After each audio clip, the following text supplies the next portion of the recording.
Mares with a chance blocked, but Hallen comes to clear up, and that is it with as much as they can. 85% on Chico here, but that up air is going to steal away White Hawk's thunder. Yep. Committing to that play from Cincinnati, it means they've got to race on back as the touch from the ground from Miggs, and somehow two ultimates. Marquette answers back with two of their own. Oh my goodness, window tack visor just melting the opposition right now. A three-piece from Action. Alter with the deagle out, finds one. It's down to a 1 versus 2, but he's seen an Alter through the wall. Insult to injury, Chuteng. A little banana duck as well. I like this double situation towards yellow. Majin is sweaty with it though. On two, quick spot, Leo around the backside, Mr. Bumper makes everyone invulnerable, Pupper turning the fight on its head.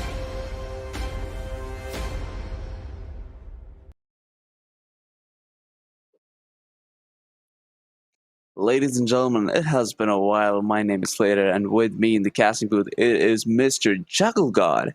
We are in week 14 of the season 4 here at EGFC Valorant. We're going to be starting us off here on stream 1 with the UTA going up against Marquette University. Juggle, how you doing, man? How are you feeling about this matchup?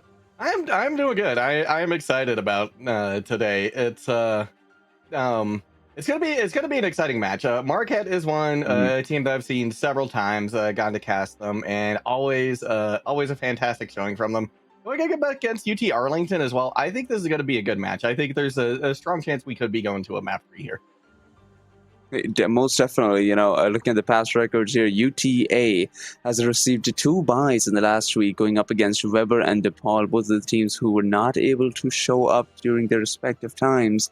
And Marquette faced 2 losses going up against NAU in Idaho in the past 2 weeks. So Marquette is looking for their very first win here, and UTA will be looking at their first game win in quite a while. Yeah, exactly. So, of course, UTA, I think, are definitely the favorites here today, but yeah, they're going to be, potentially a little bit rusty. Maybe they're going to be fresh. Who knows? Every team, I think, is affected different by having a more, I wouldn't say like time off, because I'm sure they're still scrimming, right? They're still practicing, they're still doing ranked, right? But that's definitely a different scenario than being in a more formalized match setting like this. Well, absolutely, and looking at UTA's scoreline at the moment, 10-2. Yeah, ever so close to hitting that top spot against William and Mary, who I believe we will also be seeing today. So it's gonna be a pretty good one. They need this win if they want to reach towards the top. Well, let's take a peek here at the rosters today. Not really any surprises from Marquette. These are names that if you've been following them, if you've seen them play, you're going to be familiar with. There was a possibility of a different 5th player coming in, but we've got a patron in today. The side of UTA, it's going to be maybe Crad, Jaquavis, Rain, and Galaxy Vortex? Galaxy Vortex. That makes a lot of sense. Galaxy Vortex. And then for Marquette, Karatify, Akak, Spherical, Saucy, and once again, Patron. Hey, remember that name, Juggle? It's going to be used quite a lot of times. I remember Galaxy Vortex playing, and he is an absolute legend when it comes to some duelist action. But looking at the map picks, we are, on pretty classic maps today, starting us off strong on one of the pretty good maps in Valorant. We got Icebox in second, Ascent, one of my favorites. You'll love to see it, and we're going to be ending it on Pearl. So, what do you think about this map lineup?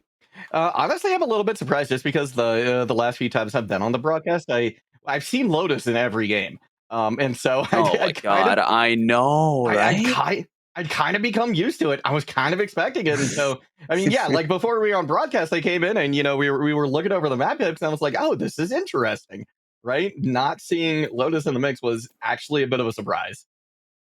I can't believe we're saying this, but Lotus has been one of the maps that people want to play on almost every single week. Yeah, and I believe, well, this time around on the very first series we don't have it, but we got a pretty long stream ahead of us. Gecko picked up by Galaxy Vortex here. Now I'm going to be perfectly honest, I have not played this character even once. I know there is a lot of teddy bear action that goes on with it, and I am all down for it.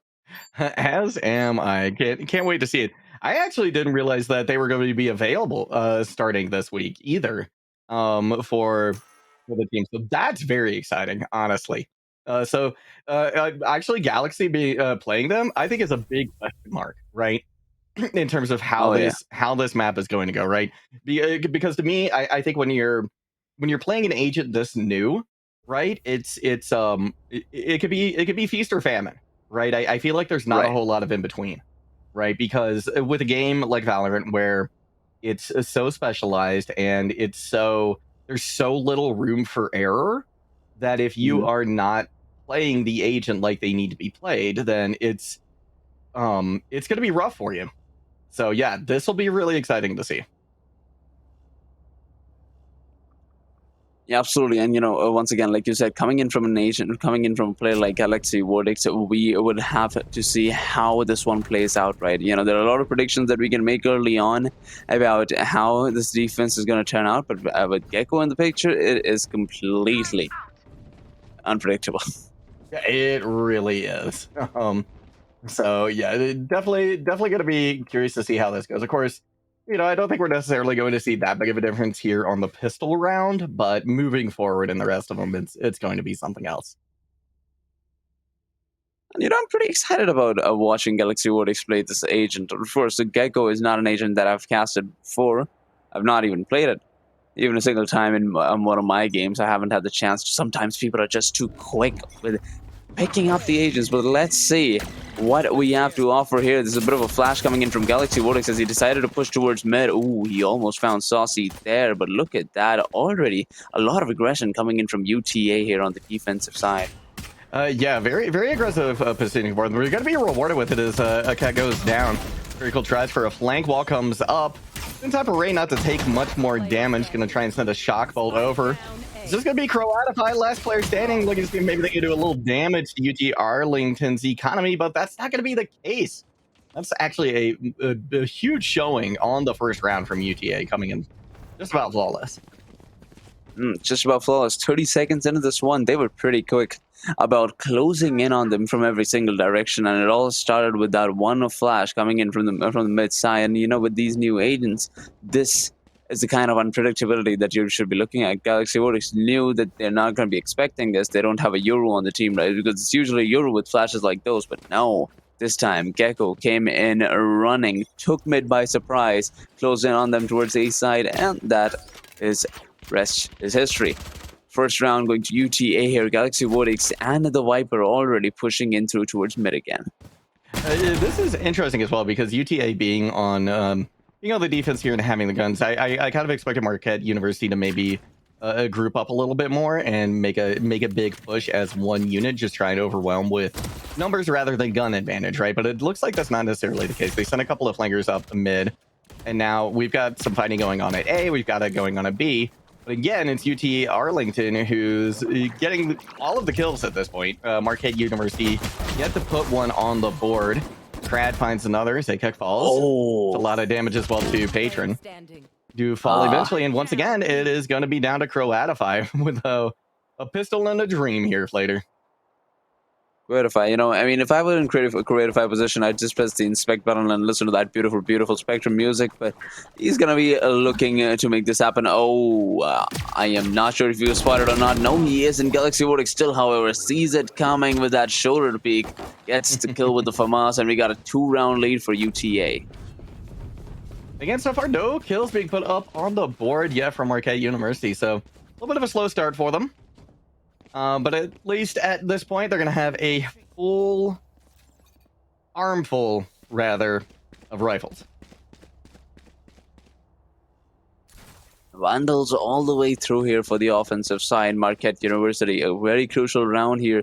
Let's see what are they deciding to go for it. I believe it's going to be once again a split towards the A side and mid. Let's find out if they have what it takes. K-Rat already pushing in towards the tube side. Solar up to Spherical. Can he spot him early on?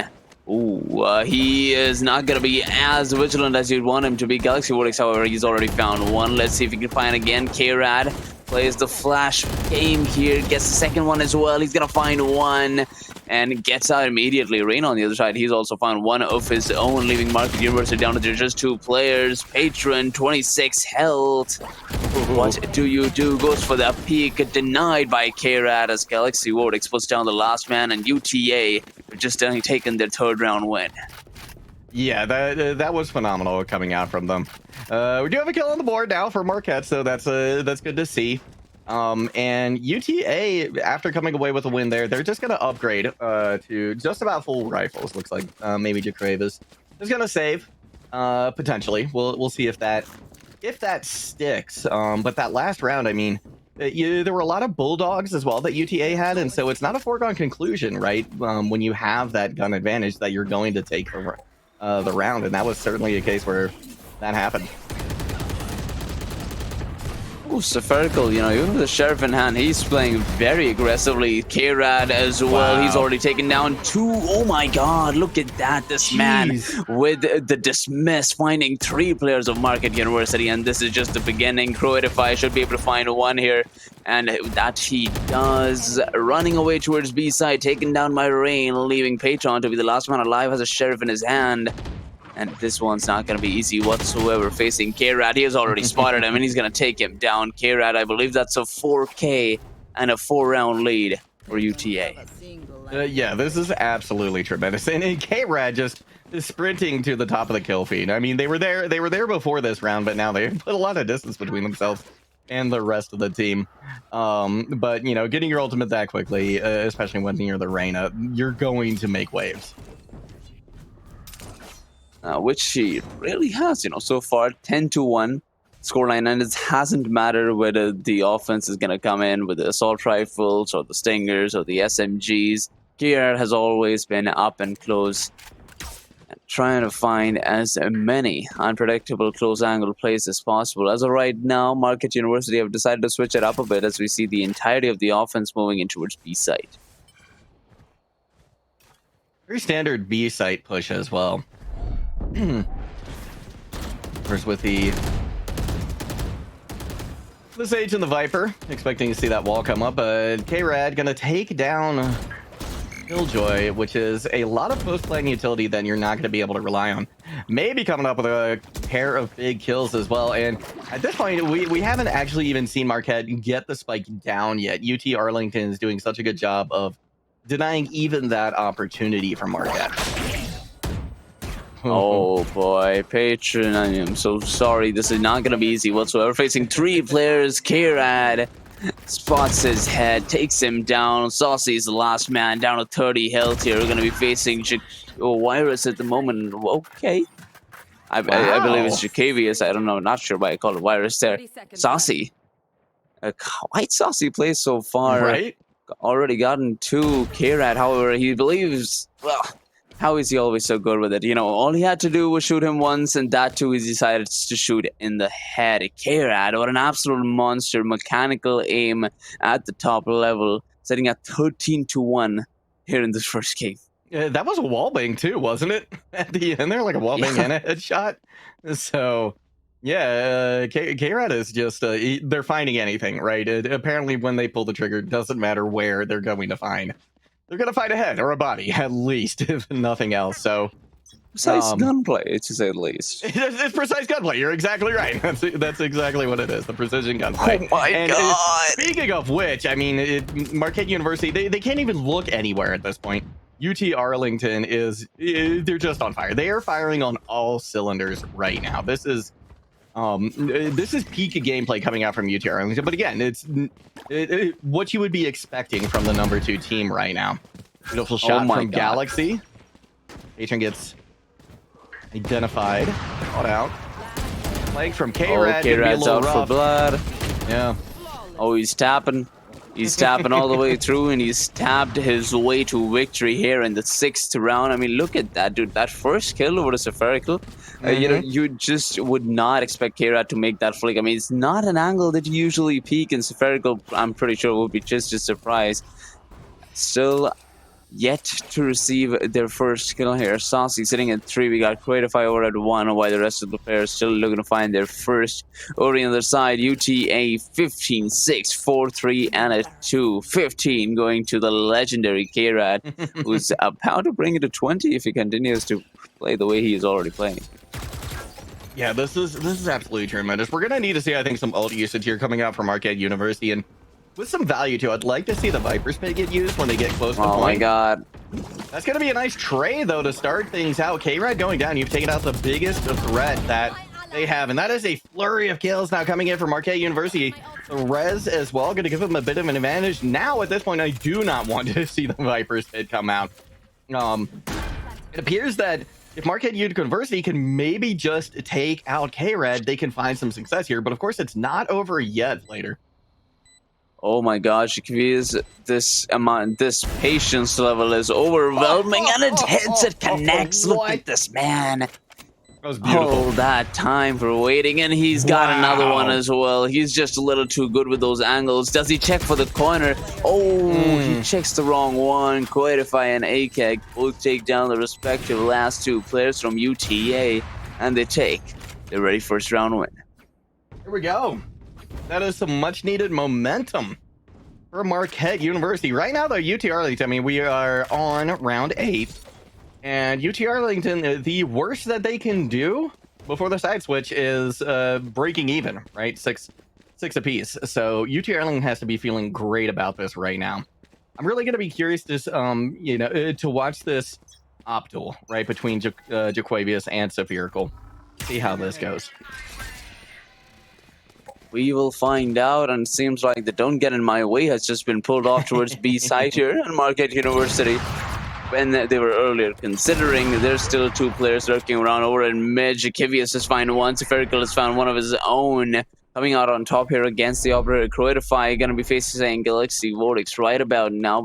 But he's got the spike in his hand, so would want to stick to the team as much as he possibly can. Galaxy Vortex has cleared off a lot of angles here, and now does read the play well. Maybe will be facing 4 players from the Marquette University side. Let's see what he does with it. Yeah, this is going to be interesting to see how maybe handles this. We're actually going to go ahead and let the Viper Spit expire. K-Rad coming in from behind, though, with an Empress. Going to find 2. A flash of an eye. Coedify takes another, having picked up the operator from mid. UT Arlington is going to hold on, though. Save themselves that gun. They dropped that op in mid, but going to be able to pick one up and hold on to it. Pretty good trading plays coming in from Rain and Galaxy Vortex there. K-Rad went down, it doesn't matter. We are here to save the day. Takes down the operator and takes down the last man with a little ease. And now, heading into this next one, we got 7-1 being the current scoreline. Marquette University, as we already see, economy is a bit of an issue. What are we expecting from them here in this first half? The max they can take this up to is 5, but at this point, we would first want to see some momentum being built to their side.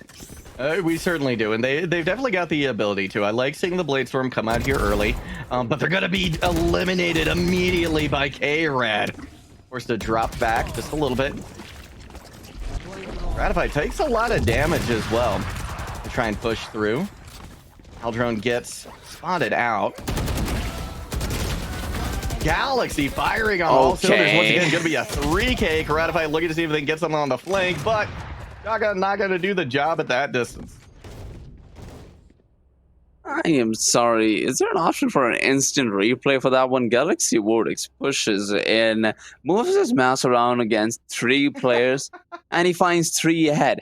Yeah. Juggle. I have tried this in competitive. It doesn't work. Right, Why does it not work for me? I don't know. It's the same thing for me. I don't know. I think my desk is crooked. That's going to be my excuse for myself. But yeah, that was ridiculous. Just the spray transfer, the spray control was absolutely insane on those shots. We got Spherical here pushing in towards B side again. Jakuis and on the operator looking to find some early frags over here at the mid position. Does spot 2. That's the scope out. Saucy in a pretty dangerous position at the moment. Would not want to move around from that one. Maybe taken down by a Stinger. but they will be detained as Krat is here to take one down. He's looking for more, and this man's aim has been on point. It's Galaxy Vortex finding 3, can he find another? No. It's AKEK taking him down, but he doesn't see Krat pushing through. Even if he does, Krat's a little too quick with the aim, leaving Saucy to be the last man alive. There was an opportunity for Marquette usually to come back in this one. Certainly we could see Saucy pop up here, but they know where he is, so that's gonna definitely be a challenge. Krat now pinging up through the tunnel. And see if they can take these one-to-one, coming out with a knife now. Let's see how this duel goes. Saucy respecting the knife as well. They're here for it. But Rain going to come up with the kill in the end, improving them to 9-1. Only 2 more rounds here in this half. 2 more rounds, and look at the way UTA has played here, Juggle God. All of these rounds are too quick. Coming in from the UTA side, especially on a map like Icebox, where people usually play the chillest of all the games, you know. They try to figure out where they should be pushing in first. They keep rotating from one side to the other. UTA, while sitting on defense, have controlled the pace of this game, and it is just so mind-bogglingly impressive. Certainly is, and I want to clear up a small misnomer. A lot of people think that the A in UTA stands for Arlington. No, it's for aggression. Right? They don't want you to know that, but that's what it actually is. Gonna be punished for it a little bit there, but only for a short while. Excuse me. True to his name, isn't he? Ooh, Patron finding 2 with the Manual here. Does have some space to work with. Will not have spike access though, and that is gonna be all the trouble.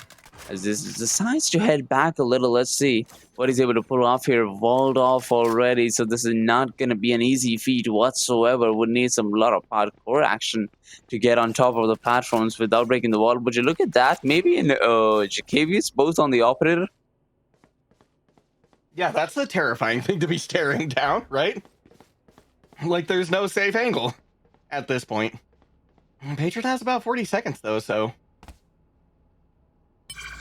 definitely an opportunity here. I like picking up that orb. Get yourself close to a res for the next round. Keep those angles clear. I think that at this point, Arlington thinks that they're actually rotating through mid. Now they're starting to rotate back. You maybe double juke. They have been spotted. Beautiful shot from Patron. It's certainly not over yet. They go for the res, but they're picked off. Oh, what a shame. I mean, you would not expect 2 operators, right? It only makes sense why you'd see them going for the res. That is the best player. Try to distract the last man while you try to get that spike down. Unfortunately, would not expect another cannon shot towards you. 10-1 is the current scoreline. UT Arlington just a few rounds away from victory here in game 1. Showing no signs of slowing down either. This is a Marquette University really needs to come up with here, and honestly what I would like to see is maybe a little bit more aggressive use of their ultimates. Arlington going to be pushing out in force. Going to be a trade. Here comes the Hunter's Fury now from Rain. Going to be dueling Hunter's Furies, actually Croatify. You know what? They clicked the button faster at that point, at that time, and that's all it took. Galaxy now pushing out. And a little buddy try and get some information. Oh, that's going to be a nice Viper's Pit as well. Maybe it's that. I want to see what Jacavius does here. Oh, no way. Okay. Yeah, tries to go for the hero going play. Hail Mary here. Just heads on right into the side, hoping with a skill. Oh, Saucy's in a pretty good position. He'll find Galaxy Warders, leaving maybe to be the last man alive. If you can find Saucy, we can see this going somewhere, and he does connect with that early bullet, but Marquette University are going to be connecting with him fully. 10-2 being the current scoreline here. Marquette University now on the defensive side, a chance to make a comeback. Yeah, and honestly, that last round, that's what I wanted to see out of Marquette this entire time, right? A very aggressive use of their ultimates. And honestly, a pretty aggressive push to point as well, and UT Arlington just wasn't aware. I like that spot the Viper was in as well on the Viper's Pit. I'm a controller main myself, and that's one of my favorite places to sit. I think still to this day, a lot of players aren't expecting you there. And it's just a beautiful spot to kind of lurk and hang out. But we're back to a pistol round, so it's time to see whether or not Arlington can make the magic happen again.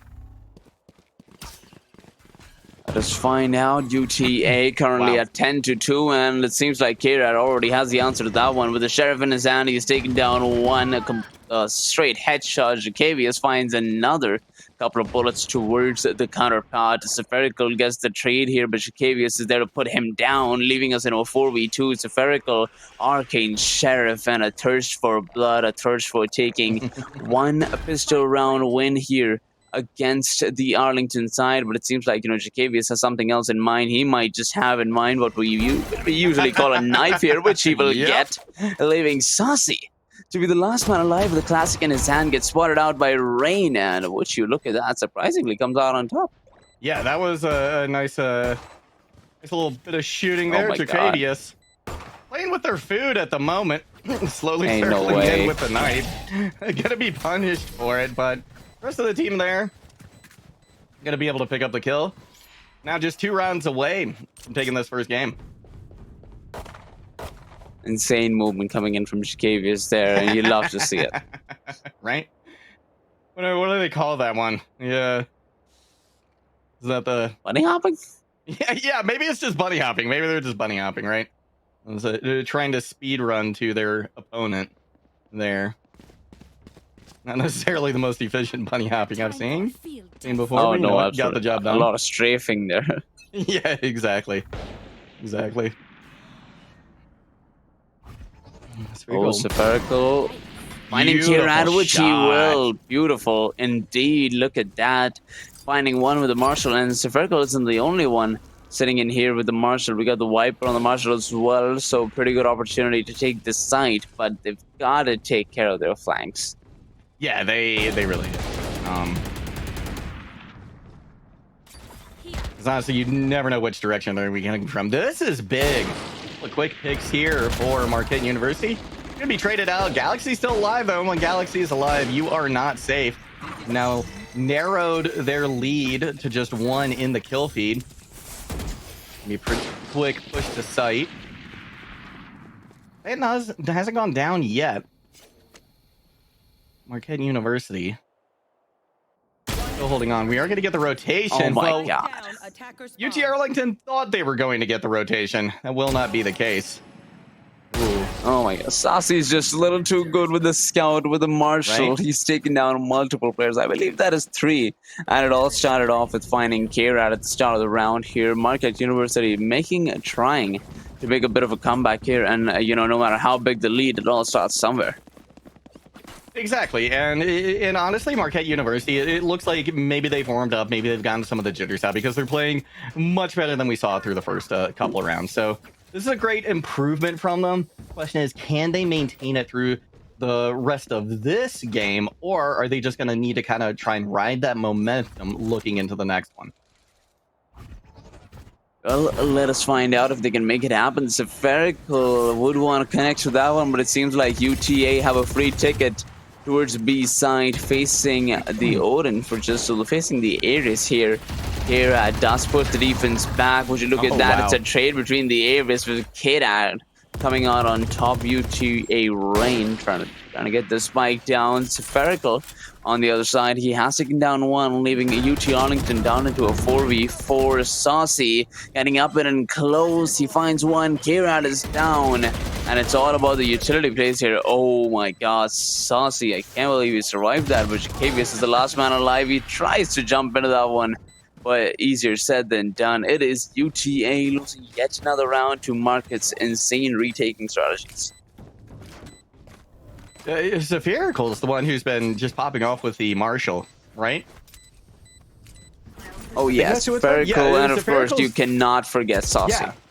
Yeah, Spherical's just been an absolute menace with that Marshall. So it's been fantastic to watch them find so much success with it. Gonna have a few armful of rifles once again for Marquette University after taking that round win. It's going to be UT Arlington trying to scrape to get by here.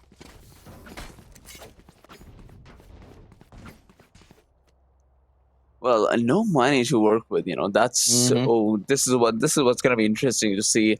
Even with Spectres and Stingers in their pocket, let's see what they're able to offer here. UTA looking to take this A side by the element of surprise. But I feel like, Marquette University is already ready for it as we see the Viper's bid coming out as well. This is not going to be easy whatsoever. K-Rad, however, he's already found one. Looking to get the second one. No, he doesn't get it. And they do have the control of the site. Let's see what K-Rad does here. It all depends on him and his resilient offense. Patron's found one. K-Rad finds one more. Oh, Spherical. I can't believe he survived that. Ain't no way. But K-Rad just follows up on him. AK's a little stuck in that position. And would you believe it when I say UT Arlington on a round that was supposed to be an eco, they just took it by force. Yeah, they did. That was tremendous. And a big part of it was honestly, I think, K-Rad and the Empress. Just recognizing they were down, right, economically, and utilizing their ultimates to get the job done. That was really, I think, just a big part of it. So now going to be rifles everywhere. This is going to be match point here. UT Arlington just needs to get this one round, and we will be moving on to map number 2. One more round before map number 2 here. Let's find out what UTA can do going up against Galaxy Vortex first. AKEX Spray connects with one while Croatify is still looking for his very first kill. Galaxy Vortex could be going down here, but he was in a safer position. Spherical with a Spectre peeks an angle which he shouldn't have. K-Rad, he's taking down one. He's looking for another. Croatify would not want to peek that angle again, but he does, and he still manages to survive. And as of right now, a bit of a standstill here at mid. I am not sure why everybody is repeating the angles that they're not supposed to. Right here on the operator, he's found one with the wall bank, and that leaves UTA in a 3v3. Yeah, apparently mid. Everybody wanted mid this time around, which, granted, strong positionally, but a lot of damage done there. Aussie holding this angle. Galaxy actually with very little health at the moment, so one errant bullet will take him down. That's exactly what happens. One player left remaining. Patron has to get it all done here to keep Marquette University in the mix. It's going to be a B-site plant. That it is, and K-Rad with the operator is still very much alive here. We could just be looking at the last round here with this first map. Let's find out if K-Rad has what it takes to shut this one down. Patron now has figured out that it is B-side where the spike has been planted. Going to be facing K-Rad's operator here as soon as he decides to peek, but K-Rad is going to be playing a relaxed game as he heads to the covering position. It's K-Rad now taking a peek back towards mid. Patron does have the wall to work with as well. Plenty of utility to go for. And even after all that, this man almost took this side on his very own. A very close round there, but UTA not making it a close matchup whatsoever in this first map. It's UTA going up by 1 here in the Best of 3 series. What was amazing too about that last kill there is K-Rad, like you said, they were on the up. They took a shot, missed. Didn't even bother to reload. They were like, you know what, I can get this done with a pistol. Swaps over and finds that last shot, that last kill. So what a phenomenal showing coming out from UT Arlington here in our first game. I mean, just looking at the scoreline here, K-Rad and Galaxy Vortex both 32 and 16. So, of course, a huge drop to Galaxy Vortex to making it to 16, and K-Rad with 32. Man, how do you do it? How do you pull off something like that? Right? Yes. Just ridiculous. It's going to be very exciting to see what UTA offers here in the second map, which I believe is going to be Ascent.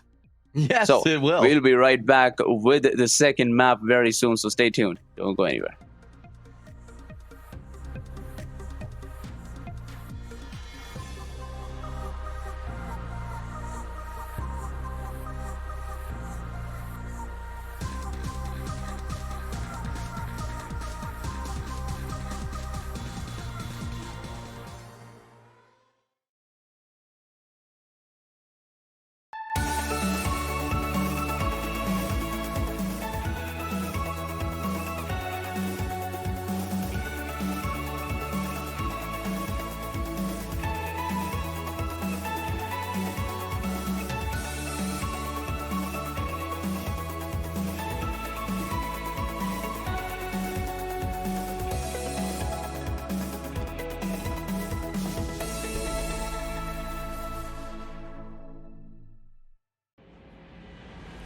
Mares with a chance blocked, but Hallen comes to clear up, and that is Making it with as much as they can, 85% on Chico here, but that up air is going to steal away White Hawk's thunder. Committing to that play from Cincinnati, it means they've got to race on back as the touch from the ground from Miggs, and somehow Two ultimates. Marquette answers back with two of their own. Oh my goodness, window tack visor just melting the opposition right now. A three-piece from Action. Alter with the deagle out, finds one. It's down to a 1 versus 2, but he's seen! An Alter through the wall, insult to injury, Chuteng.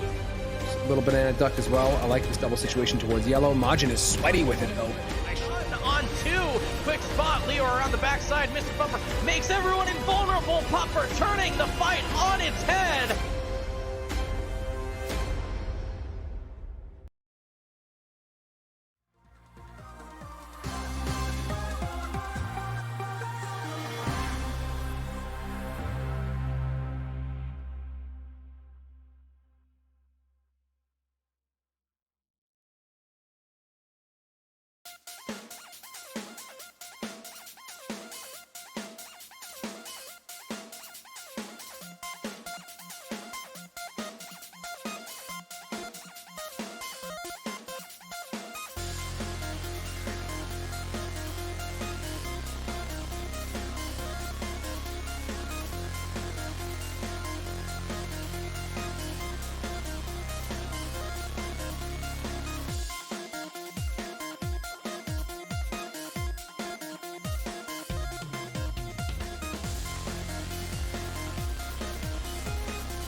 All right, ladies and gentlemen, we are just about ready to go into map number 2. It's going to be Ascent, as we just saw the first one being taken by UTA on Marquette's pick here over at Icebox. A quick 13-4 resounding victory. But heading into this next one, we got Ascent with Marquette University starting us off on the defensive side, while UTA, they're almost looking at an all-duelist setup here.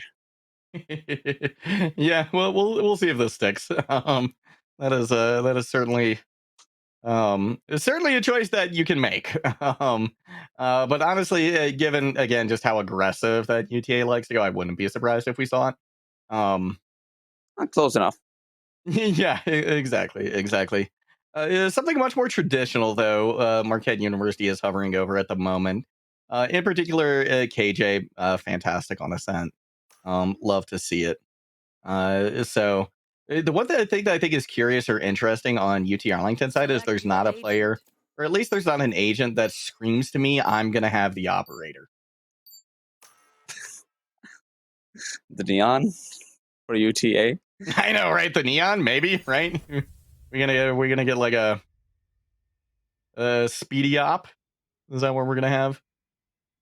It could definitely be a great counter-attacking opportunity against the Farrakle, who, once again, if I'm being perfectly honest, Farrakle and Saucy, these guys are pretty good when it comes to the snipers. The few rounds that Marquette University was able to claim, it was because of the early action of the operator and the Marshall coming in from these players, especially in the eco rounds as well. A huge clutch there, and on a map like Ascent, where there's so many opportunities to go for those sniping angles. Let's see if they're able to stop UTA's early attack here. And, you know, they do have 3 duelists to work with, so plenty of opportunities to evade and, well, prevent facing the snipers whatsoever.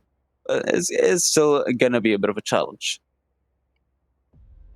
It will be, and, you know, we saw we didn't see a ton of action on mid in Icebox, right? But Ascent, mid is so much more valuable, I think. Yeah. And so, because of that, the operator, again, I think this time around, I think it's going to be much more impactful, or rather, much more important, right? For both of these teams to really maintain control of the operator and maintain control of mid. So, yeah, I think a lot of this game is going to be determined by that. Of course, it's just having a quick look with this amazing free cam work coming in from Juka production guy. This absolute beautiful replay operations and the free cam stuff as we head on into the first round here. The offense rolling in from UTA towards B side, and it's going to be Creatify facing all the action early on, but not for long. We've got Jacavius just pushing in with a frenzy, taking down a Lucifertical with a ghost in his hand, already awaiting a lot of angles to be peeked here. Patron finds one, and we've got a 4v4 in our hands with Marquette University on the retake. Spike planted. Nice positioning as well taken by Arlington, right? Making sure that they're not all on site. Maybe holding that corner. It's going to be Patron in a very difficult position to deal with. They're going to get flashed and eventually taken out as well. Miracle forced to back off. Arlington with only a one-player advantage, though, at the moment. And look at Saucy on the flank. Isn't able to land the shots. Maybe turning the corner. Gets a little bit more damage in. Eventually finds the kill. Marquette University down to just one. It is Saucy, but they've done a lot of great work in the past. Doing a lot of great work right now. But time is running out. Oh, wow. There's a nice TP there. Oh, my Knife God. comes out, and K-Rad wins the round. How do you make that? How do you have that confidence with 27 points of health? K-Rad, so many questions. There's so many questions, and his only answer is the blade. While you were out partying, K-Rad was studying the blade. And you know, looking at the inspection of that beautiful, beautiful knife skin here, you could just you could just feel the sharpness. Right? Right. Yeah.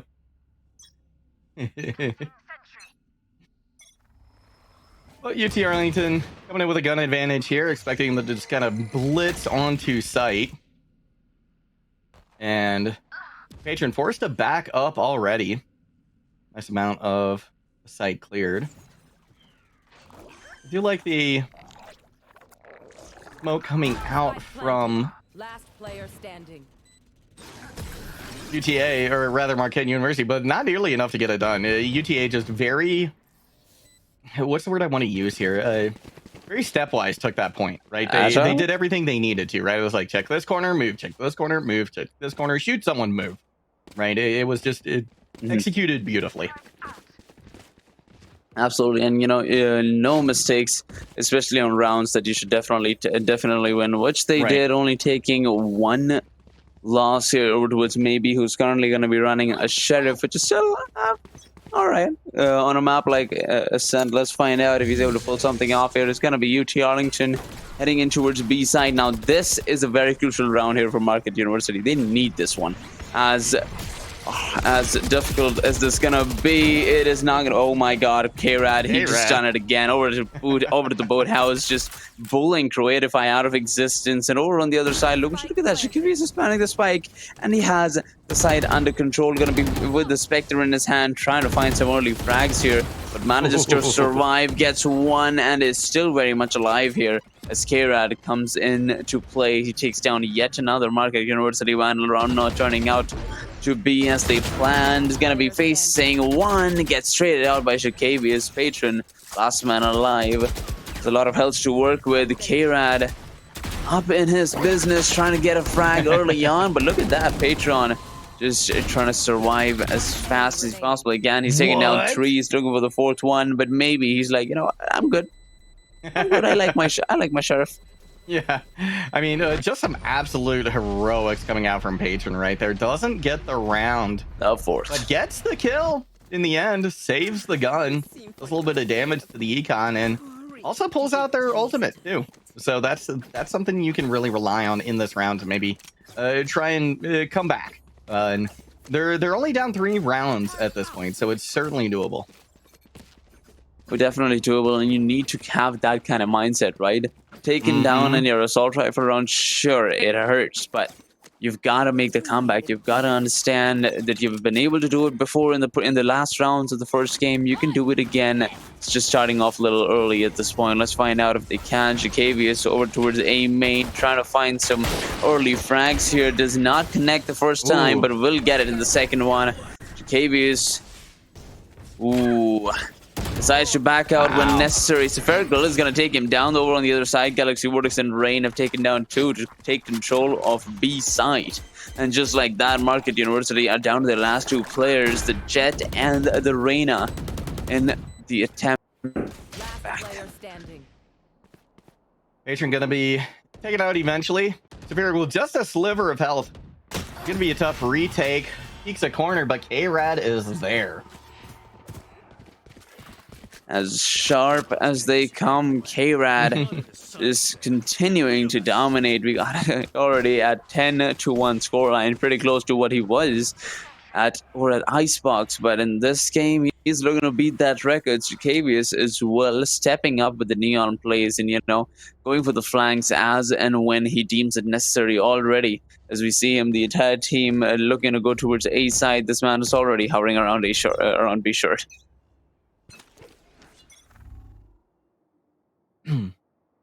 Actually taking it unusually slow this time. Cravius though. And didn't get the memo. That was some bunny hopping right there that led to their demise. It's a Vero once again holding down mid, right? With the sniper rifle, just what you're expecting. Also gonna throw out a smoke. Recognizing the clone. I gotta come in. Via the wingman. Oh my god, beautiful. Yeah, that was a nice flashbang, but still, Arlington looking a little worse for wear at the moment, down by 2 now. Have to make a play of it. They do equalize in the scoreline through maybe in Rain. Spike is still down, so probably gonna have to do a lot of work. Finds one. It's just gonna be down to Rain now. Miracle gets peek on them. It's gonna be recon dart thrown out. They need to get this kill. They need to try and defuse the spike. Oh boy. They do eventually get it, but the paint shells pull them off. They're not going to be able to get the defuse, I don't think. Oh, no, wait. They will. They got time. They will. Plenty of time. 1.37. Plenty of time in terms of the Valorant time zones here. But, right? Juggle. You have to just point this out. Maybe in Rain doing such a great job, having Vandals and Phantom, and even when it looked like UTA have completely gone off rails here in this round, they bring it right back. They took down multiple players before being taken down by the Marquette University boys here, and each of these players from the Arlington side have been resilient. They show up when it needs to be, or what needs to be done, and they make sure it happens. But Jacavius there was taken down early in that last round as he tried to push in through the game, push in towards the mid side. Now going to be facing this operator here once again. Let's find out if K-Rad can do something about it. Facing the shotty this time is not gonna help you out. Jacavius taking things a little slow. Has control of A side and is looking to get that spike down as well. Rain is going on a nice flank through mid, so this could cause a lot of problems. I feel like this is going to be good for at least 1, maybe 2, if they play it right. Javius goes in very aggressively for a pick, isn't able to make it happen, and now, very cool. Playing with the defuse, and Rain good for 2. Gonna throw out the showstopper as well, make it 3. Oh, wow. It's an opportunity for them to come back in this. They have equalized with 1 fell swoop. Galaxy finds one. It's going to be a 1v1 now. Who's going to come out on top? Akek going to make the magic happen. Once again, Spike getting close. You're going to have to make a move now. They're going to push pretty aggressively. And Rain just waits, buys their time, and finds the shot. Oh, pretty close round here coming in from the Marquette. Every single time they're coming too close. They're taking a few rounds here and there, but the scoreline still is hugely in Arlington's favor. You gotta agree, though. Marquette is really stepping up their gameplay from the from that first map, and of course here over at EGFC, it's all about the improvement. Yeah, exactly. It's I love to see it, right? I mean, Patron is keeping pace practically with K-Rad right now, right? Just a little bit of a difference. Couple extra deaths, 1 extra kill. K-Rad. Marquette University does have the lockdown, so They're able to predict where this is going to go. What a spray through there. What a prediction. Giving a quick 2-player advantage over to Arlington. Miracle caught in a rough position now. Unable to get out of it, too, as K-Red was just holding down that angle. Quavius taking a little bit of damage, but not anything significant. 5v2. This is almost certainly going to go the way of Arlington. Oh, Saucy has no guns to work with, and apparently no vision as well. Does get spotted. Jacavius takes one down, and it's going to be K-Red bring down the last man. Saucy going down with that to that Phantom, and it's Marquette University economy looking a little better as the guns are going to be pulled through. We see the operator on Spherical, which I believe is going to be the major factor here if Marquette wants to take a win. Yeah, this I think this operator is going to have to be a big part of their equation, their road to success here. But again, they've got 3 ultimates online, right? And I would like to especially see Patron use the Empress aggressively here at the beginning of the round.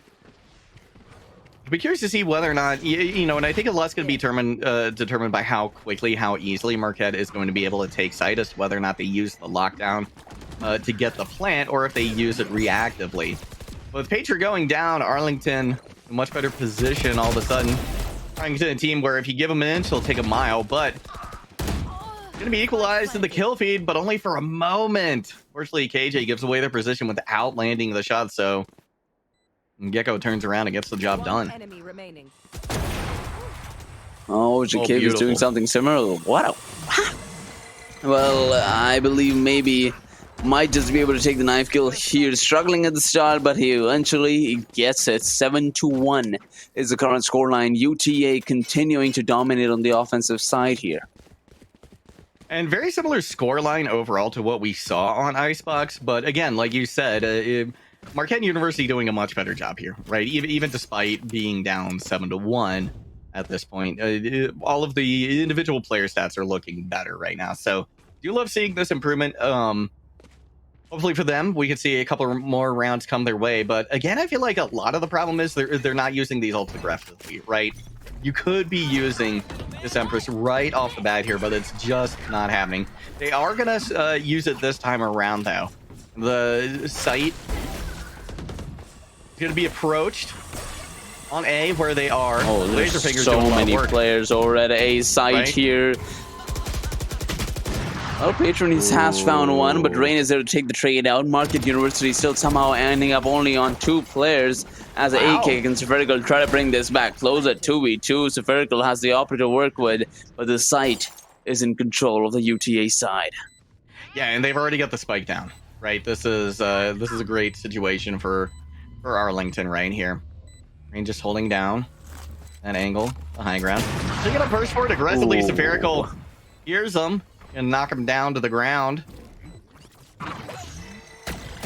Knockdown does come out. They try to clear the way. Gecko takes a peek, finds their head disassociated from their body. Marquette University picks up a round. A beautiful play coming in from the KJ. They're making, just making sure the ult's activated at the right time. And of course, the perfect positioning by Spherical, knowing that the race has no option but to peek, and has the crosshand, has him on dead to rights with that crosshair placement. Marquette University take their second round, which, come on, that was quite well earned here. Heading into this next one, let's see if they can continue the streak. You're gonna have the Hunter's Fury to work with as well. I think that's a pretty good sign, right? They can either use it to delay the plant, let everybody rotate. Lots of different ways you can use it, but they're actually gonna try and just make it aggressively. Oh my god. Nature taking out Jaquavius to start is a good place for Marquette to be. We're gonna see a rotation through mid, but Spheres is gonna be waiting with an off. And he has found one. Galaxy Vortex going down early, so spike planting positions not so aggressive anymore. Maybe he's found one. K-Rad.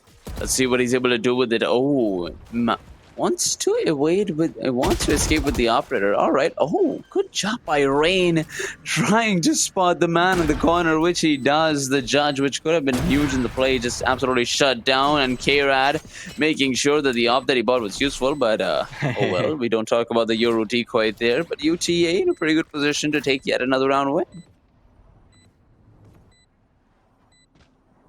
course, if you're Marquette University, having Saucy still alive is a great place to be. Maybe gonna take care of that problem, though, for Arlington. 2v1 at this point. Patron with a lot of work to do. Not a whole lot of time to do it. Crosshair's right over the Arlington players, but unable to do anything. Oh, Rain goes unfortunate for timing. the satchel. Not enough time to defuse here. I was going for the knife. Oh, he has to go for the knife here. Patron reads it perfectly. But the kills is all he's gonna get. We got an 8-2 scoreline here. UT Arlington, even after the games being so close, you know, they've been able to dominate in terms of the time that they've consumed to take these sites, in terms of the time that they have wasted for the defense in trying to retake it, and of course the individual mechanical plays coming in from each and every single one of these players. And you know, Jacavius pushing in and dying early on, that is a strategy. Why is that a strategy? You're getting so much more information about who's where and where do you want to push on further. And of course, it's a distraction. Jacavius has continuously been doing that. The wall turning out to be pretty useful in taking the entire control of mid, just like that. Players going down just yet. Of course, I say that, and then immediately Credify gets a pair before they are taken out. Marquette University with a one-player advantage here. Maybe gonna pick up the spike. Looks like they want to rotate. Oh, wow. The Odin. Drone picked out early on. Yeah. The KJ drone almost, the KJ turret almost spotted Jacavius. But unfortunately, it seems like the player over at B side, the Reyna, doesn't want to move an inch. So Jacavius, if you've decided to plan towards B, you got to be careful of your corner. Oh, that is unfortunate. Yep. That is unfortunate.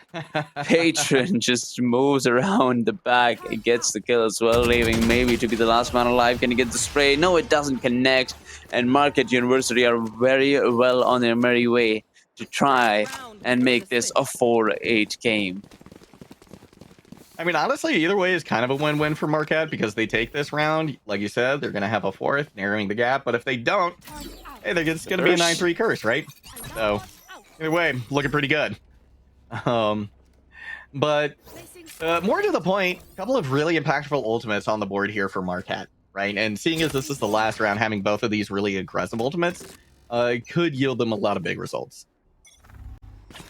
But so far, you know, they have been on the down low when it comes to using ults only as a counterattack or as a reaction, and that's what they've done so far. Patron does have the ult turned on. He does find one. Jacavius going down early. Croatify, gets traded out by Rain there, but however, the big turret K-Rad has been taken down. Patron does have the Empress still to work with. Let's see if he's able to do something with it. We got Rain playing an extremely patient game here. Galaxy Warriors left all alone to take side, taken down by Saucy. Rain, what do you do? Maybe his judge comes into picture here, and just like that, UTA is down to their last man, who's taken down by Saucy, who was an absolute legend in making sure that this site was always under Marquette's control. 4-8 with Marquette now on the offensive side, leading us into the second half. I mean, look at this Patron right now, the lobby leader in kills. So this is great, honestly, for Marquette University, right? Moving over to attack now. I think they're gonna have a better. I think they're gonna have a better game of it here too, right? Because they are staring down 3 duelists, like we mentioned before. So this was a composition that I think was really well suited to UT Arlington for attack. So I'm anticipating we're going to see a very aggressive defense here. It might be a lot of players from Arlington just pushing out defensively. Going to be interesting to see how they play this 3 duelist roster over on the defensive side. Patron, he's found Jacavius once again pushing in from the B-short side. K-Rad has no health to work with. Decide to teleport out, maybe with the frenzy. Has taken down one, would not want to pick that angle again, which he's decided for finally not to. Saucy 20 health. Running away here. Marquette University, 2 other players down to just 1 shot. Let's see if they're able to do something about that. Patron tries to push in through shot here. Maybe he's found yet another man. And that frenzy's been doing a ton of damage. Yeah, the frenzy actually doing a lot of work right now. Soka would be proud. Yes, exactly. Galaxy with a beautiful blind, coming up with a pair of kills to give Arlington the round. Gonna be 4 rounds away from taking this series now. Crucial win here on the pistol side, coming in from UT Arlington. You know, they definitely needed this one if they wanted to establish their dominance again heading into this next half. Marquette University, it's about the decision of what to do now after not being able to take that first round here. How to make a comeback. 4-9 is current scoreline. Plenty of opportunities to go for a save here, but it seems like that is not what Marquette University has in mind. No, it really doesn't. Ooh, spherical dashing to safety. See if they can find anybody mid, but at the moment, nobody there. Previous comes in, looks for some value, doesn't quite find it. Galaxy there to get the job done, though, for them. Previous being a great distraction there, and honestly, that's a great thing to do if you're a Neon, right? Keep the rest of the players focused on you while everybody else gets the job done. Nice blind coming out from Galaxy. K-Rad finishing them off. And now, Arlington, magic number is dropped to 3. 3 rounds is the number that the UTA needs to have on their side if they want to take this game number 2, Marquette University. Time is running out. Economy is not looking so great here. And then, of course, to top it all off, they are on the offensive side. So, not a good-looking situation whatsoever. It's about how you're able to retrieve this, how you're able to make the best use of it. You know, maybe some map control or going for some corner peeks could be the way to go here. But individual peeks like these coming in from Proetify, I'm not sure what that can offer. Let's find out. Spherical over at mid side, trying to avoid any further pushes. Look at that, Jacavius just playing a game, trying to get that accuracy down for the headshots. That was a very awkward position for Jaquavius, to be honest. I mean, they haven't died yet. I don't know how long that's gonna last. Galaxy actually comes and gets the pick onto. Jaquavius survives there. I don't know how Jaquavius survives there. That was ridiculous. I mean, I think Marquette University knew they were there. They started to surround him, and then Arlington was like, yo, we're just going to use Jacavius as bait again. Right? Similar to how we saw it last round. This time they survive. And it worked like a charm here for UTA. We're slowly moving and drifting closely towards that 2-0 win. 2 more rounds to go. UTA, Vandals and Phantoms all the way through. And they look to push towards B side here. We see 2 of the players pushing in towards B, while the spike is left over at outside position here just to make sure that they have the opportunity for a rotate when it comes down to it. We got Jaquez pushing in further, trying to be the one getting the first few here, but it's not going to be easy whatsoever. Galaxy Vortex, and you find one early, doesn't seem like it. But look at that, Marquette University playing a very patient game. They are. Galaxy paying for a little bit of the aggression there. 3v2, still definitely doable here. Jaquavius actually says, I don't care if I'm stepping into a molly. They push out, eventually die. So Marquette University notches another one onto the board. Really making their way back here. Man. I had to say, Patron has been doing really good so far with the Vandal, with the Phantom, or whatever he has to offer. Even on the eco rounds, this man has contributed a ton in trying to get these early frags. But it seems like UTA, you know, it doesn't matter to them, because every single time one of the players go down, another player takes the responsibility of being the duelist and pushing in further and further. Let's see if we see any of that action anymore here, and that is gonna be Spherical in a bit of trouble as Jacavius finds one. K-Rat takes another before being traded out. Jacavius takes yet another man here. Akek throws down Jacavius as he heads on towards A side, trying to get that spike down. It's a 2v2 here, and Marquette University are looking to make a comeback. I like this rotation coming out from Arlington, though. Sliver of health hog. Ooh. Wow. They take out Galaxy, but maybe is there Gonna win the round with just 10 health as well. Played that very, very patient. If I forget who it was who was alive there at the last second. If they had just shot maybe first, that round could have gone different. Yeah, patience was the key there. Unfortunately, Marquette University is not gonna be figuring out the lock for that one. 5-12 being the current scoreline here. Juggle, do we see a chance that Marquette making a comeback? There's always a chance. There's always a hope. Question is how much of one. And with a top performing team like UT Arlington, I think this is fairly safely in the bag for them. But Marquette University not going to go down without a fight. They got 4 ultimates to use right here. Love to see them once again use these a little bit more aggressively. EGFC is going to start off with laser fingers, takes out Marquette.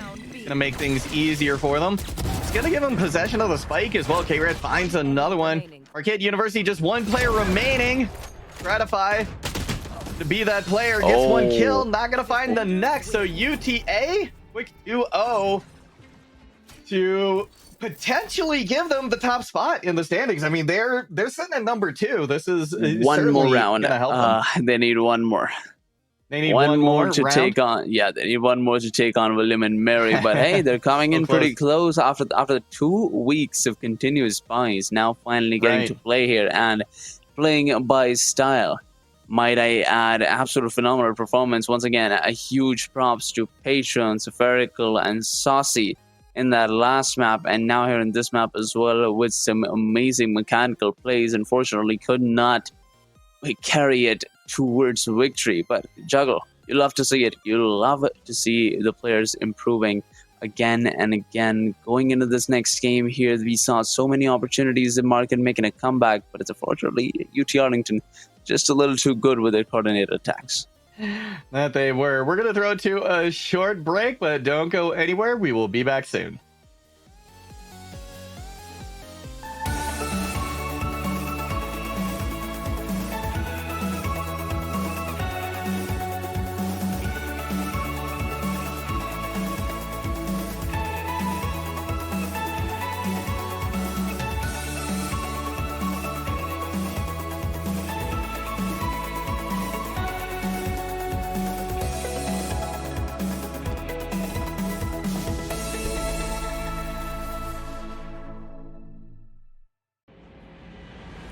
Mahrez with a chance blocked, but Hallen comes to clear up, and that is making it with as much as they can. 85% on Chico here, but that up air is going to steal away White Hawk's thunder.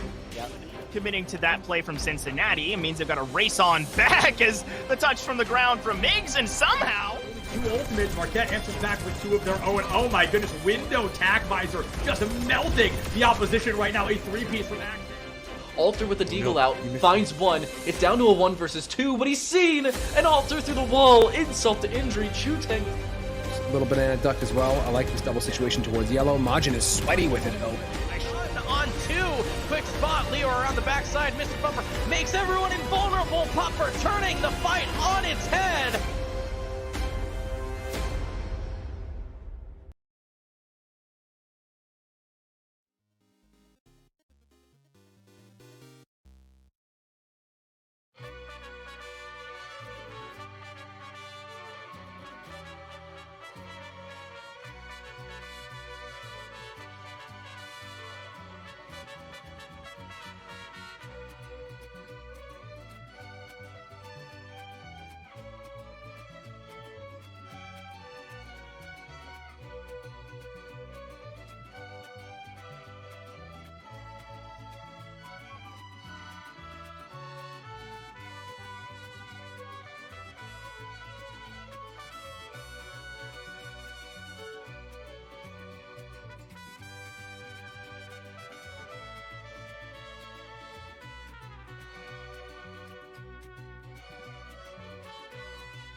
And after that first series resounding victory, it was UT Arlington taking the game against Marquette University in a 2-0 in that best of 3 series. We got Maybe here in the chat with us. Maybe, how are you doing today? How are you feeling about that win? We're doing pretty good. I know we haven't played a EGF map in 2 weeks due to multiple FFs or whatnot, but so we're just glad to come back into it. Ian coming back in as our 5th man because Macho is out today. Love to see him here. Brings a lot of composure to the team. Just overall feeling good. It's pretty good. Good to hear. Good to hear. Now, I want to talk a little bit about the running out with Gecko today, right? New agent, right? Saw them in both games here today. How are you all feeling as a team about this new agent? I imagine, this game maybe taking him out for a test drive to see, kind of how you feel. Do you think this could become a mainstay in your compositions moving forward? We see him as a really strong agent as of right now, due to the state that Valorant's in, how you can run multiple comps on multiple maps now ever since the chamber meta got demolished. Right. Yeah. He's always good. What he really excels in that nobody talks about is once you're on site, maybe you're 1 or 2 players down, you can have him plant the bomb if he's still alive, and so you can still have a gun up watching an angle, just stuff like that. His molly kills KJ ult, so you don't have to use like breach stun on it and a molly. So he's overall just a fantastic character to play right now. That's good to hear. Now, what are I want to talk to you a little bit about the expectations for your squad this year here in EGF. What is your goal moving forward? Because right now, I mean, we're well into the spring split here in EGF, so there's not a whole lot of games left. Certainly a few, but not a ton. So, what do you all have your sights set on? Our sights on just win maps as clean as possible. We don't want to see, once we get into playoffs, we don't want to see any rusty mistakes that we would make in the regular season. We just want to make sure our rounds are clean, we get all the way to the finals, and eventually win at some point. Absolutely, you love to hear it. Maybe once again, do you have any shout outs? I believe your esports department is getting an entire rework there, so I'm pretty excited. I'm pretty, getting all that new equipment, getting everything redone. And of course, with the playoffs coming up, I believe there would be the practice would be amped up. So once again, good luck to you. Do you have any shout outs? Shout outs to Director Noah for getting that done. Great guy, give us all the tools we need, bosses above him, everything. Thank you guys. And then shout out to Crad too, 20th birthday. Got a win for him. Hope he has a good day. All right. Well, maybe thank you so much for coming in. We will see you next week. And well, Juggle, I have to point this out once again. UT Arlington playing here in that best of 3 series, but we still got plenty of Valorant ahead of us. So we'll be right back after a short break. So stay tuned. Don't go anywhere.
Though we are many,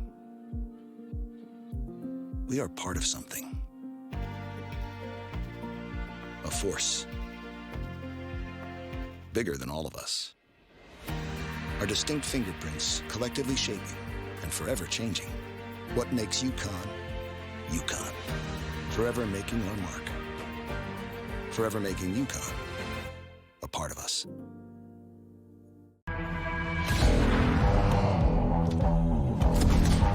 Dead. Oh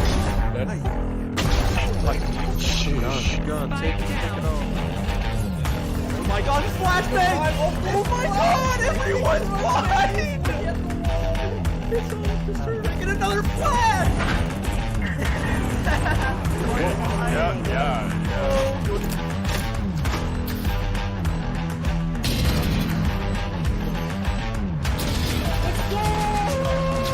30 seconds left. Oh my god.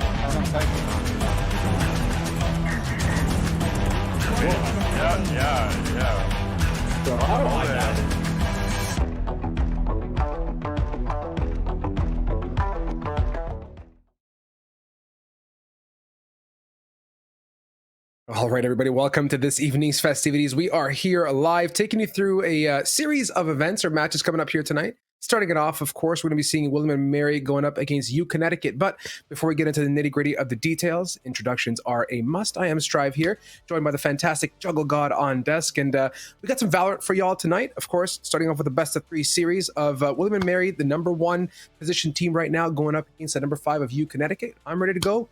Juggle, how you doing? I'm doing good, and yeah, I think this is going to be a great series, right? That #5 slot is honestly just by the very slimmest of margins. In fact, this entire top 5 are very, very close in terms of record. So I think we're going to learn a lot here today, even if Connecticut, it doesn't get a win because, of course, William & Mary coming in the favorite here.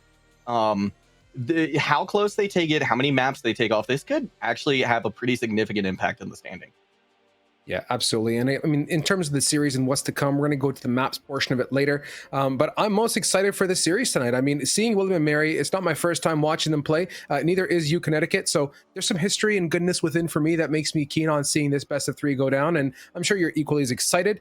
For those that are joining us, of course, please stay tuned. Obviously, we have this best-of-3 followed up by one more, hopefully around the 8 p.m. time mark. So get yourself comfortable and cozy. Juggle, anything you want to discuss specifically before we get into these games? Well, I think one of the big things is Gecko, right? I wasn't anticipating seeing Gecko in at all today, right? Just given how new the agent is, given that teams and players really haven't had a whole lot of time yet to figure out exactly how they're going to utilize this new agent. But we saw them last match, and honestly, it was very impactful. Now, whether or not that was because of the agent pick or just the player behind the agent is a different story. We're not entirely sure. So I think it'll be interesting to see if we see him come out here again and just how much of an impact they're going to have.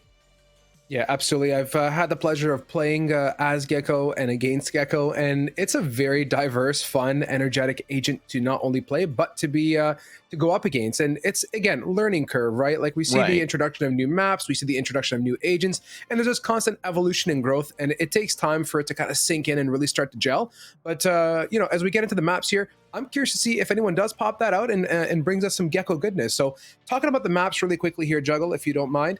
We're going to be starting off with a William & Mary pick on Haven. U Connecticut is going to be on the defensive side. Map number 2 is going to be the Oh-So Crispy Lotus with a U Connecticut pick. William & Mary is going to be hopping on the defense for that one. And the decider is going to be the good old-fashioned box of the ice variety with William & Mary defending. So if we get that far, I'm keen to see how we land on Icebox. But for a number 1 and 2 map series, I'm loving this. I mean, Haven Lotus is almost the best of everything. Yeah, right. We get both 3 spike site maps in a row. That's first time I've seen it happen on broadcast, and this is great. I was remarking during the last match how since Lowe's been introduced, I've seen it all very, very frequently, right? Just about every game I've been casting so far since the map has been introduced, but it was absent last game, so I missed it, right? I've gotten so used to seeing it, and so it's like having a familiar face back here, so I'm very excited about this. Yeah. And as well, I think this is going to be 3, or rather 2 very attacker-sided matches, right, to start things out. Yeah, for sure. And that's a great little conversation point, right? Haven, again, so diverse. Playing earlier today, I got the chance to play some good old Haven, and it still tickles a very nice spot inside of me. It's such a fun map to play. Really keeps you on your toes. You have to be very cognizant of map control. whether you are defending or attacking, there's a lot of things that can happen. The flank's an opportunity if you're a defender. Quick aggressive pushes are not a thing that are unheard of either. And diversifying where your controller ends up on this map also will play a big factor into how well you can hold these sites. And there is going to be some adaptation and learning curves. With the agents coming out now, I mean, the combination you have on the side of William and Mary is kind of nuts if you think about it, right? Breach, Fade, huge entry potential from the Raze. Yeah. You have good support from that KJ to cover up the flank, and of course, Feint on the smokes. And opposing it, very much similar approach, a little bit of a slight twist in terms of the initiators, but I'm loving what I'm seeing, and I think both teams have a good grasp of what composition is on Haven. Yeah, I really think they do. It's going to be just a stylistic difference, right? I think it's kind of what we're seeing here with the agent select. I think the Raze is an interesting pick as well, right? I think all things equal, I would sooner default to the Jet, but it's certainly right. It's not like it isn't doable. It's not like you can't work with that, right? I just think that when we're looking at potentially C site, I'm going to have to give Connecticut a little bit of an edge just having the Jet, regardless of whether or not they're attacking or defending. Yeah, absolutely. I mean, mechanically speaking, the Rays are going to have to do a little bit more work in terms of being able to maneuver around. And I mean, the good old thing about Jet on this map, and I kind of echo your thoughts, is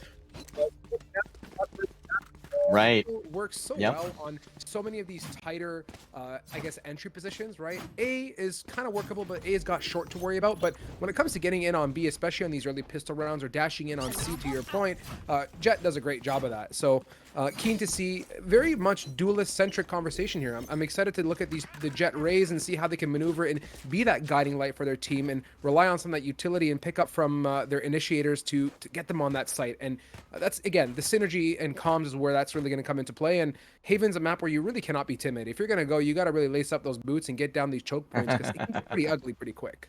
Right, and I mean, that's honestly what I think William and Mary's composition is kind of tuned for, right? Because even though we have that difference in the duelist, in the initiator, there's a lot of synergy between the duelist and initiators both of these squads chose, right? It really just looks to me like a more stylistic difference, which I really like.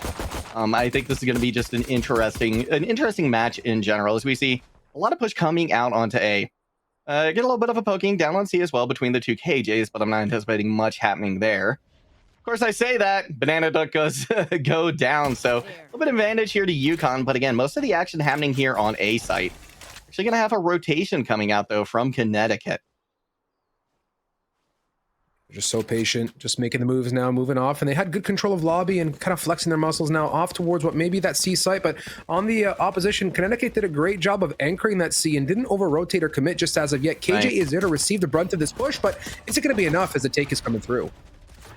Right, I think probably just want to play for post lane here, but KJ actually holding their ground. I can't see finds one before they are traded out, so it's a little bit of an advantage here to UConn, but the spike is going to be planted here on C site, and that's going to give William and Mary an advantage as far as positioning is concerned. The old Tim definitely pushing out onto site. Bit of information gain there, not going to be able to get the pick. Stand comes in though. From Garage finds one, but Util pushing out square, that's going to get them in the line of fire. So UConn going to get the defuse, don't even have to pick up the last kill here. But they're going to try to anyway. Yeah. Wow. Reach. One and done. That's all she wrote.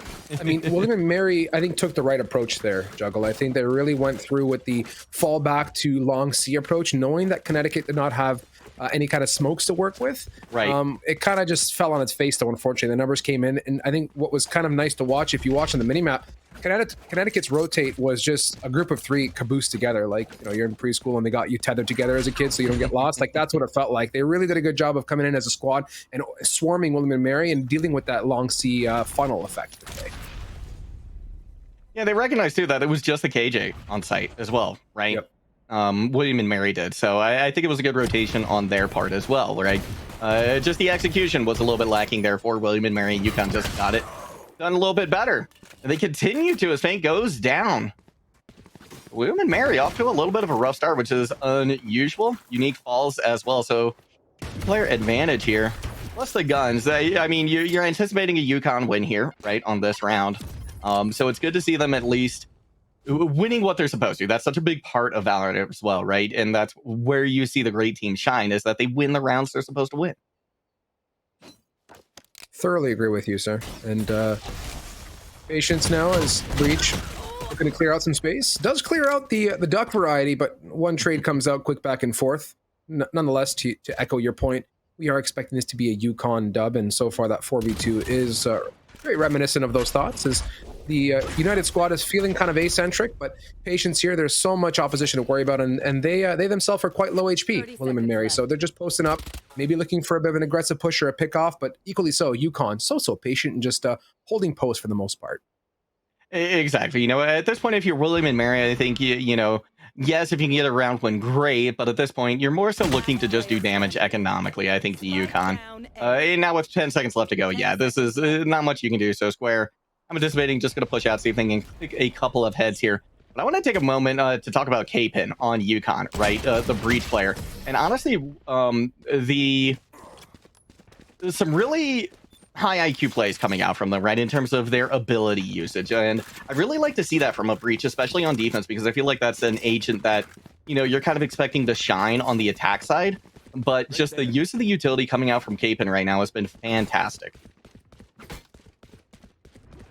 I'd tend to agree when it comes to Breach and the impact that Breach can bring. I mean, for those that have played against Breach, you know how annoying it can get when you have Breach is just running it down and or having perfectly placed utility time in and time out, and that's recognizing not just opposition agent placement, but when and where to use utility and allowing your team to kind of piggyback off that. And here with this quick little fault line down mid, again, there was a potential to swing onto Banana Duck, but they exercised good discipline. But it's the thought that counts here, as they're now poking and prodding, trying to find a bit of a opening pick. But what I love from UConn, again, seeing that same type of high IQ-ness, very good respect from that Breach, not over peaking, not over committing out of garage for that look down towards grass. Exactly. I think that's another thing that separates a lot of the good from the great here in Valorant, is just not getting too greedy, right? You want to be aggressive, you want to get those picks when you can, but also you need to recognize when the situation isn't in your favor, right? And sometimes you just got to let some of that util go, right? It's the sunk cost at that point. A lot of util being thrown out on C now. Everybody's starting to gather around it. I can't see is going to go down, so William and Mary looking a little better now that they've got the gun advantage. It's going to be trade, though, with Stan. One player advantage still William and Mary, but C site is clear, so the plant will go down. Timothy on the flankeroni, not going to connect, as the Banana Duck is going to shut down that very quick. So now William and Mary in the driving seat, retreating back to that long seat position. No smokes for UConn yet again. Shocker. They can just play the range, and if you look at those laser beams, it is absolutely destructive. There is no shot you're swinging across this alleyway without getting a whack to the forehead here, Juggle God. So we'll see if Nami can get something, but with 18 HP and maybe a dream or two, doesn't seem like that's going to happen, as the spike is just taken away to victory. Yeah, exactly. They're going to see if they can get all the kills. They do, in fact, do it. So when they're striking back, they're going to be a great position for next round as well. But UConn's still going to have a full buy. So I think this is going to be one of the more, how do I want to say it, informative rounds that we've had so far, right? We're really going to get a taste for how these teams function when they're both kind of firing on all cylinders. Then they have all the tools at their disposal that they're going to need.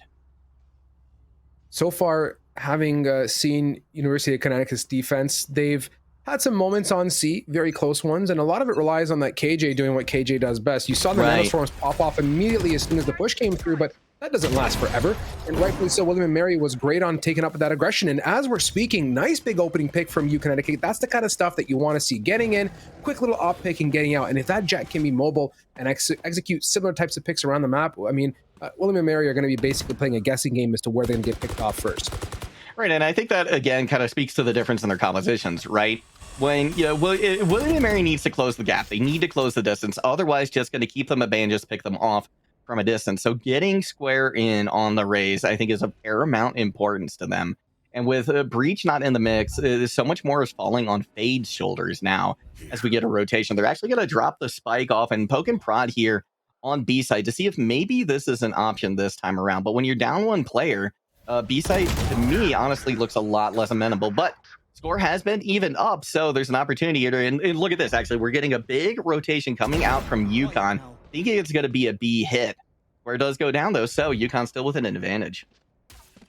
Certainly, and Spike recovered. 30 seconds on the docket here to make a move, and getting pinged off. One little recon dart goes and catches the friendly opposition sitting on the short area. Rye looking to set things up. Setting out the good old Han here, not connecting just yet, as Timothy is absolutely doming on the verge of the four-piece combination. Just give it to the Jet. won't you? And there it is. Why not juggle? That 4-piece combo for you, Connecticut, must feel great. It must. And again, this I think is just bearing out, right, the strength of this composition from UConn, especially on defense too, right? Because again, you've just got to close that distance if you're William and Mary. And how do you do it when you're staring down this top sight line? I like that. I mean, seeing Timothy pop off, not only does that work well for the Jet in terms of charging up that Blade Storm, as you can see, it is ready. It continues to fund that piggy bank that I think Jet needs to be viable with an op. Right. You got to have the funds to execute. So I like that kind of stuff. It kind of builds up that storyline that we like to see in terms of agents doing what agents do best in their role. So again, now William and Mary off the back foot of what you call the equalizer round, or the round where we have our full kit to execute. Connecticut's feeling good. I mean, they're going to be in the sit back, have a sip of a mojito, and just take a breather and let William and Mary make that first move. They have big guns to work with. They really do. And William and Mary, again, I think is just going to have to take this kind of close quarters. And we saw Rays thinking about going up sewers right onto A, which I think is the right approach. And as they're starting to rotate over to B and C, I would like to see William and Mary opt for a garage push on to B. It remains to be seen whether or not that's going to be the case, but I think that's going to be the best way to try and approach it with this composition. It is, and we talked about the X factor of that Jet floating, right? Previously on short A, and now Jet's living at C. So if William and Mary are not expecting this, which given the fact that there is absolutely no smoke coverage or anything, and Timothy's got a full-blown view of it, here the op go off, and yeah, you can see they immediately scatter and just look the other way through the X-ray. Everyone just turns around and presses the eject button. They're like, nope, not interested. I'm going to go ahead and try something else. Yeah, exactly. That's a big old can of nope you don't want to open up right there. Square bit of a satchel onto sight, but it doesn't peek the right way, so Stan gets 2 quick picks where they're taken down. William and Mary, just a couple players remaining and a few seconds left to go. UConn just needs to delay them. They don't even need to get the picks here. They just need to keep the threat. But they're still going to get one, at least. Unique trying to do something. 3 seconds left to go, though. No hope for them getting the point. And UConn starting to build a... It's not substantial yet, but it could be substantial very soon. Yeah, I mean, it's heating up, Chief. I mean, that snowball, right. Started off as like a little, 2-centimeter diameter ball, and now it's just rolling down this hill at full speed, really picking up momentum and size. And this is a William and Mary pick on Haven, so it's just nice to see UConn showing up big time. I'm loving what I'm seeing out of this defense so far. It's been, I'm not going to say darn near flawless, but like you said, the K-Pin's playing the role. Timothy's doing what Jet's supposed to do. Everyone's kind of fitting into their pockets quite well. They are, yeah. And I mean, we have been focusing, I think, a lot on the Breach and the Jet, but certainly everybody else contributing in very impactful ways. Honestly, Silva's been throwing out a lot of good recon darts as well. So I think that extra information, especially on defense, and especially when you're on a 3-spike map, right? Like Haven or Lotus, just having that extra information from Asova, I think, is really, really good. Certainly. And what's been good is KJ's been keeping things kind of fresh and spicy, right? Previously setting up double nanoswarm towards C, like you said, equal contribution from everybody.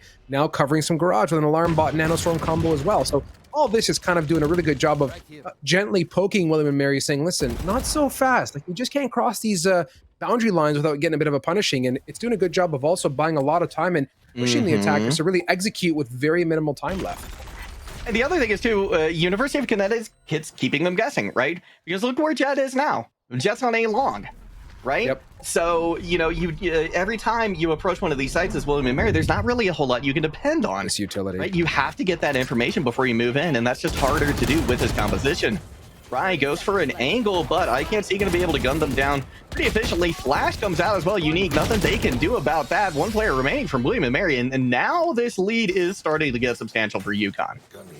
Yeah, man. I mean, this is the thing, really quickly, a conversation point. You guys saw the cascading utility usage coming out, right? First, it was Alarm Bot Nanoswarm, bought about 10 seconds. Then there was Fault Line. That bought another 5 to 7 seconds. Then there was Paranoia, and they were blind in Garage, but all that allowed for the rotations to come through. Most importantly, Jet, who was in a different area code, just sitting around towards Long A, but had the execute fully come out, regardless of how the rest of it unfolded. University of Connecticut was playing a very passive position, waiting for the rotates and the unison, and they had conserved enough utility to be able to retake that site. So it's just working quite well for them. And I think here's a bit of an adaptation really quickly. Quick Fault Line to shut Timothy out. An attempt to catch one with the haunt, but doesn't, but that's okay. At least the pick didn't come through. Wow, and they are chasing them down furiously. And this is actually something that Raze excels at, right? They smell blood in the water, they close the distance, they're able to keep that distance closed. Now, William and Mary, one of the first advantages they've had here in the kill feed, gets a plant onto A site. And honestly, I think it was because of positioning, right? Jet going a little too far forward and Raze kind of calling them on that. Yeah, the heat came quick, and William and Mary did what, like you pointed out, Juggle. Like, it was go time. Jet's dash is gone. He's running away to darn near safety to survive and use that op again. And that's, you're not going to get to spawn, so that's going to be backside. Let's just close that gap and move, right? I love that paint shell that came in. Really did a good job of zoning out that short area, and that opened up space and said, listen, at least our up close is good. Let's bring the heat and get going now. Spike down, 4v2. Faint banana duck back and forth, and you have Unk there cleaning up house.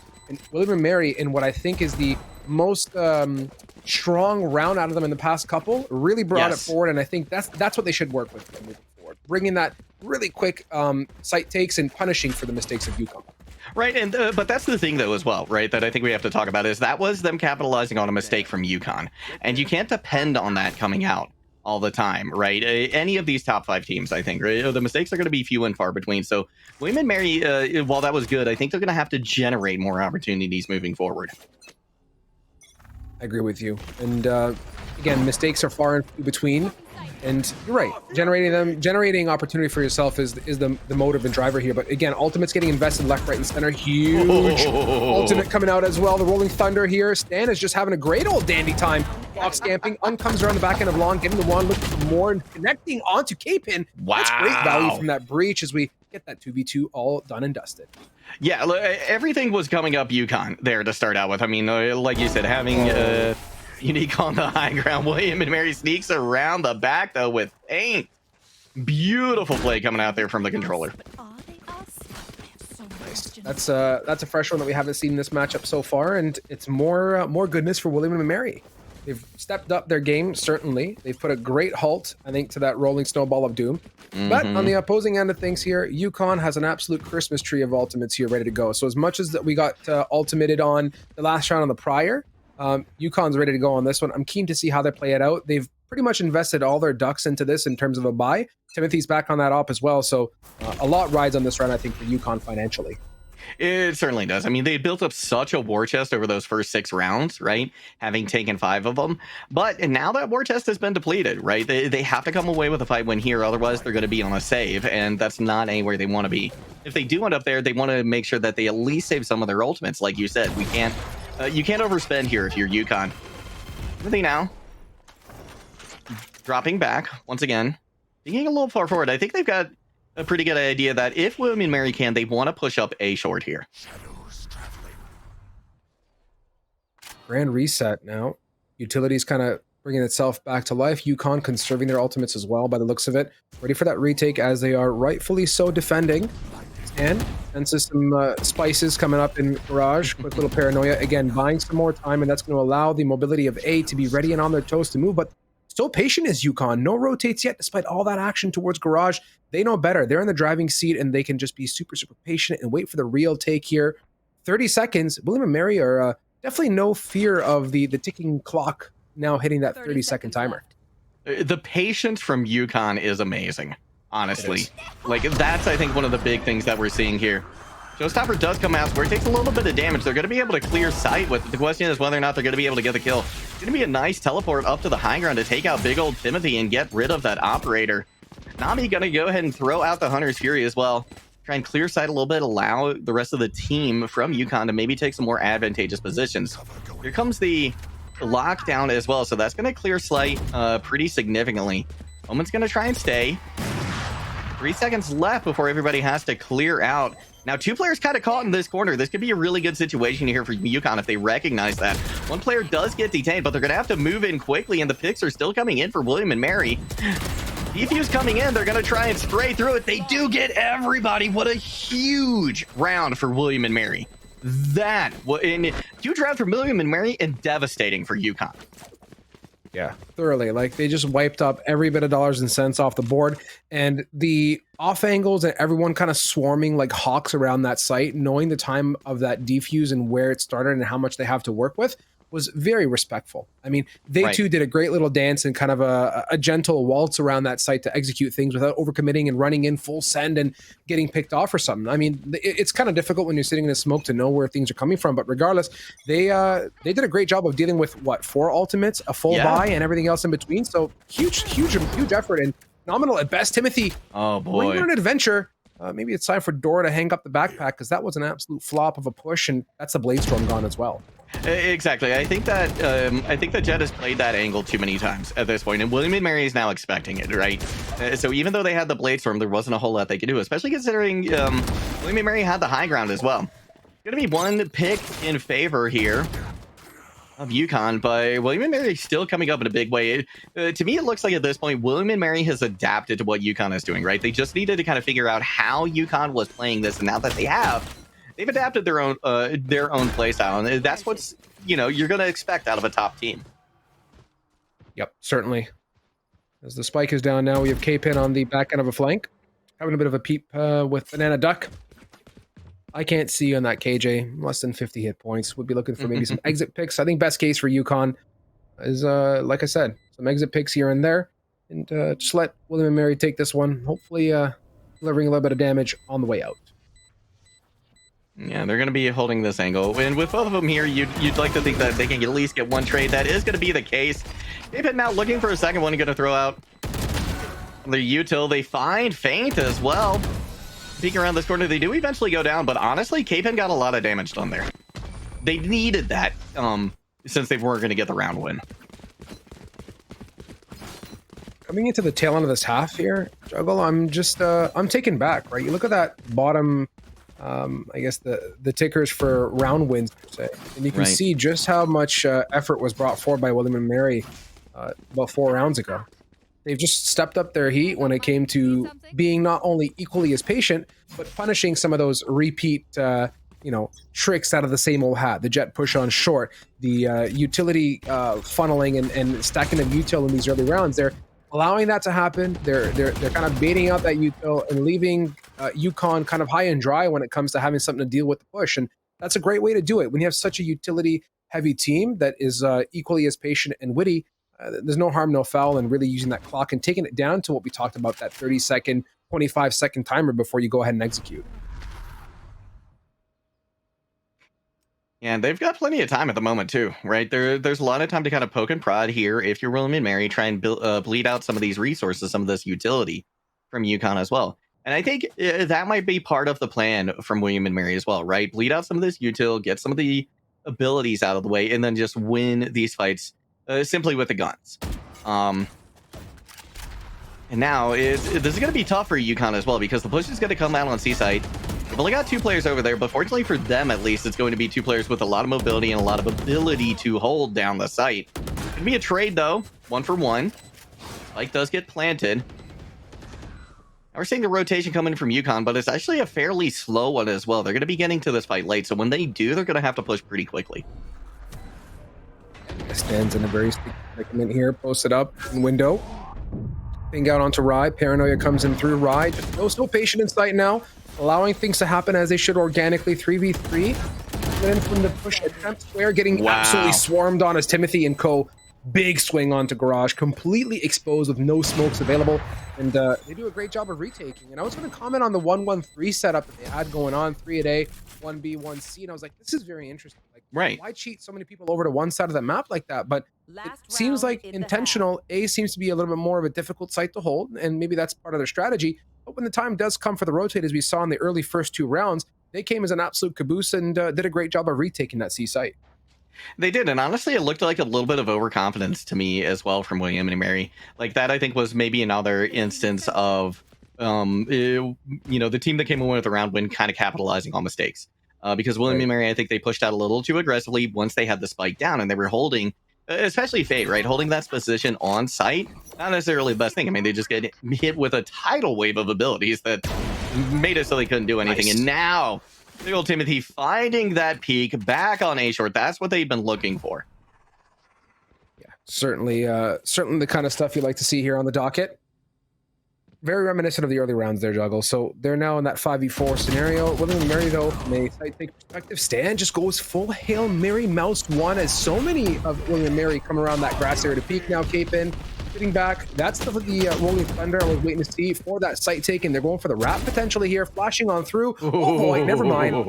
Looks like there were two different invitations to the wedding. One invitation said go to A, and the rest was towards that B side as the spike goes down lonesomely. And just like that, UConn bring it back to that 3v2. And I love this positioning from KJ as well for UConn, right? Though they're going the wrong way at the moment. They pick up on this. They hear the footsteps, so it's going to be a quick rush onto A as the spike is going to go down and get planted. Beauty here is that William and Mary may have some more smokes left. The quick ultimate comes out here to get some intel for the sake of feint, but they're absolutely stuck on site. They need to pick a fight here, Juggle, and hopefully look to equalize before they get completely pinched on. We know that Connecticut's good at this, and so far, looking bueno. They have to isolate feint now in a 2v1 and do a good job. They're coming out of spawn together, united. Gonna tap it for the defuse. This feint go for the peek, and of course, yes, as I can't see, is the higher HP member and does a great job of keeping Nami nice and safe for that. Yeah, great win, great round from UConn, and as well, I want to highlight the fact that UConn coming into the half right with a lead. It's a small one, but it is still a lead, and I think it bears mentioning that they did that on defense as well, right? And that's going to be the tougher job here on Haven. So now that they are on attack, I think they're in a prime position to take a map off of William and Mary, which would be quite a feather in their cap. Yeah, for those that weren't already sitting down and or buckled into your gaming chair, now would be a good time because we have Timothy on that attack side on that jet, which is what I've been waiting for to see. Right. It's not initiator per se, but duelist role that I love to watch on Haven come to fruition. So we'll see how that goes. Looks like a bit of a garage slash crash slash garage. That was a situation and a half. But this is what I like to see from a jet, right? We talked about it in that desk area. 5 burst dash in onto B is a staple pick, and looks like that's happening here. Feint, though, does a great job of dealing with the folks in garage. Are they looking to pinch around? They are, but right clicks aplenty here for Cape-In. Feint is taking battles, and it is an absolute fiesta here towards that garage area so far. It is, and now the seaside is wide open here for UConn to get the plant, but I don't think they know Unique is here, and this is going to be good for at least one pick. There it comes now. The utility, once again, great use of it from Unique. They're not going to get the kill, so it's going to be a 2v2 here. We're trying to get a little bit of damage through with a wall bang. Playing ring around the rosy here with Nami for a little bit of info. See the tip of the gun, an idea where they are now. Where it gives them a little bit of intel. And peek this corner. The jukes are there, but the reload diff is in favor of UConn. And that's a big round win for them. Massive. And for those that were, if you were not looking at the screen, at least you heard it. The single one pop, one shots are always just a nice little tickle in the belly, right? You just feel nice when you hear it. And there's a lot of great shots coming out there from the side of UConn. They played their ghost to their fullest in that one. So right. 8-5 now. They're back in that driving seat as we talked about. You said they walk out with an advantage, and they're continuing to hold firmly on that. Cape-In is also feeling frisky with that Phantom. So energy is high, morale is high here as they're leading this game through. We'll see what they can do with these guns in hand. Best case, obviously, being a round 2 is their intentions to not lose any of that here. They want to keep these guns nice and safe. And looks like William and Mary are choosing the aggressive side of things and are paying the price thus far, as UConn is just well equipped and well posted up for that push. I don't mind, coming out in force, right? If you take a loss on the pistol round, right? Because really that's all you have to kind of rely on, right? It is a numbers advantage, right? Because you don't have the guns. So I like that, but I'm just not sure it was the right time or the right place to do it for William and Mary. And like you said, they pay for it. Now that's going to make it so much harder for them to retake this site as it gets spike is planted, and everybody from UConn can just kind of fan out and hold just about every angle they want to. Yeah, certainly. Numbers game. Ooh. I can't see as number 1 on the grass, just patiently waiting, catching off that lurker omen. Down to that 1v4. Unique, trying to sneak onto site through a not so unique entry point, but like you said, no shocker, 4v2 situation is a disaster as we're just about to tick that double digit. UConn, heat and fire. You mentioned it in the previous half, though. This is that big old buy where we get to see hopefully everyone at their fullest in terms of weapons and get to get a flavor of what a real second half round is all about. And of course, it is going to be a mixed buy here for UConn, right? A couple of players went down, so we're going to see a save come in. We got the shorty there for K-Pin. But honestly, that's a great person to put it on as well, right? Hit him hard with some of that breach util and then close gap and hit him with a fistful of bullets. Be going to be probed initially here by William and Mary. Maybe look to catch him off guard with a non-traditional plant site. The util expended as well. At the moment, William and Mary just kind of poking and prodding, waiting to see where they think they might want to go with us. I dropped the spike. Quiet here in the land of Avon. Right? It's too quiet, but that's okay. Silence is bliss, as they say sometimes. Looks like we're lacing up our Jordans here, and as much as we like to run in our Jordans, looks like we're going to go for a leisurely stroll here through spawn and make up our minds to where we want to hit. For the side of UConn, as they're grouped up now, looking to hit that C site. No utility, as we've seen previously from UConn, the KJ. It's a very, very open alleyway up the C site, unless Unique's got a bit of a trick or two, and that might be the fault line, which does a great job of zoning tight alleyways like that long C, but that doesn't last infinitely here, and there's Timothy dashing on through, what you like to see from a duelist, and just like that, position has been gained, smokes are out, and UConn is well situated for the post. I think I would have liked to have seen William and Mary try and hold on to that a little bit more, right? I mean, they had the breach, I like the far line. Maybe could have thrown a little bit more util to try and allow the rest of members of William and Mary to rotate a little bit quicker, but that is what happened. We do not live in this universe. We in the universe where UConn gets the site practically for free. And now, given how much time they burnt off the clock, even though William and Mary is getting one pick, things are still not a done deal. It'll be a trade out. UConn actually falling to one player. Stan gonna have to have a hero play here. The defuse starting to come in. They take out two players, just a couple more. They're gonna have to get to the spike soon. Do not do that. Unique comes up with the kill that they need.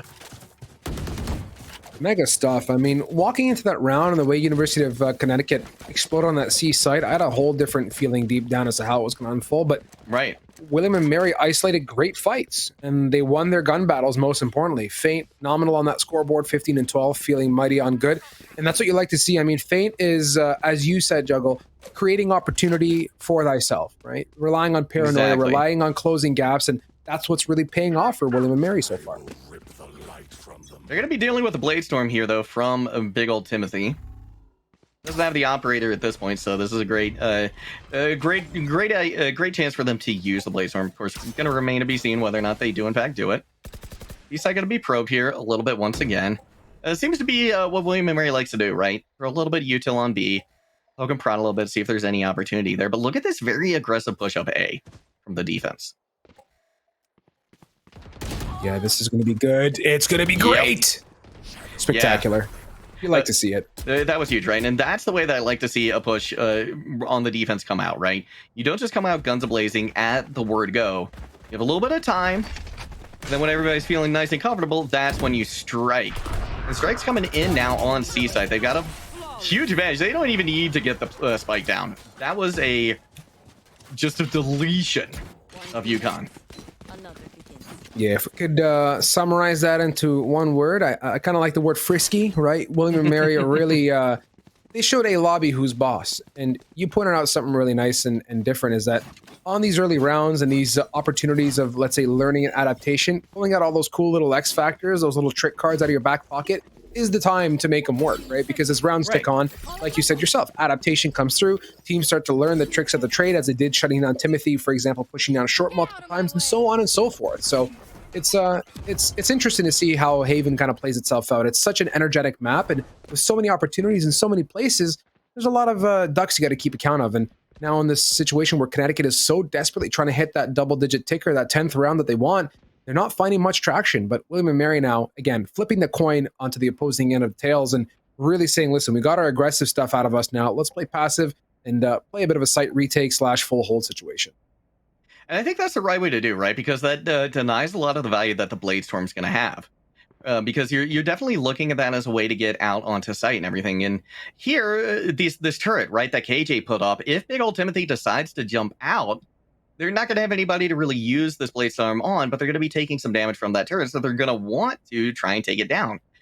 So I think a lot's going to come down to exactly how they try and take this site. Some of that. Timothy doesn't take the bait on the turret. That's fantastic. That's huge for them. So now they're going to have that moving in here as they get the spike planted. I think a big question is whether or not they can get control of the high ground. Looks like they've done to an extent as well. So this is looking really good for UConn. Yeah, the way that this side take went down was very William and Mary-esque in its form, right? It was just a full-blown decision to go, and they executed. Now they're going to try and hold off here, but Square, nice bit of a mechanical jump there. Double satchel right on through. There's a Blade Storm not going anywhere at all, and holy cow. A bunch of bees just coming out of the good old hive. They swarm completely, and with the utility, Nami for the one, but insufficient funds, insufficient firepower. As William and Mary, to me, write the textbook of site retake right there. They certainly do. And, you know, UConn did a lot of great things in taking that side as well. I mean, I think it just came up to Square. Square really opened that up in a big way. I think getting that initial pick, getting that initial positioning and draw a lot of attention to them, it just helped William and Mary find what they needed in that round. So they've narrowed the gap down to 1 here, which is tremendous. Looks like the William and Mary pick on Haven did have some merit after all. Why are we not surprised? But it's a moment of silence here across the board for ourselves and viewers and players and such, because we're getting to that gray area of Valorant where you're just like, well, shuck, like things were looking pretty good, and then now here we are, just a 1-round delta, as we're looking kind of be completely open for the side of William and Mary as well, playing that 3-2 split, leaving it for the retake, and all that utility on C just breaks my heart when it doesn't get activated after a round. It's just it's difficult to be a controller, to say the least. It is, right? Yeah, because that's just so much that you can really fall back and rely on. And honestly, if you're UConn, you probably want to try and push them to something like C, right? Push them into some of that util. And this could be where like one of those good aggressive defensive pushes comes in, right? Push up A, see if you can just funnel them into C side, but it's not going to be what happens. Is B. A lot of action happening over here.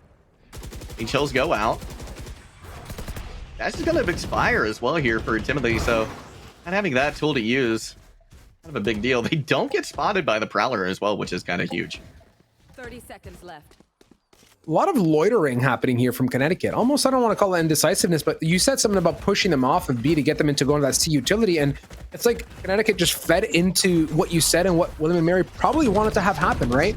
The smoke came out, they loitered far too long, it allowed the utility to come through. Now they're down to 13 seconds, absolutely funneled into a nanoswarm. Damage comes out, we got the spike here, but here's the lockdown, here's the Hunter's Fury, everything except the kitchen sink, and your favorite from the light screen getting thrown into this round is K-Pin here. Firmly on, despite the lockdown goes down the drain. Nightfall, go ahead and frost this cake itself as Banana Duck goes back and forth for the pick, for the 1, for the 2, the jab cross. And UConn on the back foot, sitting way far back in downtown C, but they got a lot to work with as 4 members of William and Mary are retaking. They do, but I can't see with very little health. They're actually going to go down. That's a big pick for them. Mike's still getting the fuse. Somebody going to have to peek it here in a second. It's going to have to be Stan. Wondering where he is. Oh, the reload difference again. William and Mary has tied it up. I could furiously spam fire emojis somehow on screen. I thoroughly would do that right now. That's kind of how I feel. Like William and Mary, just spectacular. I mean, there was nothing short of art there on that C take. And I mentioned in mid-round, I felt like there was a script written somewhere underneath all of this, and it just played itself out perfectly. Like, I was like, oh, it would be, it's not fun when your controller is a KJ, utility doesn't get used, and boom, KJ gets the chance to shine. Some of that utility does get utilized. There's a bit of damage to the spike planter, and then from there, everyone just comes in completely cascading off the Nightfall for what was, I think, a great retake. So you said it yourself there, Juggle, 9-9 equalizer. Looks like the heat's coming out again for UConn here. W keys aplenty, following Timothy into war. Javelins are out, full send on through. Aftershock does a great job of zoning, and that gives Unique the opportunity to get 2. That's called opportunity at its finest as you Juggle. And Breach earning 2 picks and going to put William and Mary in that driving seat yet again. Yeah, this is fantastic for them. They've got the momentum behind them, and they're riding it to victory at this point. Beautiful wall bang as well. I mean, you can't give anything to William and Mary. You can't give them any information. They're going to capitalize on it. Now, let me see if they're going to get 1 here, but Square very quick on the draw. And I can't see. Bot coming back. Very quick rotation, big long rotation here through spawn. Gonna see the back of Unique. Great trigger discipline right there. Pays off. And now, recognizing Spike hasn't been planted yet, they're just going to kind of reposition here, right? They don't want them to know where they're coming from. Yeah, numbers do speak volumes. And it's a patience game here. So we're just going to see if I Can't See can grab that spike somehow with everyone pretty much circling it like a pack of shark. Right. Is the stinger still broken? No, not that much. Can't connect on that pick in garage, and rightfully so. And in a flurry of rounds, William and Mary, 5 consecutive to be the first to earn double digits. You know, let's have a conversation here between you and I, and if there was a timeout, it'd probably occur regardless, but where is UConn coming up a little bit short when it comes to their site takes? For me, I think it's just a bit of, you know, lack of intent and decisiveness, and they're just not winning gunfights, to put it simply. Another thing I think is they're honestly not adapting, right? Because let's take a look at right now the rounds and how they've gone, right? UConn is winning the initial ones, which says to me they've got a really good approach to things, but then William and Mary adapts, and we're not seeing the counter adapt come out from UConn. Right? And so William and Mary is just they're able to kind of do the same thing over and over again and capitalize on what UConn is doing and being rewarded from it. It's going to be an early trade as well. We're holding this angle. Not going to be good for one this time, so UConn with a little bit of an advantage here, and they certainly need it. They want to come back into this. Here comes the rolling thunder, too. It's going to set everybody scampering, but they're all a little too far away. They're unable to get anything done. Here comes the lockdown as well. I'd argue semi-premature. There's so much time left here in this round that, you know, lockdown or not, will it detain? Actually, it does. Unique gets caught off there. Hey, never mind, I take it back. So it does kind of work for the lack of, for better or for worse. William and Mary could have probably avoided it, but well positioned, well placed. Now Spike going down for UConn here in a 4v2.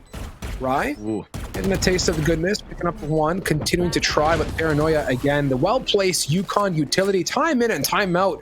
Just, there's always an answer for something, it feels like, with UConn. They have so much great zoning utility that execute through these tight alleyways and lanes, right? Whether it's a Paranoia, whether it's the fault line, it's just there, and it does a great job of doing good stuff.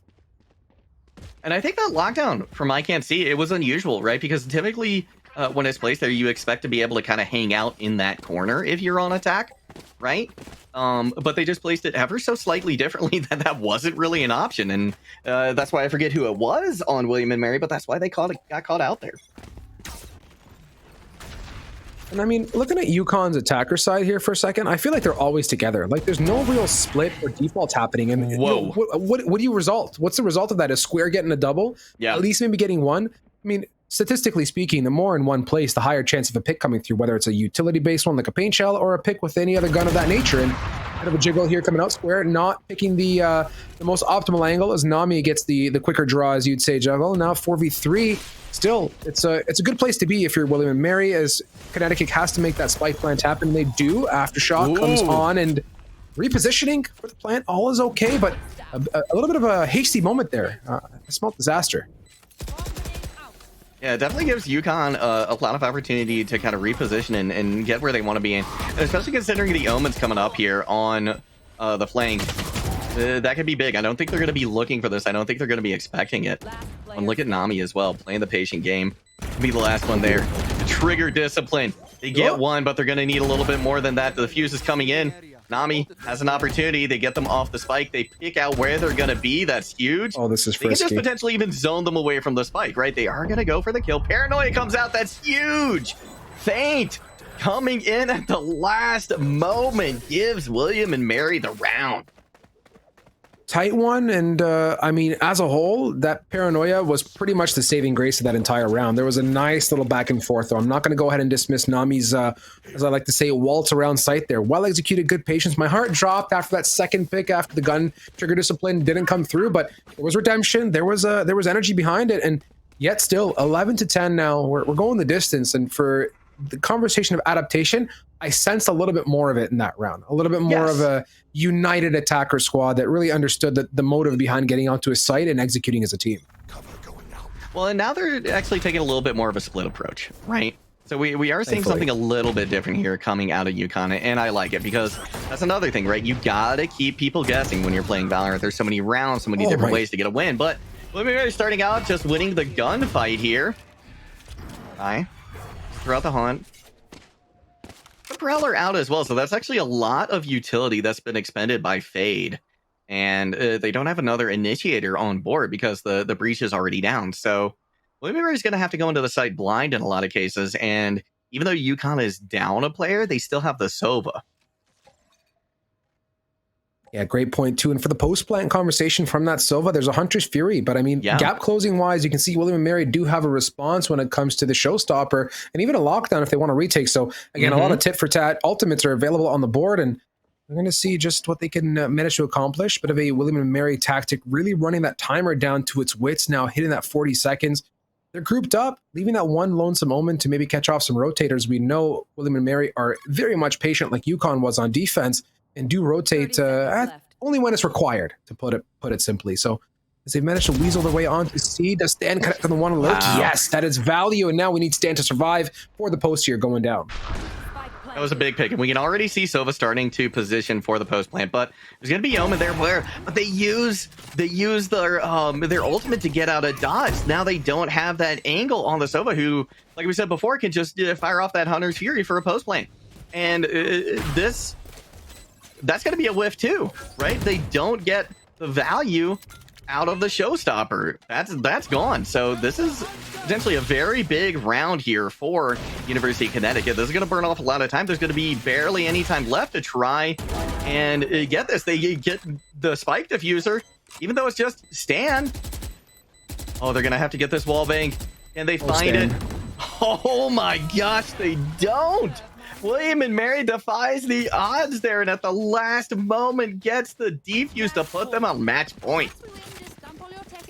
I mean, massive effort from Stan there being that lurker, but coupled with the aggressive push from I Can't See and the punishment that came out for William & Mary playing the fringes of the retake of C site, it was almost just picturesque the way that retake came through. They exerted very minimal effort on the actual retake portion of it. I mean, when it came down to that tight little 2v2 at the end, I agree, it's sticky, but the first couple picks were really just cascading effects of UConn pushing out of their comfort zone and into territory that they shouldn't have been.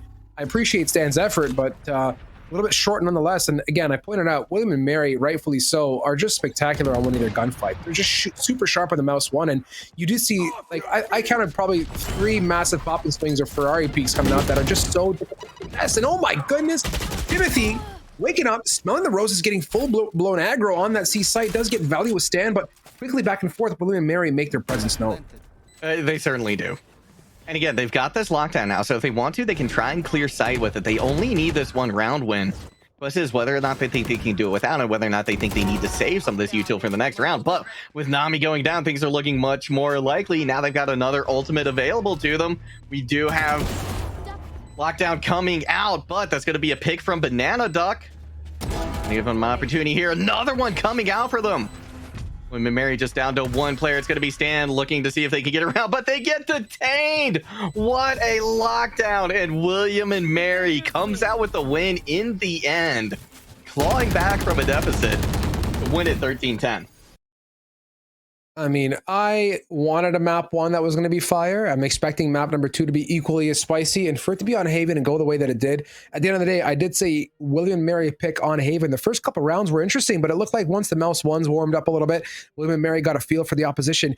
UConn just could not play the adaptation game as well as William & Mary was able to do. They did a great job of capitalizing on mistakes, connecting on 1v1 battles, 2v2 battles, getting some cheeky pushes down through A site towards lobby and such. So, you know, from the prettiness of what William & Mary is all about, there's a lot of great stuff there that you could honestly paste on a wall and call it art if you really wanted to. You certainly could, and I am so excited for the next map, right? You described Haven in a really great way that I like. You said it's a very energetic map, and I think that's just a beautiful way to describe it, and a beautiful way to describe these three spike sites, right? And that's exactly, I think, what we're going to get with Lotus too, so don't go anywhere. We're going to be back very soon with map number 2.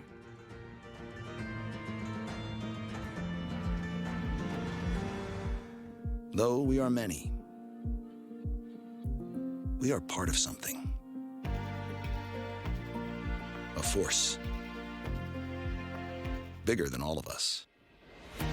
Our distinct fingerprints collectively shaping and forever changing what makes UConn, UConn. Forever making our mark. Forever making UConn a part of us.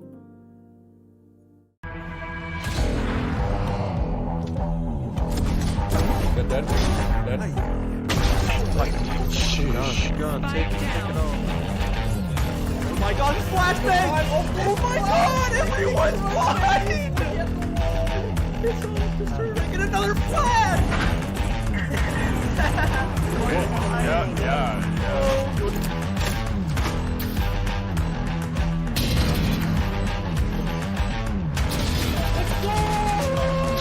30 seconds left. Oh my god.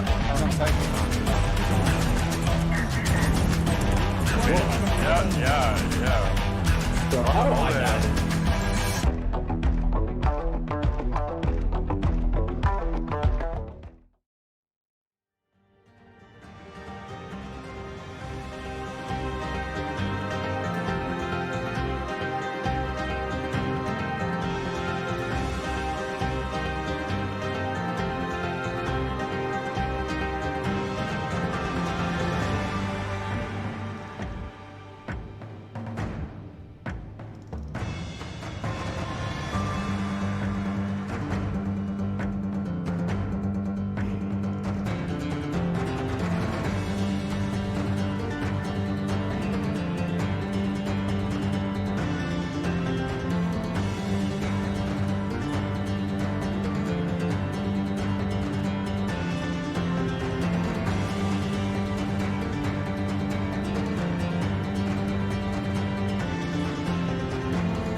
Welcome back, fantastic people from all places of the world. We are going to go ahead and continue on this series, coming off of a little William and Mary Haven win fiasco, a big W.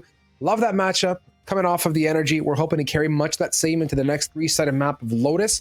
This is a Yukon pick with William and Mary starting on the defensive side.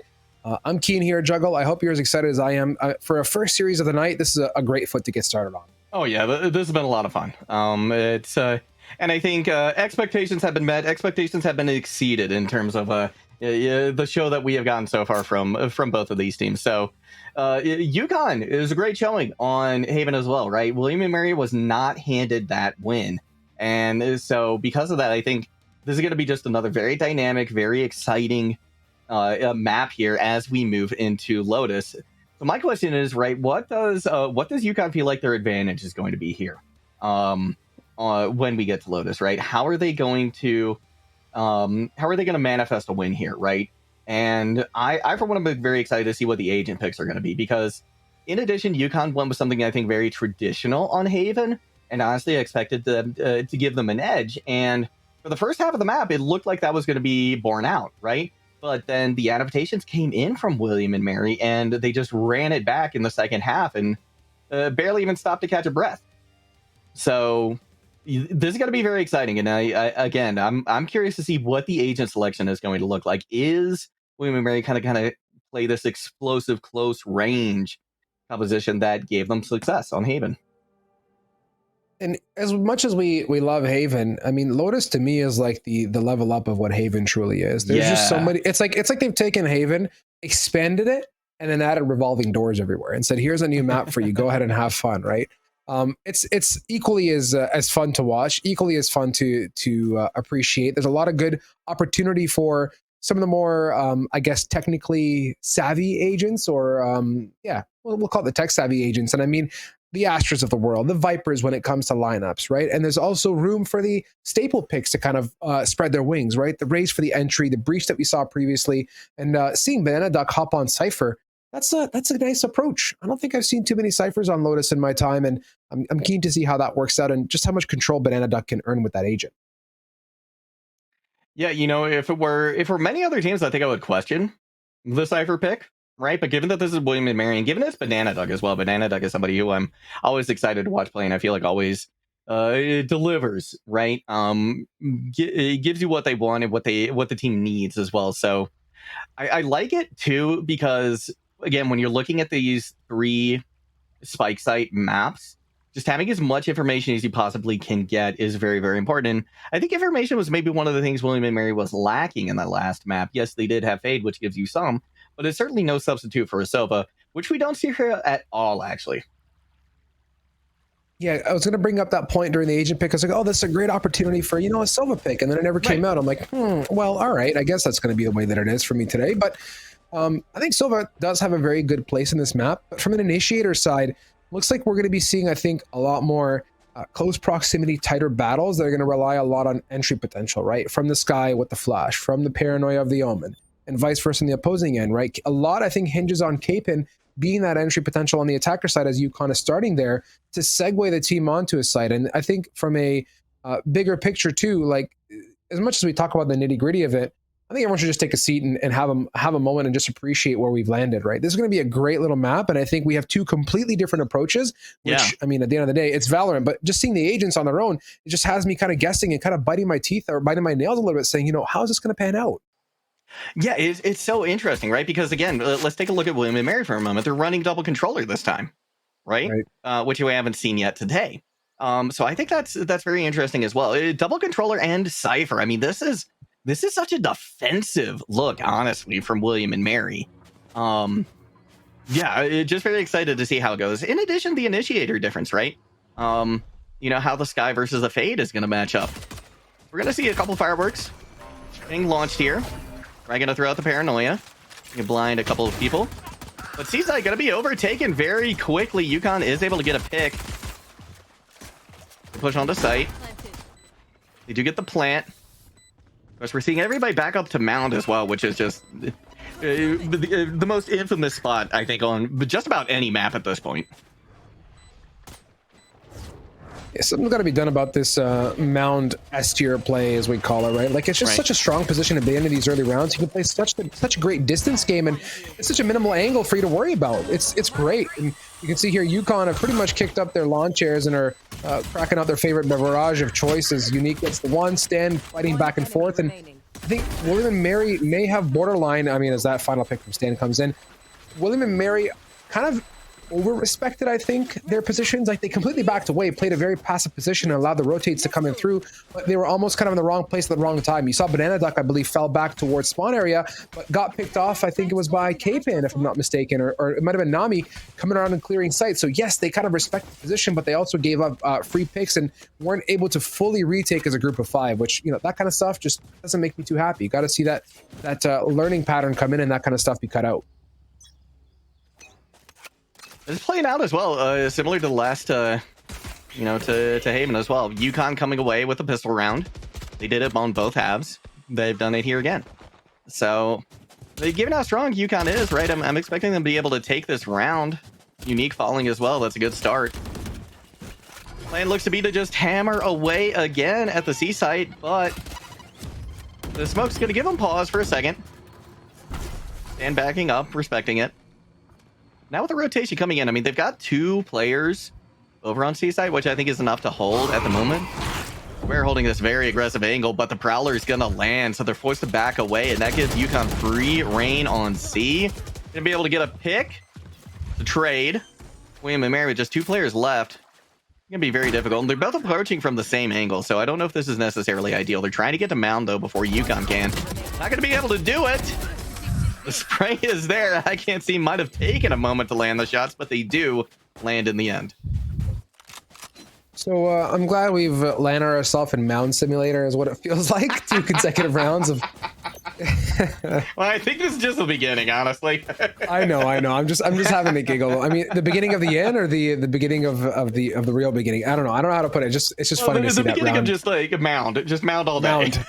Yeah, it's an S tier position. We can't dismiss it. So I think we've gotten C figured out. Let's go ahead and wipe that couple drops of sweat off our brows. It's a lot of work. Now let's see if we can figure out A and B, and rightfully so. UConn having a look at B this time now, kind of posted up and ready to feel things out. Big flash coming in to buy some time perhaps, but no one's really too phased. There's no real swing or pop coming off of that. They're going to go ahead and funnel in, hit some of that good old Cypher utility, and still respecting it, flashing it, and utilizing those smokes from that Astra that have gone down to gain site control. Well, Timothy, though, this one, yeah, smoke's going to go down. They're going to be in a frag range, but Stan picks things up where Timothy left off. Now becoming away with a pick as well. It's the 2v2 in a flash. And honestly, Stan in a very awkward position there. Plus, they had the spike. This is not great here for UConn. So William and Mary, I think, has a great opportunity here to take this back, as, yeah, I can't see just doing everything they can to try and regain control here. Cypher just backing up. This is a nice little chase we've got going. It's 1v1 now. UConn's still in it. And this would be interesting if they actually managed to take 3 rounds in a row, because that hasn't happened yet. It's always gone 2-1. Here comes the peak. The knife is out. I can't see lands a couple of shots. Just one errant bullet will take down Feint. Trying to run for their lives, and I can't see recognizing this as, you know what? We're just going to go back to our old tricks. Seaside and Mound. SKJ going around. No, this time playing the aggressive post. Knows the damage is done. Ooh! Wow. Hello? Big. Crosshair placement? Yeah. Can someone ring it in for me? That was just spicy. I mean, couple that with being, as you say, Juggle, quick to the draw. That's just great gunplay. William and Mary off the 1v1. Low HP. Come in clutch. Yeah, you can't ask for better from your Viper. That was just phenomenal right there. Bueno. But UConn's going to be running into this round with a couple of ultimates. So, you know, despite taking the L that round, I mean, this is going to look good. And it's 2 very impactful ultimates as well, right? The Cosmic Divide and the Lockdown. A lot can be done here with that if you're UConn. Keep it cool. That's how you With you, Juggle. As we see UConn piggyback off their situation financially, going for the buy, rightfully so. And re-entering Mound Simulator. I swear I Alt F4'd that last round, but apparently it relaunched itself. Kidding. Having a moment. No, they're just feeling it out, running a bit more of a default here and spreading their wings, hopefully to see what they can do with William and Mary. I like the positioning, though, and how Cypher is playing a semi-passive setup on A to a certain extent, utilizing some of that the tripwire and the camera to play the different zones, and that's what makes Cypher, right? Being so flexible and able to, like you can see now, move away from a site, but still feel equally as comfortable being able to check it. And obviously with all the sound cues happening at Mound, including this gigantor of a lockdown, rightfully so, the rotates are just starting to make moves. You can see Sky and Omen looking to flex around B and Raptor spawn. I like the snake bite as well to kind of slow down that push in, despite there being the lockdown. What a flash! Whoa, it's a big flash, but Unique still gets the pick. Spike is going to be planted, but UConn now fighting from behind. They do even it up. Here comes the Cosmic Divide. Actually, did it come in? I don't think it came in yet. No, I think they canceled. So we'll have that. It's the tool they can use. Square gonna take a fall. Gonna be a nice gravity well as well to keep Banana Duck off the spike. Here comes the shots from Mound. What do you do? Unique apparently comes in big. Last player remaining. They get an exit pick, but it's just going to be down to Nominee. I mean, this is wonderful, right? These rounds are being won by a hair on both sides. Yeah, but by a smidgen of a smidgen of a smidgen. I mean, the thing with Mound is it's got very limited angle positions unless you basically swing high or swing low. I get that, but it's just kind of being rinsed and repeated for better or for worse here. And UConn's recognized that it works. It's, yeah, I think composition-wise, they're going to have to deal with Mound. I'll leave it at that. Like, at this point, it's pretty much telegraphed. William and Mary want to go for a defuse on C. You got to go for a flank. Maybe they should start doing quick flanks or something to deal with this Mound situation because it's just not working. Like, whenever they go towards C, it's a wash. I don't know how else to word it. Maybe I'm just kind of bamboozled a little bit inside and I just can't swallow how it unfolds, but it almost feels like a cheat code playing that fight over and over. Oh, yeah, it really, really does. And I like what you said, too. That's what I would the flank. That's what I think we need to see out of William and Mary when Seaside gets taken, right? Is you've got to just clear Mound first, some way, somehow. But that's not going to be what happens this round. Like, it's planted on A. Dan goes down as Feint, the hero from a couple of rounds before, coming up with a big pick. Big old Timothy going to try and slow things down, as well with some paint shells. We're pushing out. Stan finds one. William and Mary still in a rough position here. We're now caught in the cyber cage. He's starting to come in. They're going to try and push out, but Big Ol' Timothy's there, ready. The shorty has a couple of picks. Unique goes for a hero play, but it comes up a little bit short, and that is a flawless round for UConn. Nothing short of goodness from UConn on that site take. As patient as they are when they hit that C, they bring the polar opposite of the spectrum on that A take. Really forward, really direct, and what I'm loving is, I mean, for one, look at Stan's score, but if you look at every site tick historically, Stan has placed a Nebula coverage in the most optimal of places, right? Blocking off major choke points, allowing the team to basically walk in for free, and William and Mary are respecting that utility because they want to play the retake, but they just can't succeed at doing so. It's the perfect recipe for disaster or success depending on which side of the spectrum you're on. Stan takes a bit of damage there from those paint shells. I like seeing William and Mary kind of aggressively holding C here, right? They've actually taken Mound as theirs, and that's forcing the rotation completely onto A side here from UConn.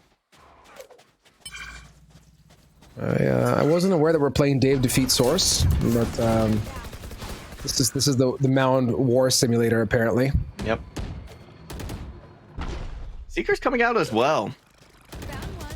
William and Mary is on the hunt. They're on the prowl. Gonna see if they can close this thing. I mean, look at how they've got UConn pincered in at this point, right? All they need to do is really just kind of tighten the clamps here, and they should be able to get a round win because their positioning, their map control is beautiful right now. And while UConn is getting close to A, they're actually gonna feint and go over to C for the Cosmic Divide. Square holding a gun that isn't a shorty for once and does get the one. Spraying, but no bueno as K-Pin transfers. Back end is covered, and you talked about the flank, and I was expecting to come from B to C if they went towards C, but this time the push and the aggression is paying off thus far. The 4v3, I can't see, can definitely see now, having crossed the fringes of the Cosmic Divide as K-Pin lines up the double and is on the verge of a 4-piece combination, but alas, down to a 2v1. 12 seconds is fairly ample time, as we'll see here as the spike goes down. Not necessarily planted for Mound in its finest, but Banana Duck here has given up positioning, opened up the door, and has to now retake through a very limited choke point in this 2v1.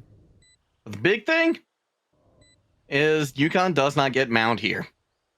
Yes. Right? Cypher stole that away. Playing this very, very carefully. And there's so little room for error, especially considering they have 47 health. So anticipate we're going to see a fake here on the defuse. No, they're not going to go for it, actually. Not a whole lot of time to get one pick. You have to go for the spike defuse here, at least the feint. Oh, and with the rolling thunder coming in, this round is UConn's. There's no way you get to that spike at this point. That was one simply based off the utility. And now, yeah, Banana Ducks maybe just looking for an exit pick, forced to back away. And UConn with a, you know what, this is the lead they built up on Haven, right? But this is also when things started to turn around for William and Mary. Yeah, for sure. And you leave your breach in a situation like that with all that utility left over, it's kind of detrimental. Like it's almost as bad as having a Sova that knows lineups and has a Hunter's Fury available as well. Right. There's just so much potential to clutch. So yeah, this is where, if stats are to be believed, that we should see a turning point from William and Mary. The unfortunate portion of it is that the buy doesn't line up to what we'd expect. They're sitting on sheriffs and light goodness all across the board. Economy, though, is critical. I mean, if they're playing the long game and looking to get their 4 to 5 rounds, ideally in this half, then this is the right way to do it. No reason to kind of tickle the pigeon in a way that's uncomfortable and force things that aren't meant to be. Apparently, they think that C is not meant to be this time around, so we're getting that very aggressive push onto A side once again, which has actually been left wide open, right? This was a great read, I think, from UConn. Maybe just serendipity that they're able to get this site completely without having to fire a shot, essentially, right? The spike plant will come in maybe a little bit late because now William and Mary does have ample opportunity to rotate. Absolutely, and it feels like it's been a hot minute since we've seen a 5v5 on a post plant, but right, we're now playing the fringes, waiting for a opportunity, goes in for the first attempt at a satchel, bouncing back and forth. The rest of the team doing tons of work, clearing tree. We don't get the showstopper connecting, but all's good here as the work is being done by the opposition. But Ape in here, wow, isolating a lot of great 1v1s. Wow. I can't see from the backside now. Rye on that defuse. Is it going to be good enough? No. Fault line completely ruins that story and gets a push in. We're going the distance here. Mouse 1. Hello? Hello? Oh, you can't see. Oh, no. If they had just stopped moving, honestly, if they had stopped moving a little bit right there, I think they would have had that. I mean, it was in the right proximity. X-Ray said it was there, and better for worse. Yeah, I don't know. That was maybe a bit of a panic Mouse 1 run and gun situation. Yeah, I think so. I feel you're totally right. They would have had that had they just stopped moving, but it's almost like we telegraphed it. It looked like I ate my words in terms of the buy being anything. They pick up that round on a light buy as well. And that's huge. That's really big for William and Mary here. And now they're going to have an advantage in the ult economy as well.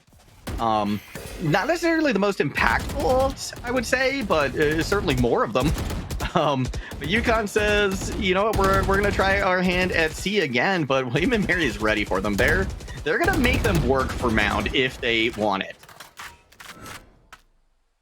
They're learning, though. I mean, look at the difference. That's, what, 2-3 consecutive rounds they've pushed up on Mound and gained that control. So, you know, I made the day of defeat joke for fun, but I really mean it. Like, they're fighting for territory, and they know they've got to punish time in, time out, and they're doubling and tripling up and investing a lot of utility. Oh, my God! Revolving door with a rocket coming out of your face is one way to enter and regain some control, but it gets traded off very quickly. William and Mary are sitting on 4 ultimates. Here's the attempt from Connecticut to halt push before it even starts, and keep them in the fringes of that mound area. Again, fighting for territory is the name of this round thus far. Rye contemplating the ult out, and rightfully so. Time's ticking, and off we go to safety here, but that gives them the site that they so desperately wanted. But let's see here on the retake if we can go ahead and manage some of it. Big damage out onto Stan as Unique and Co. playing the distance, and Astra coming in clutch yet again with some great Nebula coverage. On the flank is Rye, but no one to receive just yet, and the turret does its job oh so well. Yeah, honestly, I thought Rye had that, but the turret was beautiful, right? That the turret won them that. Turret helped them maintain mount control, which is exactly what they want. Probably's gonna go out, get a little bit of value too, Banana Duck. Actually, it looks like they shot it right before it landed. Just send out another, see if they can get something done. Unique going for the defense, but there's the Nano Swarm as well. We also get the Fault Line coming out, maybe a little bit of a double commit there. Not ideal. Guiding Leg gonna briefly stun, and that helps to equalize. Just gonna be a 1v1 at this point. Banana Duck versus K-Pan, but there's not gonna be enough time regardless to get the defuse, and the pick comes in from UConn regardless. That's the nth degree of frustrating, is like knowing just how strong Mound is, and the reality being that you have to leave the site completely to go do a do-si-do merry-go-round situation just to be able to defuse. Like, that is, I don't know, that would grind my gears the wrong way, time in and time out. And I think William and Mary now are pretty much only stuck dealing with Mound is what I honestly feel like. Because, like, what, 4 out of the past 7 rounds have been C takes, or 8 rounds? 5? Yeah. That's not fun.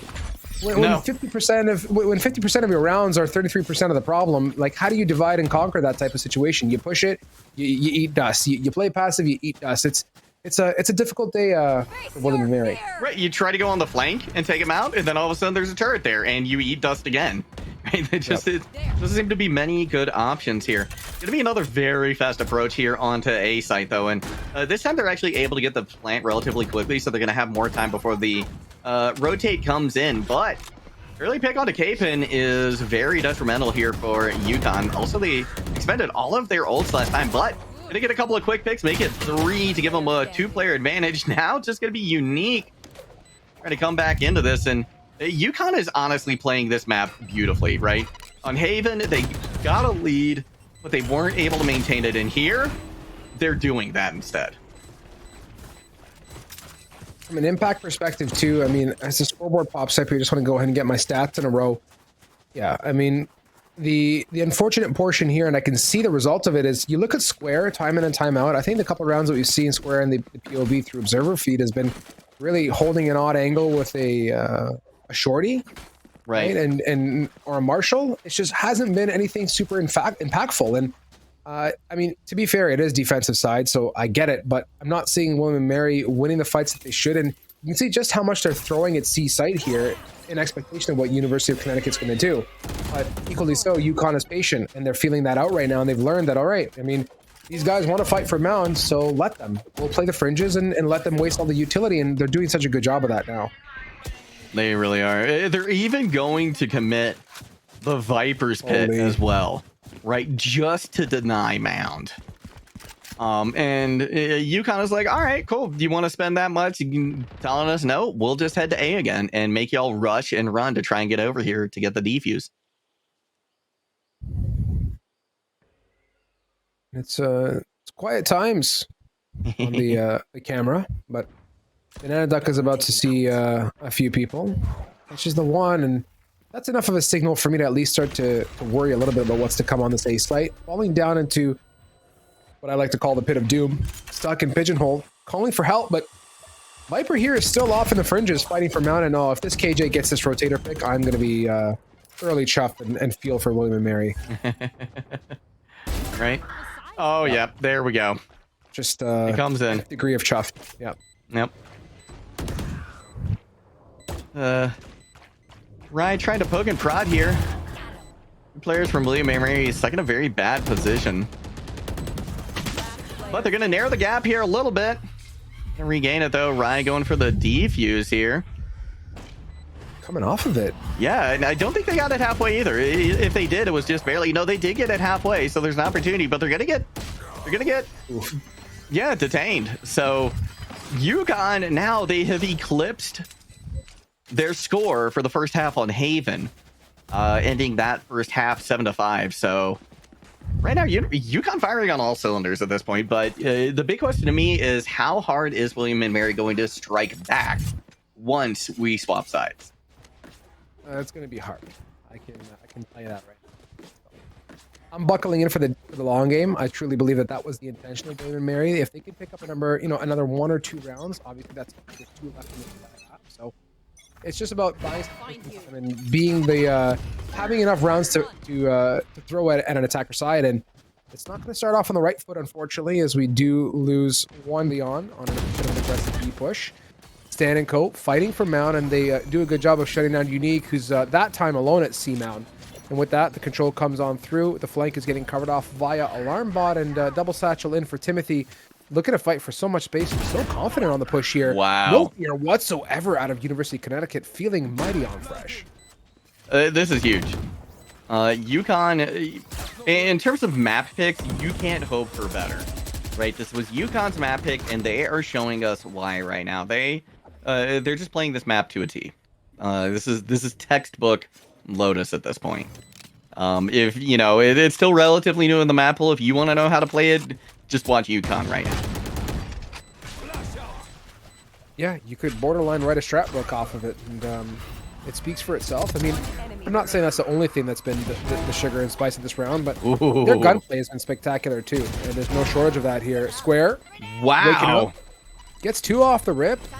Looking to fall away to safety. Satchel boop out. The turret yet again is just that little X factor in the mix there as Nami holds firmly on Mount again. That's 9 for UConn, and announcer said 9 last round. William and Mary juggle from my side. They really need this one just for the sake of having some cushion this second half. Like no exactly. ifs, ands, or buts. Yeah, like if you roll, I mean, anytime you hit the double digits, right, things are starting to look pretty. Anytime the opposing team hits double digits, things are starting to look kind of grim for you. And for that to be happening this early is there's no other way to put it. It's really bad for William and Mary. So, just about every single round here is going to be essential for William and Mary to take. Since this last round, we are seeing a flurry of ultimate use. Cosmic Divide comes out. The showstopper as well. A little bit scary pushing through that Cosmic Divide. The satchel does not work this time around. Fortunately, it's going to be a whiff. William and Mary now at a 2-player disadvantage. They find another one. Here comes the showstopper instead from UConn, and they take the round. This is 10. 10 round. Oh, wait, no, there's still 1. Square is still alive. There's hope left. We can't call it yet. They've got their work cut out for them. Gonna send the boombot in, get a little bit of info. Maybe pull out some util. Ooh, it unfortunately finds nothing. That's a big swing and a miss there for Square. You have to swing here though once again, and they go down 10 rounds for UConn. I mean, a 10-2 scoreline at the half is tremendous for anyone, but for the number 5 to be doing this against the number 1, I mean, this This is tremendous here, Strive. Yep, beyond tremendous. Like this is a showing. So for those that want to look at the two sides of the coin here, right? On the one side, Connecticut are feeling great, but rightfully so. William and Mary came out on Haven like an absolute wrecking ball in half number 2. So, and if anything's to be believed on with how Lotus has unfolded towards Mount and such, I mean, it's not the only thing we've talked about. I think we're in for a bit of a show here initially. Got to see William and Mary establish a good couple pistol rounds under their ground, and then from there, I think they can really pick up some steam here. They've been suffering though. They haven't won a lot of good fights. The morale is probably not the sharpest either, but a team like this knows how to fight, and the standings kind of speak to that in the season so far. So stay steady, folks. We're just getting warmed up. I like this wall as well. The Viper threw out from William and Mary, right? As a fake, just doing it right off the bat. That is a big stun as well. Spur going down is huge. So once again, going to be an advantage here for UConn. I want to make quick work of this half, and they are starting to do that. And at this point, right, this is starting to look like 4 out of 4 pistol rounds going for UConn. And that is a huge stat, right? A lot of times when you win those pistol rounds, you're going to win the half. And while that wasn't the case on Haven, necessarily, it's looking to be the case here. I must wait a moment. With less than optimal amount of time left on the clock, William and Mary got the spike, but Nami here is occupying a great little post, waiting for the crossover. They're going to have to hard clear it. And they do. They recognize that they're in the line of fire when it comes to map control. Checking the corner. Nami, though, is so quick on the mouse one. Picking off Unique. And battling with Banana Nut. That's a good little joust back and forth. Spike still in hand. 20 seconds in a 3v1. Looking to get the plant now, but everyone is already here, and they're ready to go ahead and at least stop the plant. And I don't even get to that point, and rightfully so. Benedict had the right idea to try nicely and equalize as much as possible, but no bueno. UConn hitting the double ones. And at this point, I mean, you have a very difficult decision to make if you're William and Mary, right?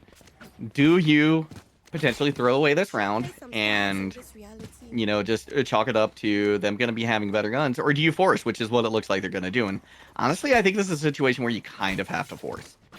You don't want to give yourself just a 1-round buffer, and so you kind of got to go high risk, high reward. I'm with you, and it's if you're gonna put it all out on the table, this is the time to do it. Everyone kind of playing a bit more of a default here, Juggle, feeling things out, and that Viper wall. I mean, as much of an X factor as it was in the agent pick, hasn't really come to much meaning just yet. It hasn't actually.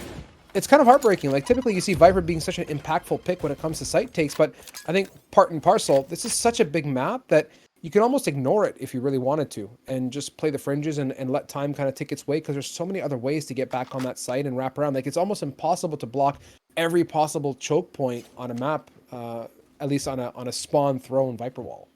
Right, like it almost feels like you have to use the Viper wall on this map more reactively than proactively, which is definitely a far cry from how you typically use it. They are going to use it here, though, to try and push into A, especially considering there's nobody there at the moment. I think it's a pretty good idea, but they go through short instead of long, and so that's going to cause them a little bit of problems. They have to peek out in front of that wall, and that signals to UConn where they are going, so the rotation's going to come in. 30 seconds left. Spike down, and post plant set up here from William and Mary. I mean, this is a big round. Minus the fact that it's off the match point, it's just getting some footing back into it here. Connecticut. Seems like they've conserved a fair amount of utility as well. Going for the peak, a little bit of an overstep there from Square. Paying the price as two members are just patiently waiting from up above. And the collapse here now from K-Pin and Co. 3v2, looking to clear out Tree Room, and Rye now. Big paranoia connection does catch them both, I believe, as well, but it's all good in the hood here. Pop flash, Unique, almost going to go ahead and swing off, but K-Pin, despite being half Ray Charles, is able to get that pick and take it off the match point.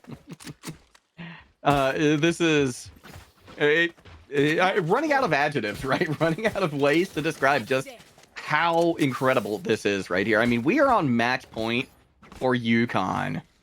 12-2 against the #1 team here in EGF, a team that has been so dominant for so long. I mean, even just take a map off them is fantastic, and to be able to do it in this way, this is a statement from UConn. Talked about one thing, which is the Viper wall and playing in a reactive nature versus proactive, and it's just getting dropped down on A, and it's not really doing anything for me. Yeah. You know, I don't know if you feel the same, but I do. Being impactful bit of utility, and we fight from now on. Why not use it to block off C to a certain extent and fight for those fringes, right? It just feels like on the, you know, to build up on top of it, there's no real oomph out of the duelist of Raze to follow up on closing a gap with a Viper wall, right? It's right. You have a Viper wall, you have protection, but there's got to be something there to then go and explore the distances and the places that it is protecting, if that makes sense.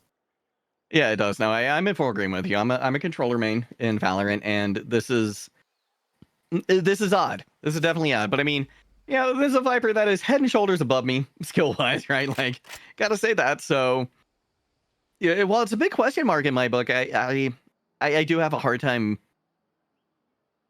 It's just straight up calling it a mistake. You know, it definitely doesn't seem like it's getting value, but maybe there's more to it than I don't realize. But at the moment, William & Mary taking a very slow approach here on B. Vila comes out. Obfuscate and obscure. 30 seconds left to go. William & Mary has to make a move here, and this is match point. It's all coming down to this. There's no room for error at all on this map. Oh, absolutely not here. And they have that Viper wall up on the side of interest. Rotates here from UConn. 13 seconds down to the wire. Nailed biter. And the spike is just about to enter. Wow. Now Fate gets a nice one on the rotate. Good opener. Good energy from William & Mary here. Nami, though, equally as patient, doing what they do best here, playing the distances, waiting for the team to show up for that retake opportunity now. And everyone's here, but what's going to be the catalyst? What's going to be the start of it? It might begin with this haunt. Oh, never mind. Oh, yep. Haunt was a little bit of a whiff right there. Tough angle, put the ball to get it over. Banana not going to find Nami, though, when they peek. It's a 3v3 here. Oh, this paint time is ticking. Stan going in for the defuse. Going to be able to get it to about halfway. In fact, they're just going to stick it. That is going to be the game. And 13-2 for UConn. I mean, talk about momentum, right? You got momentum for days here, your UConn. Yeah, there's enough momentum here to sink the Titanic twice over. I'll be quite frank with you. Like, that's one way to take your map pick all the way to the finish line and make it a dub. Everything about what UConn did was spectacular, right? Their Astra played everything almost dead nuts perfectly. Timothy was impactful and very forward. K-Pain offered superb utility. And, you know, as much as we joked about it, Mound ended up being the initial focus point for the beginning portion of that map, but then we saw diversification. And I think for me, Juggle, I can kind of say that I don't necessarily feel too happy and fuzzy about Viper picks in the future. So it didn't have that impact for me, albeit it was only a couple rounds that we got to see it. It just felt like from a composition as a whole, UConn was much more rounded, if that makes sense. It does. It does. There was a whole lot more synergy there. And I think that's actually, honestly, kind of been a theme for them as well, right? Like when we look back at Haven 2, I mean, there was, I take that back. There was a lot of synergy with the picks that I think William & Mary had, but I just questioned the picks on that map. They made it work there, weren't able to make it work here. We are going to map 3, so don't go anywhere. We'll be back soon.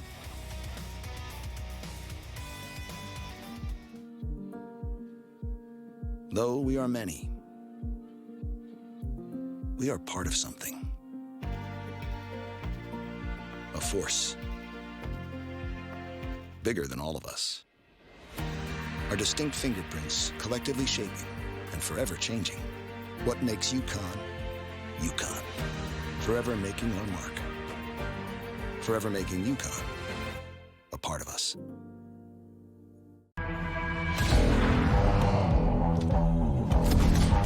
Dead.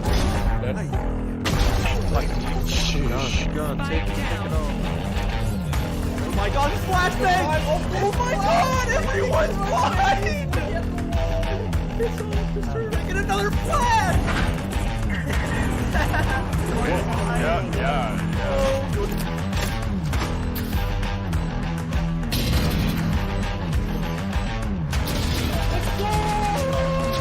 30 seconds left. Oh my god.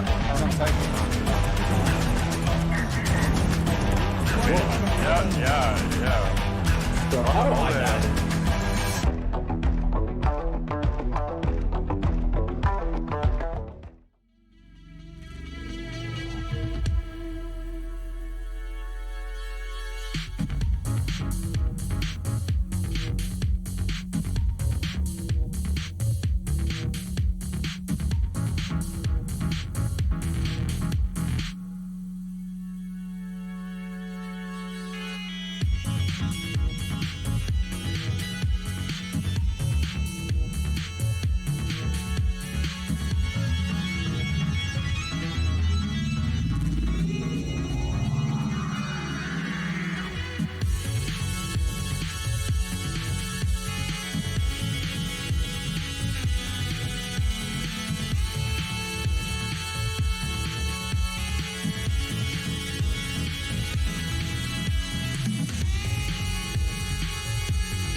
Welcome back, everyone. After an amazing map number 1 and an even more incredible Yukon win on map number 2 on Lotus, we go to the decider. Off to Icebox. We fleshed out the 3-sided maps, as Juggle calls them, and now we're off to something that we're also familiar with and love to see. We'll see the decider. I mean, we fought this hard. Yukon came back swinging on their map pick. William and Mary showed their stripes after a massive comeback on Haven. With William and Mary now staying on the defense here. Juggle, where are your marbles at? How are you feeling about this? And any expectations, thoughts, and opinions? Well, I mean, here's one thing to just highlight, which actually our producer did in our chat as well in Discord. It's the fact that both teams are undefeated on Icebox, right? And only one team is going to leave with that record here today. So looking a little bit deeper into those score lines, though, William and Mary's wins were a little bit more one-sided. In addition, this is such a tried and true and practiced map at this point that I think the edge is going to go to William and Mary because of that too, right? I think some of what we saw there from Yukon just, absolutely blazing through William and Mary on Lotus could have just been the fact that it's such a new map and William and Mary might not be as practiced in. The strategies aren't necessarily as nailed down as they are certainly on a map like Icebox, right? I mean, it's hard to surprise anyone on this map anymore with just how many ways it's been played. 110% agree with you. And this is one map that I'm kind of grateful to see Viper on both sides. It really does belong here. It's almost a staple, I'd say, to a certain extent. KJ also fits the bill. Sage, again, very much battle-esque. And, obviously, for those that have obviously put 1-on-1 together, it's a mirror matchup. So, yeah, which is to be expected here, too, I think. Totally. Especially from two of the top-performing teams, right? Totally agree. Yeah, the strats have just been worked out. These teams know what they're doing here. 110% with you. Now getting into pistol round here. Initial spawn commit of that Viper wall off towards the B, which gives them some options, spreading out for a default and filling out that A and B respectfully in a huge, massive shuffle. You can see on the minimap, William and Mary are juggling bodies around like it's no one's business, kind of repositioning and recalibrating here so early on. Yeah, this is interesting. I'm getting quite a bit of good info there.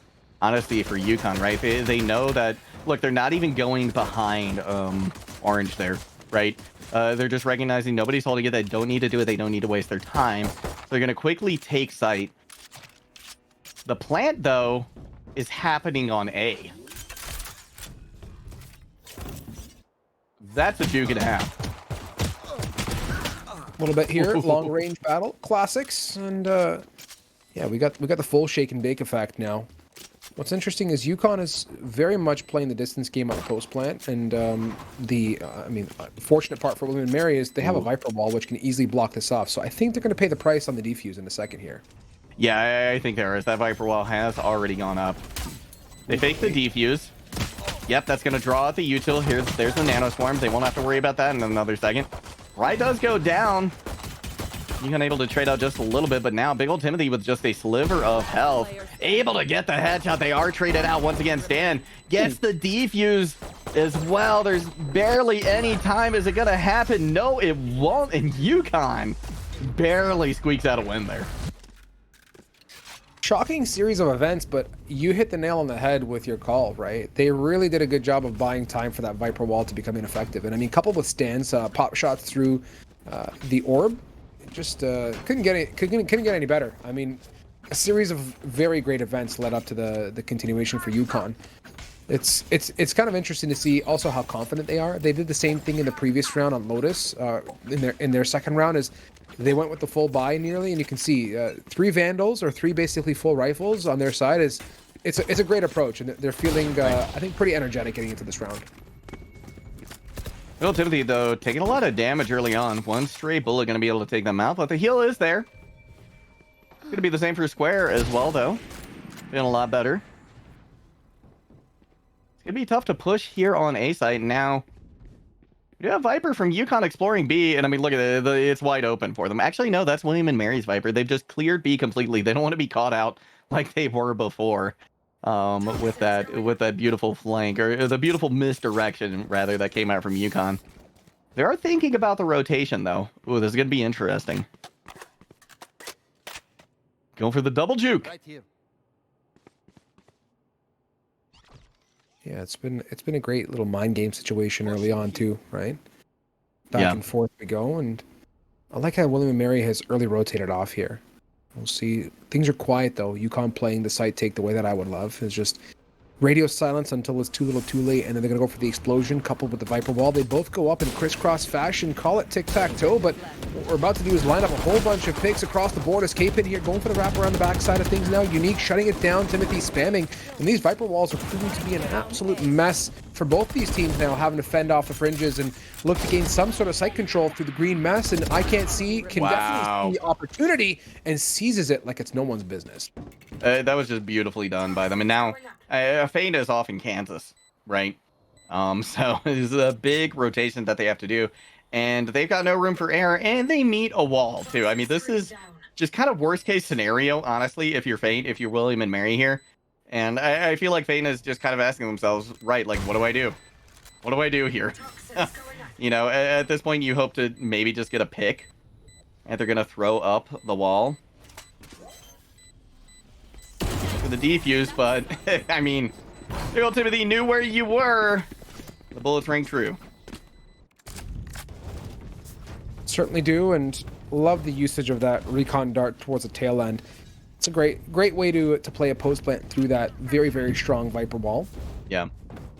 So UConn obviously walking in with the firepower. I was expecting nothing short of awesome, but this is the decider round, as we called it previously, where we have William and Mary on their bye. So far, not so good. I will say that. It's been a very lackluster few rounds for them. And I'm hoping to see now Square back on Jet, or playing that Jet role, looking to be that pick and roll factor that we saw on Haven, right? There's just so much good potential.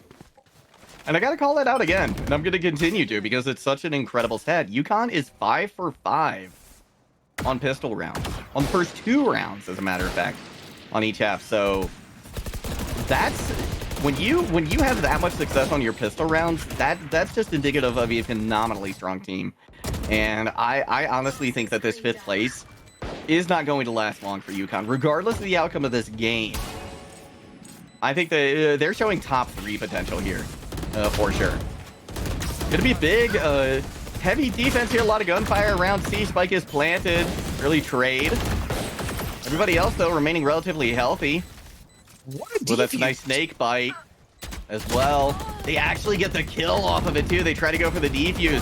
When Mary doing it again, they kill the spike defuser as well. What a huge round for UConn. And I mean, again, this is momentum. The momentum they had from the last map, they have absolutely carried over here to Icebox. That little wall that went up from, I believe that was Rye, who went for the little slippery crack defuse. It was going to be spectacular. I think the wall was just about to solidify, but that wasn't even half the problem. It was the fact that Stan had snake bites conserved for that situation. So I'm just going to go ahead and lean back for a second here and say UConn definitely came in prepared. It feels like they've had so much time to get their ducks in a row. Their synergy has just been spectacular, and their shots have been on point. And look at Timothy here, just absolutely Ferrari peeking the marbles out of square. Like, that's the duelist gone, and they have the full-blown driving position now to lead this round in the direction they want to go. Fane might be good for one, though. Yeah, they are able to take out, with some help, Banana Duck. Timothy does fall. They stand around a little too long, though. Not worth it to get that smoke out, necessarily. And now, things have slowed down tremendously here. Yeah, we've pumped the brakes a few times, to say the least, but the elbow bend at the end of the intersection is about to show up as we're hitting that 40-second marker. So something's got to turn, and I believe they're just going to go ahead and buy some time here. I do like William and Mary's commitment, though, to this B site. Not over-rotating, not being antsy, and they've left that Viper to catch off some rotates in the wings and leaves a 3v3 opportunity on the site take. But alas, the Viper walls, again, they clash and they communicate as they go down, coupled by the standard Sage wall plant strategy that's been there since pretty much the day ones of Icebox, so no shock. Yeah, exactly. Big shot from Stan as well. Nice zoning. Themselves a 2-player advantage, too. This is... Everything's coming up Connecticut right now. Canada spotted out as well, and they don't really have a good way to get out either. I mean, you could just kind of surround them, play the long game. I mean, the spike's about ready to go off. There's barely any time left to defuse. So William and Mary, I think, has just let another one kind of slip through their fingers here. It's remarkable when you see the observer snapping between different feeds and they're just pick after pick after pick. Like UConn is connecting. That's the bottom line. And I'll put it very bluntly, because there's nothing short of individual play here, to be quite frank with you. They're all winning their gunfights. They're all executing, firing on all cylinders. Stan played a nominal role there, lurking towards middle. Was able to get the one pick, zone off the unique Sova on the opposing end towards the sandwich area of container. And from there, it was just a matter of time. They couldn't find their footing to wrap around. They couldn't go back on the back end because the Viper wall. It was just the symphony play with all the wrong notes, to be quite frank with you. And it's now built up to this point now with 3 ultimates for UConn as well. It's picturesque what they're able to do here. The symphony played with all the wrong notes. It sounds like a jazz concert I've been to, honestly. Yeah, there you go. We're going to get the lockdown coming out from UConn. Underscrews out to try and destroy it. It's not going to happen, though.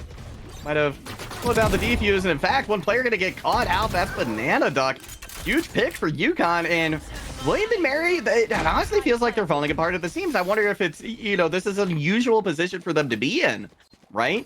To be this far down in a series, to have gone 1-for-1 on the maps, that I'm not sure that maybe their mental is handling this too well. It looks like there's been a couple of kind of panic plays coming out from them, for lack of a better word.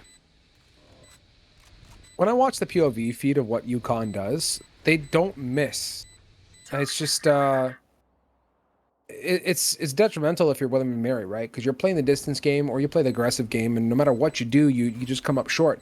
But what UConn does, and they did amazingly on Lotus, is when they make up their mind to take a site, that's where they're going. There's no hesitation. There's no lackluster decision making. They walk in with a site take with a plan, and they execute from it, right? Whether it means leaving Viper to lurk on a mid, or it means a 4-man push through every bit of mess and goop possible from the opposing team, they are committed to the site take, which I think, all things aside, even if you don't have the shot, even if you don't have the most S-tier gameplay, being there with a group of 5 is certainly better than being there with a group of 3 or 4, So I commend them for that. They're definitely sticking together and taking the lead and charge as a team. Yeah, you're right. You brought that up, right, during Lotus. Or maybe it was even Haven, right? The fact that they're just kind of like moving en masse. We're not seeing a whole lot of defaults from them. And that's certainly atypical, but, it's working. And it's working really, really well. And once again, we're going to see that played out here. They're just pushing everybody in on B site. That's going to be an early advantage, though, here for William and Mary. An opportunity for them to maybe kind of catch their breath. They certainly needed, I think, that boost of confidence, that boost in an advantage here as they move in. But Big Ol' Timothy has the Blade Storm ready to go as well. Might not need it. We'll have to wait and see. Ooh, they're able to get the wall down, but the pick doesn't come in, and the smoke helps the Sage escape. So that's big as well. They get the res too. So this is absolutely huge for UConn. This is very, very frisky, though. Like, this is the nth level of the retake. I'm so excited to see how William and Mary deal with this. So, yeah, starting off with the lockdown, I'm grateful to see it come out. Gonna do okay job of pushing UConn to the fringes, but Fate there, feeling too comfortable with the lockdown, decides to run into the massive Stan, who's got a great position on Kitchen, whether it's mid or... Oh, man, and the 2 detains. But look at that. They get the nanoswarm. The nanoswarm gets the spike diffuser. They're not going to get the round again. 6-0. 6-0 against William and Mary. Cannot overstate how incredible this is. Appreciating some of the high notes of that round is Stan, who has this and the prior round been a huge presence in middle. It's almost fantastic. And Stan's got snake bites conserved for all scenarios, like just an absolute wizard when it comes to conservation of utility, right? And it's not, I think, to be quite frank with you, Juggle, keeping your Viper alive for the long run in this map is beyond critical. And I think they're doing a great job of that. They really, really are, right? I feel like it's critical in most situations, but Icebox especially, more to your point, right?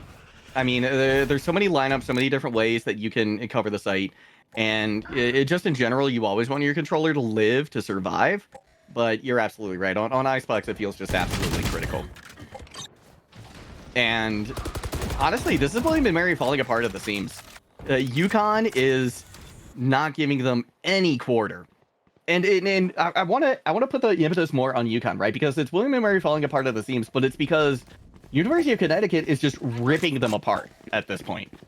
They're not making mistakes. And like you said, they're hitting all of their shots. This is the scariest I think I've ever seen UConn, by far.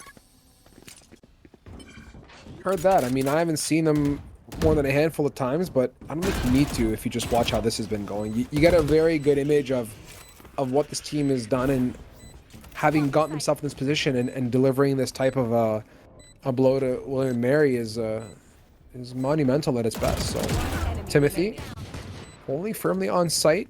And, I mean, they got so much to throw at it that why not leave one just to kind of anchor and get some picks, and they do. So Banana Duck here on the back end of screen area. Do-si-do, and around we go. Ooh. Hello. Frisky little flick upwards there for that one sheriff, but the trade is right then and there. So yeah, again, picking up where you left off and echoing the same kind of thoughts. University of Connecticut, just absolutely wrecking ball, as we say, speed running it, for lack of better words. And I'm kind of gonna go ahead and ask a question and hope to understand a bit better. We saw William & Mary on Haven come out with a very forward response as the game progressed. They adapted and they started to counter push, and they started to get great opening picks, and they were able to pick off UConn in very critical choke points, right? But it feels like now on Icebox, they're so, I'd say, almost timid to a certain extent. Yes, I was gonna say afraid. Yeah. You took the words right out of my mouth, right? It seems like they've lost confidence, right? They don't believe in themselves anymore, or something like that. And when you lose that, things do start to kind of fall apart. So I think, they just need to get their heads back on their shoulders a little bit better somehow, some here. And that could be a big way to do it. Sarah with a pick on a big old Tim is definitely going to open things up for you. Banana Duck looking to try and close the distance before the wall goes up. Not going to be able to do it. So Spike does go down. Unique falls, though, so University of Connecticut wastes no time in evening the kill feed. And look at this flank from I Can't See. They were there. They were ready for it. Rye was there, but the shots, again, the shots are ringing true for UConn. Cloudburst going to allow Square to get away just a little bit, but they've only got 10 HP. Fate goes down again. Or rather, Fate, gets the pick. So it's even now. William & Mary does have an opportunity here, but they're going to have to play their cards perfectly at this point. K-Pin with a shot. Going to ring true. And here comes the lineup now with the Hunter's Fury. Right? What do you do? There's no time left to try and defuse. Banana Duck gets the pick. But now this is going to be round number 8 for UConn. You said speedrunning. They're speedrunning this map, and they're doing it on William & Mary. What universe are we in now? I mean, this is ridiculous. I don't know what to tell you. I'm kind of taken back. I didn't expect this to be the way that it is. I'm truly and generally at a loss for words. For what UConn does, it's like you're walking on a bed of glass, and then on top of that, somebody is throwing cactuses at your forehead, right? Just when you think you're getting swarmed and absolutely overwhelmed, out of nowhere comes I Can't See lurking mid, with the spike halfway through its ticking phase. It's so frustrating when you don't know what to watch, how to watch it, and there's so much to worry about on site, but you can't because you're getting flanked. It's overwhelming, and I can see why it's kind of taking a bit of a mental toll on William & Mary, perhaps. And I'm not in their moments. I can't speak for them, but the scoreboard is telling me that there's something obviously wrong. I can only telegraph to a certain extent what that is, whether it's gunfights, whether it's lack of confidence, whether it's one of 52 laundry list items. It's resulting in this 0-8 scoreline, and it's tough to watch. It's very tough to watch. Yeah. The res does come in though, so William & Mary got a tiny bit of breathing room here, but everybody's on B site right now for the defense, and the plant is going to come in on A. They don't have the lockdown either to try and delay things. They are going to use it on the attacker side as well, so that's just more time burnt off the clock. Big ol' Tim does go down though. William & Mary with an opportunity. Gonna have to make sure they get out of the way of this lockdown.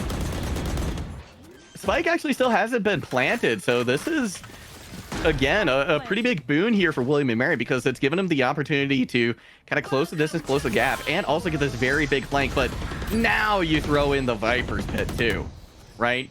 And you get an equalizing pick.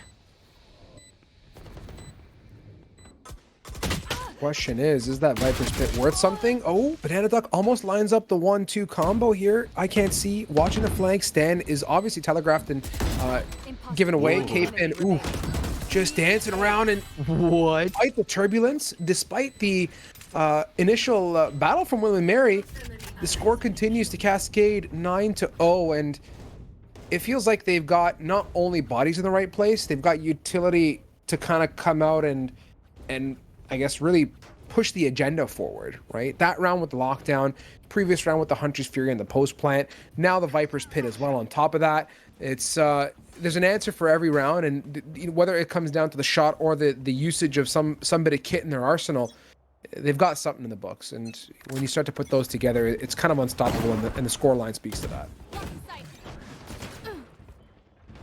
I think as well, UConn has adapted, right? We talked about how on Haven, especially with Big Ol' Tim, how they were being kind of predictable, right?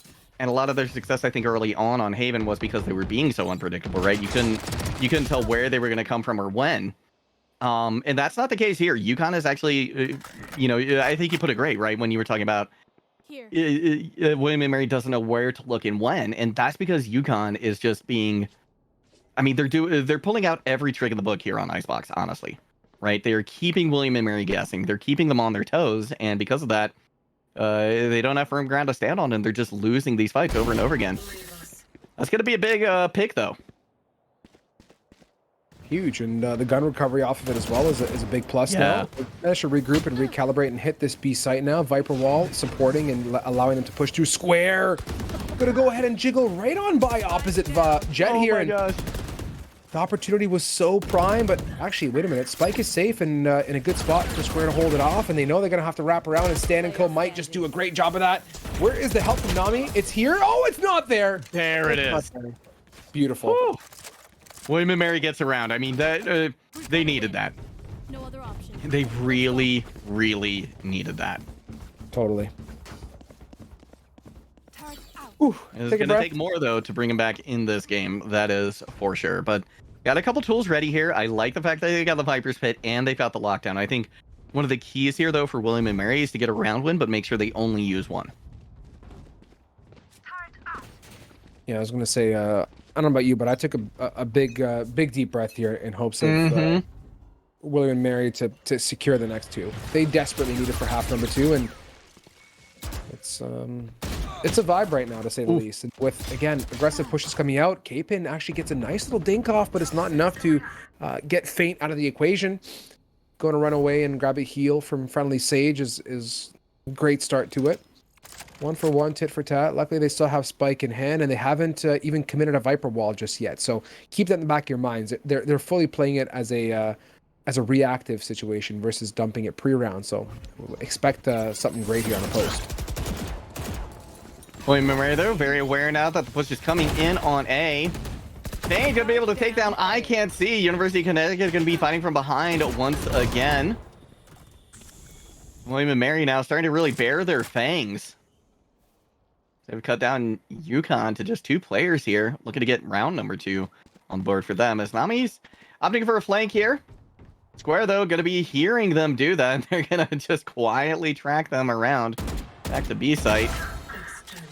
Dan, though, catches out Feint on the rotate. So that's actually a pretty big pickup there. Only a 1-player advantage here. But still, everybody aware that the spike is getting planted. Look, they know exactly where Nami is, but it doesn't matter. Nami finds the shots, and they don't get the plant either. This is big. Stan gonna have to just get this with kills. There's no way they're gonna be able to get the plant here. They drop down onto the ground. Banana Duck there is waiting. 2 rounds on the board now for William & Mary. Give us the final one. We need it, Juggle. We definitely need this third for it to be something the second half. I mean, we've seen crazier, but every bit counts, and the intention for William & Mary is to go the distance. Of course, they are currently number 1 standing. They're holding on to a fantastic track record that I'm sure they want to keep. see if they can do that here as we look to round off this half.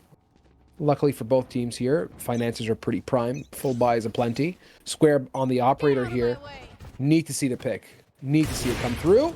Ooh. Late storm, panic button, ejecto cito. I'd be worried. Well, yeah, that's going to be a dash behind. Beautiful shot there. The knives do land. Big ol' Timothy getting one pick. Trying to end this half 10-2 like they did before. Heal's coming as well, so only got 3 knives to work with, though, so these next few shots going to really have to be on their mark. Probably going to be one of the lone defender here at the moment for William and Mary. Rotating one. Here comes the plant. Wall going to be there trying to take it down as quick as they can. Now the backup happens. Everybody in prime position to defend this. And Stan, look at this big rotate coming out from Stan as well. They're going to be able to take out, yeah, Unique, just standing there caught without any idea what's happening. Another big pick from Stan in mid.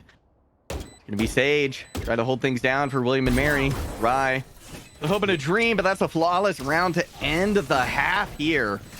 10-2 is where UConn stands over William and Mary right now. Looking to close out this series and close out with a huge upset. A huge upset and in style. Everything about that round was truly global and intercontinental. I mean, you had Stan on the most long distance haul flight of all time, wrapping wide, and then on top of that you have the Hunter's Fury coming in from, you know, halfway across Europe all the way to North America. I mean, it just felt like everything about that round was well positioned, well timed, and they had so much map coverage in a post plant that it's just disgusting to deal with. Like, if you're able to catch off rotates like that, what do? Stan has been notable. I'm going to give Stan an S tier round of applause for just how useful beyond just utility that Viper has been, able to contribute on all fronts. And I think unpredictable as well, right? Like, when do you see the Viper being the one that's flanking through the defender spawn, right? Like, typically you're going to want your Viper on site, setting up for things like, you know, post-plant lineups, whatever, making sure the wall is out there. So that was a big question mark, a big unexpected play, and it paid off in spades. And now William and Mary on the attack.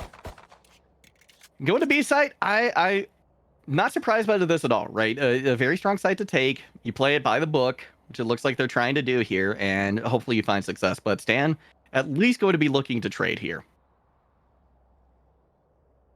Yes, please. Yes, please, and may I have some more rounds, more goodness here. Stan respecting the push. Snake bites to zone off, but looks like they don't really care. Nano Swarm does a great job. Couple it with Stan's little messy snake bite is a great pick to stop things off. Square, though, doesn't really care much so ever, relying on Fate to offer some sort of protection, but protection is nada here as everyone is completely pinching on through and getting picks like it's nobody's business. UConn primed. Once again, is the pistol round, right? UConn has been so good on the pistol rounds, and this one was flawless. 2 rounds separate them from taking down the #1 seed here in EGF on Valorant. That's it. I mean, that dart on its own that came across to ping off the two of them playing along and towards container. Yeah. We just appreciate some of the smallness. Like, you know, it's not like a simplicity or a simple dart that you throw at the wall or something. Like, that was positioned to offer so much information. There was no hiding from it. And although it was a 4v2, I still appreciate that kind of stuff. Just goes to tell me that UConn knows their agents inside and out, and they know how to use that utility to succeed. And off the match point we go, hopefully, question mark, but it's rough in William and Mary Town right now. I can't put words any other differently. It just feels like they can't find anything anywhere, whether they go in numbers or they go solo. Now, once again, they're going to be fighting from behind. Bane takes a lot of damage through the smoke. We're getting a little bit of high ground advantage here. Going to be poked, prodded away just a little bit. Forcing him on the low ground, too, which is not necessarily where you want to be as a Jet. All going to come up. It's an interesting one. K-Pit coming up with a big pick again. Giving him a 1-player advantage. Going to be traded out, though, as Banana Duck does find the shot. The old Timothy now dashing it around onto point. Not going to be able to get out of dodge this time. 3v3, though, as Navi comes in with another trade. Spike is going to be planted this time in heaven. Nami now peeking around. We catch a glimpse of Viper. Down another dart. In the meantime, Rye falls. Stan finds one. Gonna be just one player remaining. Feint goes down. We are on match point for UConn. It's kind of cool to watch UConn do their thing, to be honest with you. Yeah. As awesome as it is to watch their individual play, when it comes to their team and their retake and how they play off of each other's utility and are willing to, I don't want to say sacrifice, but all of them are willing to take initiative, which is kind of great to watch. It feels like every individual has that fire within to be the leader in a way. Like everyone wants to show that they're able and willing, and there's no real lack of commitment to the round. I don't know how else I can word it. I appreciate UConn's just overall team synergy. Yeah, it's incredible. Right, I mean, I think we both came into this side spot game, definitely giving the advantage to William and Mary, and certainly, you know, not expecting UConn to get the win on this map, but certainly not. I mean, getting it potentially this dominantly is huge. It's not over yet, though. It's a 1-for-1 trade. William and Mary has to be absolutely perfect here. It's going to be a 2-for-2. 2 players left to go. It's going to be big old Timothy left standing. William and Mary, they do what they need to do. Get her done, as they say, and we got her done that round. It's a humbling moment though for UConn, right? On that match point, I'm not going to say anything too early here, but they've bought and are now in a position where they're on the back end of a save. Albeit we know they can do a bit of a slaughtering fest when it comes to their share of plays and on light buys. There's no lack of that. Timothy is also into a great little spot. 5 pips out of 7 for that Blade Storm. So if they can feed Jet a pick plus a orb, I think we'll be off to a really good footing here for UConn to piggyback off of that Jet play and really be the segue to deal with William and Mary. However, Owl Drone being the catalyst for the site take here. You can hear the Jet dash in the wings as well to funnel in and get that spike down. However, bit of a fake and now going down, a moment of repositioning perhaps. And the back end of minimap says, be careful, UConn's got a 3-man flank going and it's not going to be pretty. Whoa, fake catches out Nami, though. It's interesting because everybody from UConn just posted up. Just about everybody on B side. Stan gets a shot on Unique. Takes a little bit of damage, but the heal's going to be there. Everybody from William and Mary kind of scampering, scattering, getting better positioning here. We're grouping up on the spike as well. I can't see going for a shot, but Rye going to be able to take them down, gun them down. Cut them down. Stan now with a better gun. See if they can make something happen here, but shots ring true for Rye once again. Not enough time to get anything done. Cayman actually just gonna sprint for it. See if they can get a cheeky defuse, but I think it's not gonna happen. They will go down. 4th round here for William and Mary. 9 to go, 10 to go. They have to get 10, right? Because if they get to 12, we go to OT. I knew that defuse wasn't coming out, by the way, so please don't judge me. I do know my timings. It was just funny. I don't know. I was thinking back to the days of plants going down, the diffuser being right behind the planter, immediately hitting the number 4 key and just sitting there as the spike gets planted. That'd be great. But yeah, off we go here. The reset and the big financial save for UConn is yielded them a gun buy, and that's a cool position to be in when you have so many rounds to spare that you're not afraid to do full saves as a whole. So stand here, quick little rope situation. Gonna go ahead and get really good control with this Viper's Pit. If you look at this from the bird's eye view, as you can see here, it is just mega strong. Like, you're not going left or right or straight or up or down or anywhere without crossing through some sort of nasty green mess. Ooh. So underpinning it to gain some ground might be the solution, but is it really? This is one heck of a situation to wade through. Yeah, I'm not sure if that's the right move as well, but we're gonna see how it plays out. Stand down very low. Ooh, ain't gonna be able to take them out. It's traded though. William and Mary down 1 player. They even it up once again. Little Timothy sitting at 1 HP. Gonna drop out here for just a moment. Wall goes up. They catch the plant going down. 1 player advantage now. Can University of Connecticut put it down? That's gonna be 1 more pick. It's just gonna be up to Banana Duck here. They've got all their health. Got a couple nano swarms to boot, but you're just gonna have to get it done with this gun. Little Timothy gets healed too. Things just went from bad to worse here for William and Mary. It's going to have to be heroics. 30 seconds left. Here goes down as well. You can see the spike. It's so close. They get the pick onto Timothy. Pushing around. The slow orb comes out. They find another one. Banana Duck could be the hero here. It all comes down to this. I can't see. Looking for an opportunity. Ball goes down. They've got the spike. They just have to wait it out. It's going to come down to the picks. Can they get them? They don't. What a showing from William and Mary and Banana Duck. They're closing the gap. 3 unanswered rounds. Pace yourselves, right? This is like going out for a night downtown on the strip here, going for a party, right? You end up going a little bit too heavy in the beginning. You kind of back off the gas a little bit, and then you know what? Now it's getting late into the night. We got to bring the heat, and that's what William and Mary is doing, right? I think they kind of suffered early on, didn't have a great night, didn't have a good little pre-party, but now it's like really they've brought it together.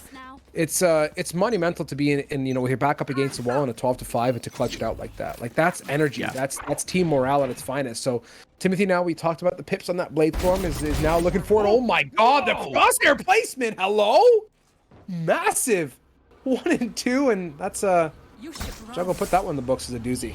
Right. I mean, just mowed them down. No other way to put it. They do get the res. They're gonna stem the bleeding just a little bit. William and Mary using the lockdown as well. Not going to be able to detain anybody, but bought them some time, bought them some movement. Feint finds a head as well. It's going to be a 4v4, but big old Timothy still uses the Hunter's Fury to try and get him off the spike. They find a pick. Going to look for Unique as well, but they aren't able to find the flick fast enough with the knives, with the Blade Storm. 3v3. Unique able to pick up the spike. Going to go for the plant. Nami's been spotted out as well. Got the Sage up there too. Snakebite gonna do a little bit of damage. It's just down to K-Pin. William and Mary not going down without a fight. It's kind of K-Pin. Hold on a second. Okay, no, Unique cleans it up. So as odd as this sounds, Juggle, kind of walk me through justifying my thoughts a little bit. The way that William and Mary is playing their post plant, it really doesn't feel that much different than what I've seen before. It almost just feels like their mouse 1 kind of woke up. Am I wrong? Like, I feel like they're playing very similar positions to a certain extent, but they're just landing those picks and are a lot more aware of UConn's playstyle. And I mean, it took a couple rounds, but perhaps they've also adapted to some of the late flanks and they've kind of picked off little tips and tricks from the UConn defense. It could be, right? Because I think I like the way you put it, right? It's just M1 is hitting a little bit more now. But Square going to be shut down immediately. Res should come in, though. They do have that available. Oh, no, wait, I was looking on the other side. They do not. That's big. Another one for big old Timothy. This is how they started out last round. William and Mary was able to come back. Is that going to be the case again? Click down. Not quite going to be there in time. Unique goes down. Just 2 players remaining. Everybody from UConn still standing strong. This could be it. That's going to come in. Banana Duck looks for a shot. Going to be a whiff this time. They get spotted out with the recon bolt, too. You know they're on site. Alarm bot goes out.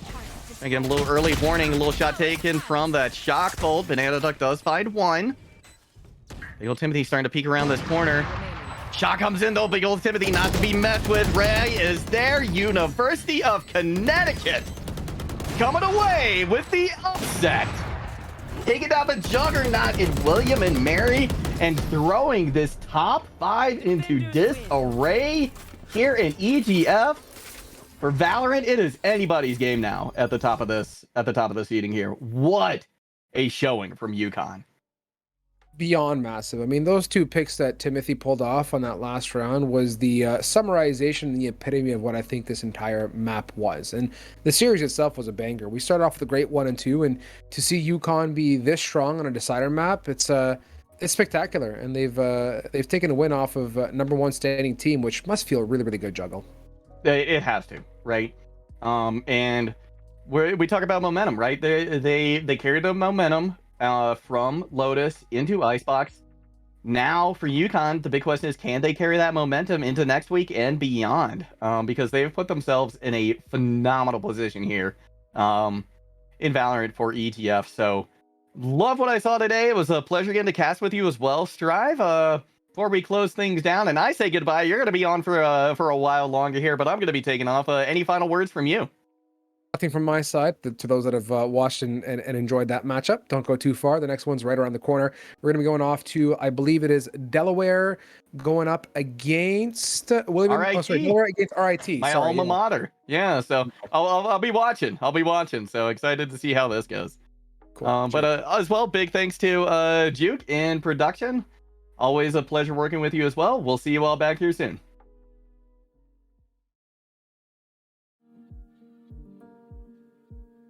Though we are many, we are part of something. A force bigger than all of us. Our distinct fingerprints collectively shaping and forever changing what makes UConn, UConn. Forever making our mark. Forever making UConn a part of us.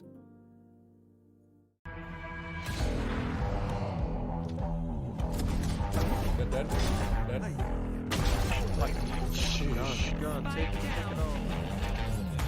my god, flashbang! Oh my god, everyone's blind!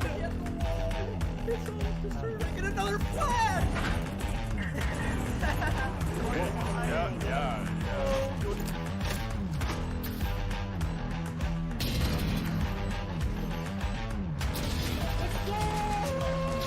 30 seconds left. Oh my god.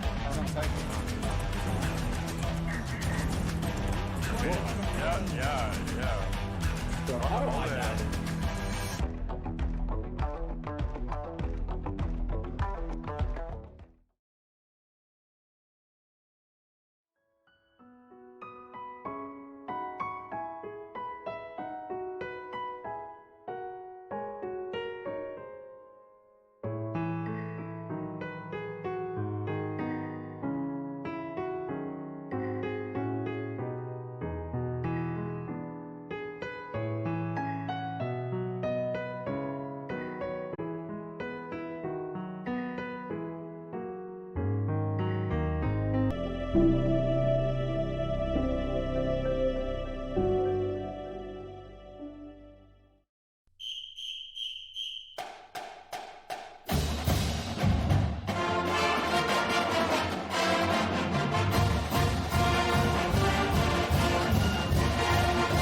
Welcome in as we're treated to getting to see a little bit of that Delaware facility. Now we'll have to see if it helps them out in this matchup. As I'm Jay Turbo, joined alongside Strives, we've got Delaware up against Rochester for our final match of the day.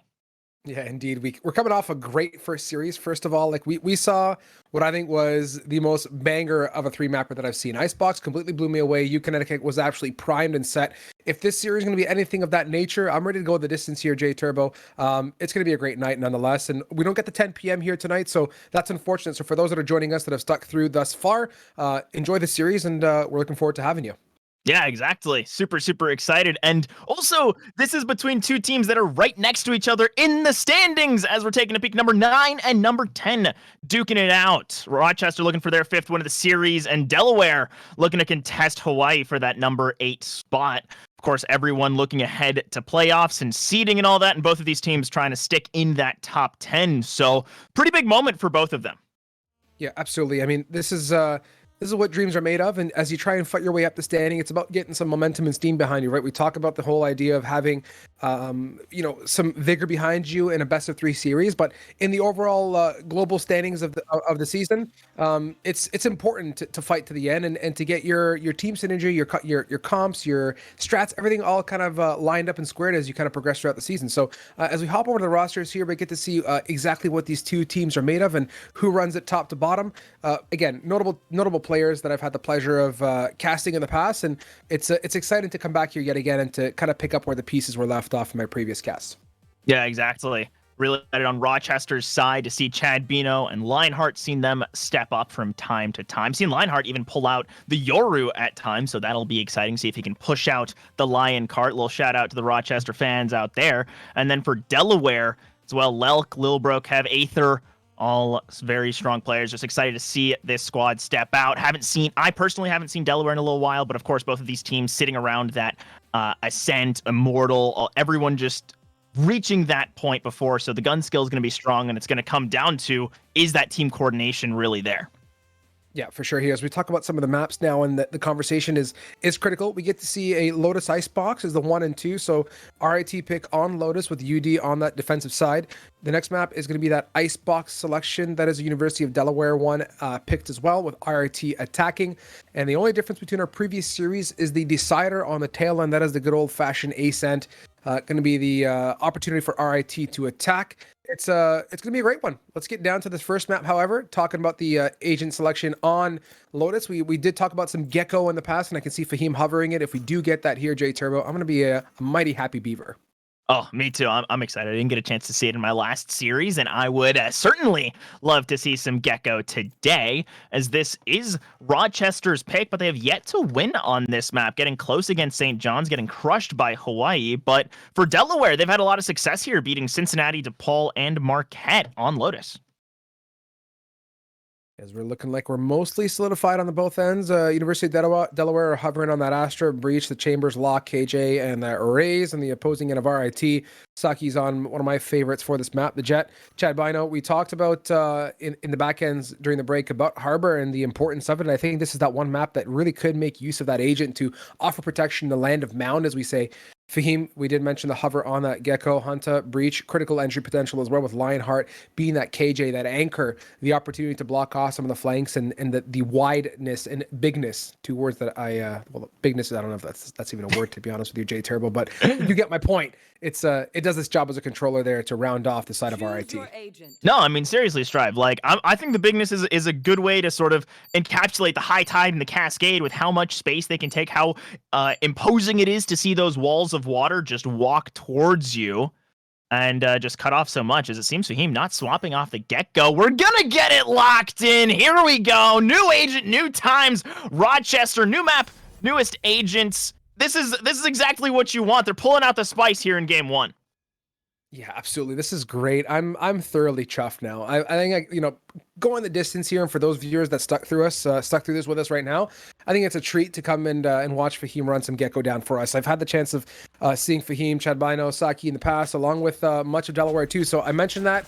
It's kind of cool. I mean, this is the beauty of what Collegiate's all about, is the opportunity to come in week out, see these players grow, the teams evolve, and be able to come back and revisit some of the good times and some of the bad as well. So getting into Pistol, let's see how things pan out. As a whole, we did see a huge, I kind of echoed or hinted at it. There was a big C presence in our previous Lotus matchup. Like, there was an incredible number of fights towards Mound early on, and then as the game evolved and adaptations came through, we understand the investment. So we saw the defense start sending more bodies towards C, but that allowed more punishment elsewhere as the investments were lacking on that A and B site respectively. So it's a teeter-totter balancing act as a whole, but it's a great map, and we're grateful to have Lotus on this map one.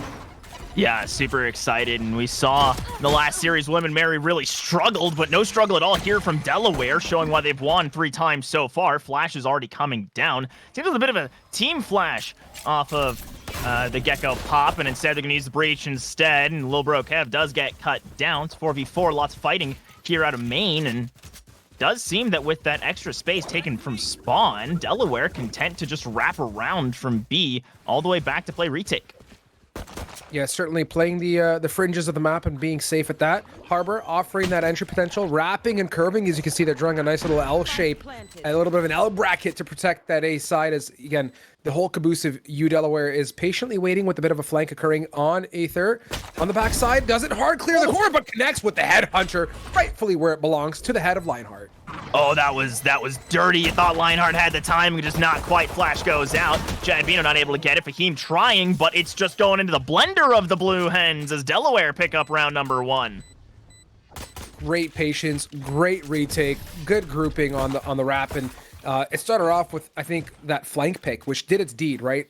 Obviously, all things aside, the more bodies alive on the map make things more difficult. But most importantly, to have your flank be able to reunite with the rest of the team on the retake just means that there's more firepower coming around and is able to retake that site darn near flawlessly. So Delaware feeling great, going to go ahead and buy up. No round 2 Spectres and Phantoms and Vandals, but we'll take the Spectre buy with full armor and most likely full utility. Conversation point though, I mean, Goyangi sitting on that Astra is one agent that I'm going to have my eyes very much peeled on. Such a diverse agent and can offer not only entry potential, retake potential, but just about fill almost every role in between if played correctly. Yeah, absolutely. And got to say, between the Astra and the Harbor, strangely enough, those seem to be the 2 main controllers. Of course, if you want to run double controller setup, see a lot of Viper picked here on Lotus as well, just that versatility. But I do love seeing this changes, and Chad Bino already stepping up. Gun disadvantage does not matter. They snatch away this Spectre off of their own Ghost, and now this is going to be a clean C site as Delaware sent everyone to fight A. This Harbor pick might as well be the most S tier pick in this entire matchup. Like, the amount of impact it's going to have throughout this game, regardless of where we land, is going to be immense. Like, this wall is super strong at protecting, not only on a post, but on a pre-plan as well. So with that spike now down and securely fastened with the help of Gecko, we're going to be watching the retake attempt from Delaware to wrap on around. Just joining the party is Breach and Raze from Spawn, and Lelk and Co are just posted up waiting here. Off they go, and can they get the control that they also desire, or is it going to be a battle of the mound? We don't know. Tapping it back and forth. Nautical gets the 1, the 2 jab cross. Saki trade, but is it enough here to deal with the remnants of Delaware coming around the backside? Right clicks. Can we get it? No, we can't. The better Spectres completely clean up, wipe up shop. Nautical walks with a 4-piece combination and the defuse to finish things off. Oh, so incredibly close. I was scared for Delaware for a moment. It seemed like Rochester were going to be able to pull it out with just the pistols.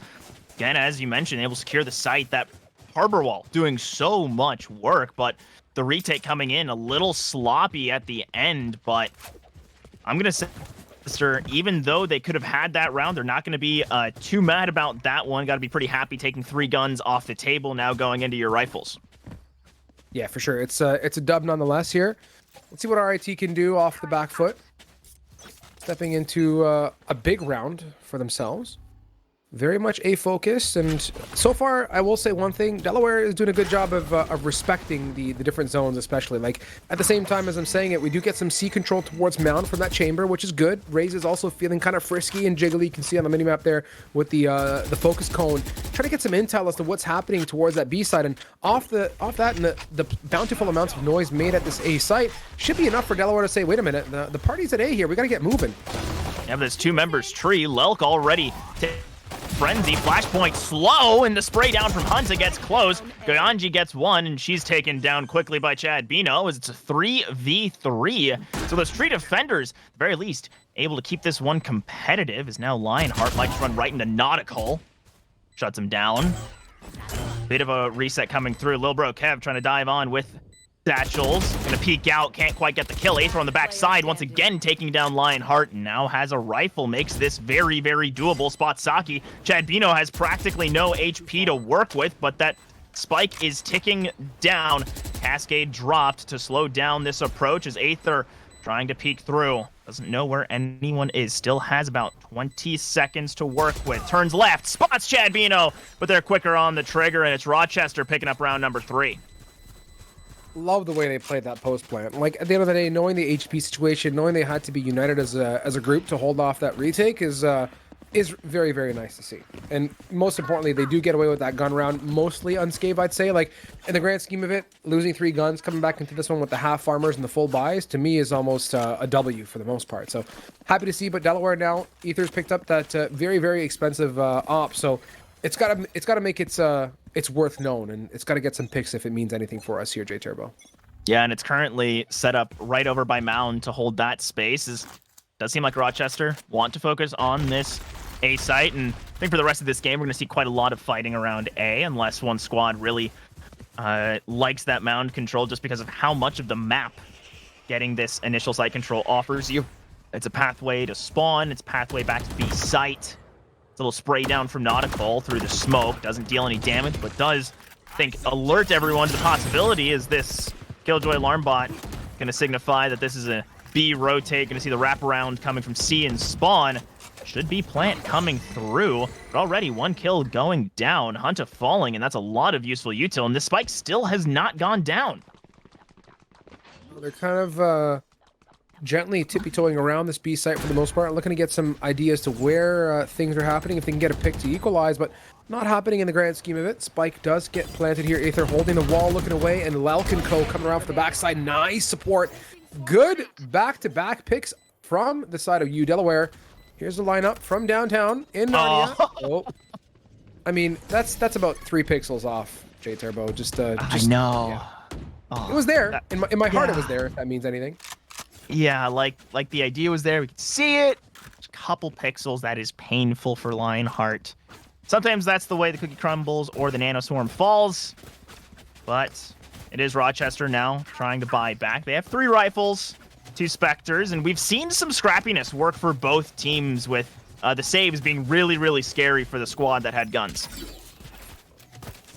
Lotus is low-key kind of a scrappy map if you actually take a step back and look at it. There's so much that can happen in a round, whether it means flanks, pushes, 5-man pushes down mound. It's a very diverse map. I feel like it's a clash of some of your favorites put together, and every strat that you think doesn't work will work, probably because there's like what 2-3 doors you can pop open as well. It's so energetic to watch. So that's kind of what I'm getting at here. And thus far, I will go ahead and say Harbor, in terms of value and in terms of fighting for space, just amazing. Like the protection that wall gives is bar none. It's a good feeling to know you got a Harbor on your team. That's my summary for that.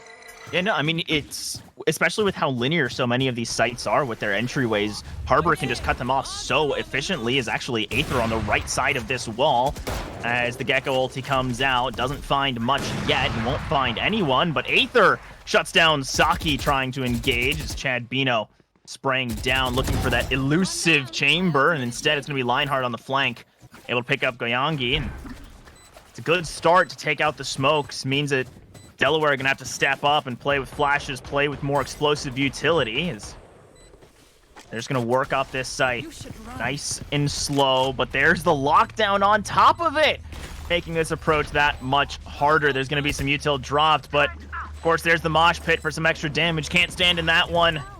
Have to run away from this lockdown, and actually Lelk does get detained. And that is a big one to take off the table. So now everyone just trying to tap up for the defuse. Nautical not willing to stick. Hunter close, and it's just a time play. Delaware can't do anything.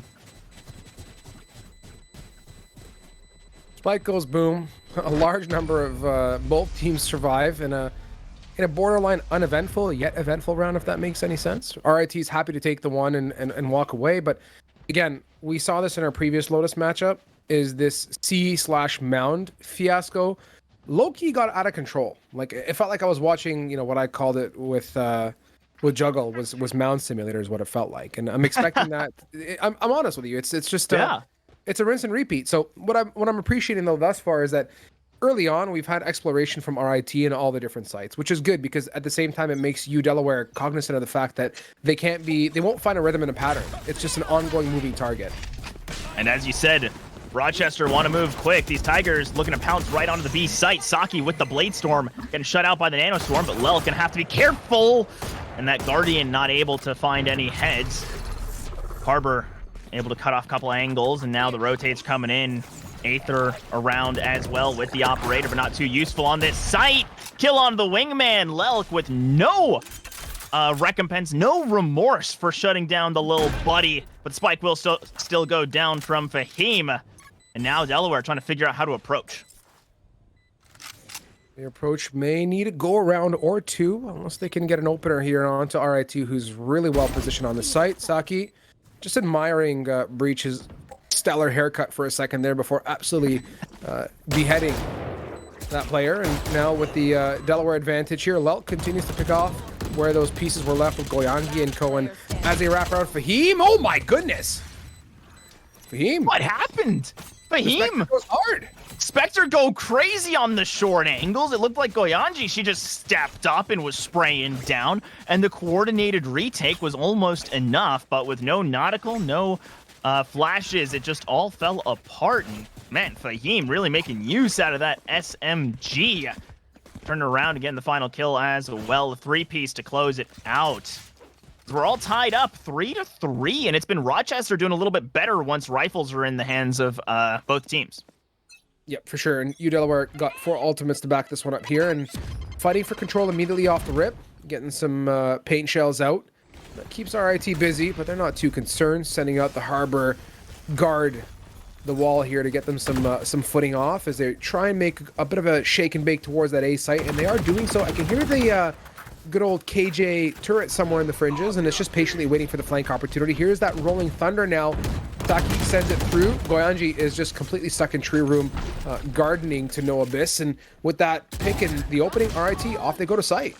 Yeah, and Aether with one of the only rifles held for Delaware picks up 1 kill, and I did like the approach Delaware took, wrapping all the way around, making sure they could cut off as much space as possible, know exactly where Rochester is playing, and you saw Lelk play with the idea of the lockdown, and Saki just trying to walk up, get behind them on the door, swivel, and they're not ready! Both headshots come through for Saki, and now it's a 2v1. Nautical stuck in the fault line, and Hunter will shut it down. Rochester take the lead. Yeah, a bit of a rename is in order here. That's not much of a door as much as it is a merry-go-round is what it felt like there. Nice little dance there from Saki.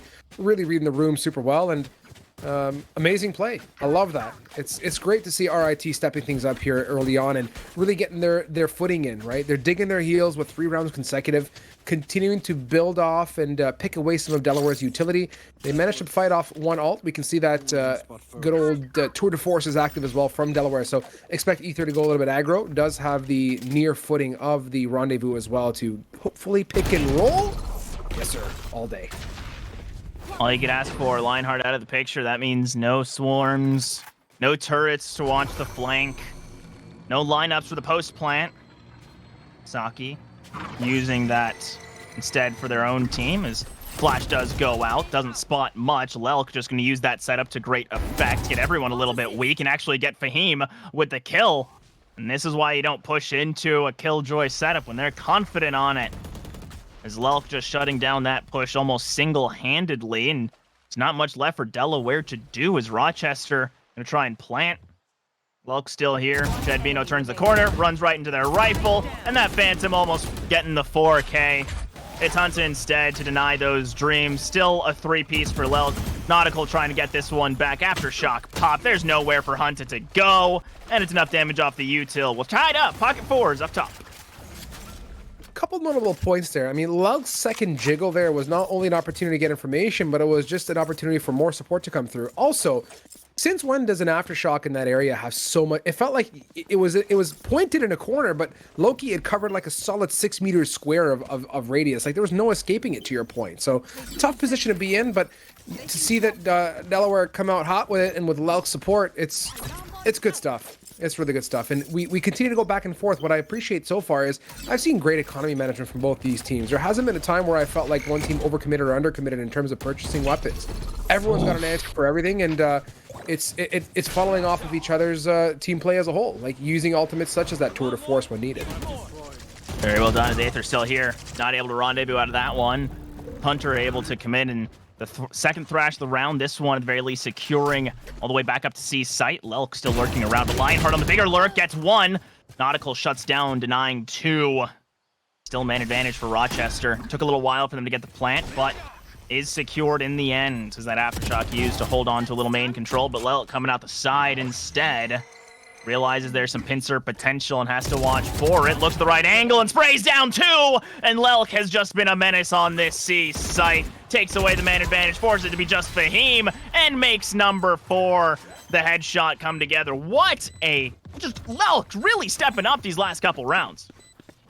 Beyond, and you look at Delaware on that minimap, it's a tippy-toeing activity, right? They're not as much looking to sprint and run to that finish line and be tired at the end of it all. They're very much independent, but yet united, just dancing around the fringes, being so cognizant of where the rotates are coming from. And you pointed out for Lelk especially, picking off and soloing 2 members. I mean, for you know, better luck or not, it was off a look left fiasco, like they weren't looking at Lelk, but we still appreciate that kind of stuff. I'm also kind of shocked that RIT didn't know that Lelk would be in that open position, but instead decided to hard clear the left side as a 2. It's a learning opportunity, but 5-4 now your score line. Still sitting on some ultimates as well. Delaware here, don't know what they're waiting for besides male limitations here. They can easily Cosmic Divide and take a site, lock down, and also Showstopper, all in a cadence of events, which could be disastrous for RIT to stop. Yeah, it could be very, very difficult. And it does seem that, once again, Delaware are fine letting Lelk play a little more passively on this site. Swarm Grenade already dropped, and instead, just pushing out the rest of the map. There's no control for Rochester, and they'll be caught on all sides. Already the reinforcements coming through, the post plant being set up for Rochester. But here's what they're waiting for, the lockdown to flush everyone out, and the counter from Lionheart to prevent the defense from stepping forward, and it's just a little game of chicken with almost centric circles right on top of each other. Wasn't aware we're in math class, or not even math class, sorry. Venn diagrams aren't math related. You can pretty much ignore They can be. They can be? Okay. Appreciate it, J Turbo. Thanks for justifying my situation. But what I am going to justify is the showstopper and the efforts of little bro Kev. 1 and 2, the door goes round and round. Where the merry-go-round stops, well, TBD here. Lionheart holding it. Oh my god. Hello? Icy at a little bro Kev, but still the clutch up. No defuse coming through. The spike explodes and just all the time burnt away by those two lockdowns and just the attempt to walk in. This has been just so back and forth. Both teams like stealing away rounds. Well put. Well-rounded as this entire matchup is. Looking at Delaware, though, I think they've definitely started to pick up on RIT's little tips and tricks, and they've learned to be patient, but at the same time, RIT's learned to be fast and furious when it comes to their site takes. And you can see here much of that with Saki just dashing right in, looking to use the better timing opportunity to close some gapping and get into site here. But Lelk is doing a good job of zoning things out. Saki's got a nice little corner position, but where's the rest of the team? Here they are funneling in now, J Turbo, and looking to heavily push on and stop this KJ. Oh my, Lelk, another spray down as they just peek the wrong angle. Looks like a little confusion out of the Rochester squad as they got caught in traffic trying to step past each other. And now the post plant is set up. Goyonji setting up the retake, and their own Rolling Thunder, it seems, clipping teammate as Aether trying to step up. Lionheart not able to do much with the stinger. It's Hunta now trying to prevent this from coming back, and it stuns up Saki, who can't get eyes on Lil Bro Kev. The spray down's not there. Nautical gets the final kill, and Delaware secure themselves at the very least an even half. Such a great warm fuzzy feeling when you have your breach available on your side on a retake scenario. Like the amount of support that an aftershock can have, the fault line can bring to any round it's a great comforting feeling. And I think with Nautical's impact early on and now in the retake scenario of this past round, it speaks volumes to what the breach is all about and just how impactful it can be. We're waiting for Hunta to get that same type of vigor on the opposing end, but from an attacking perspective, I think Hunta's done a great job of setting up RIT for great site takes and even post-plant scenarios. So it's a matter of continuing to feed Saki that energy to be that entry and to have that confidence. And they have a very much an affinity for this B site in these early rounds, but I think they've got to learn a little bit about this KJ setup too here, J Turbo. It's the second time they've walked into nanoswarms and been halted. Yeah, but there's also the fact that Lelk had just spent so much time doing the exact same thing on the C site that maybe Rochester just weren't expecting it to be back-to-back after they ran into it. This time they don't have to worry about anything from Lelk. No spray downs, no problem. Is now just waiting back. That spike still down. Everyone off-site just waiting for the response from Delaware. Lil Bro Kev spots it out, sees there's no one on site, and it's now Rochester have to try and step back in. The Thrash going to be sent down for the stun. Doesn't find anything yet, and Saki first one in and shuts down Nautical. That's the pick they needed as Saki in response gets killed by Lil Bro Kev. Aether swings the momentum back, but Lionheart comes through. It's been a story of killjoys, and this time it was Rochester's to step up. Big ups to the equal 6-6 half, though. I mean, if you wanted a close matchup, y'all got it. Polar opposite of where we ended off in our last Icebox, and a great feeling nonetheless. You know, talking points, J Turbo, some highlights and some shortcomings. I think I'm going to go ahead and say from my end, I feel like Saki could have been a little bit more supportive for the side of RIT, a little bit more forward in the site takes, and everyone else kind of funneling in. I will say, though, what Chad Bino did for me was set up great opportunity for the side of RIT. Now, on the defensive end, I think that Harbor can do a good job of offering some push potential, some good fights towards Mound, and even getting some control of these different zones. RIT as a whole, just monstrous with Lelk. That's my summary for that entire squad. Yeah, Lelk, top of the scoreboard, has really stepped up. So many of the Delaware wins, it feels, has been off the back of their performance, and now have a much different role, primarily lurking. Now that the attack and the sides have swapped, I mean, we're dead even going into this second half, and I wouldn't have it any other way. The 9 and the 10 seed on the new map with the new agent. So now Saki stepping back on site, and Lilbrokev doing what he can to clear out this A site and just slow working up on this pistol. Yeah. And everyone trying to battle with this tree room situation, and with Aether opening up the first pick, that's good. Hunta is wrapped around to kind of fend off the opposition, but no bueno.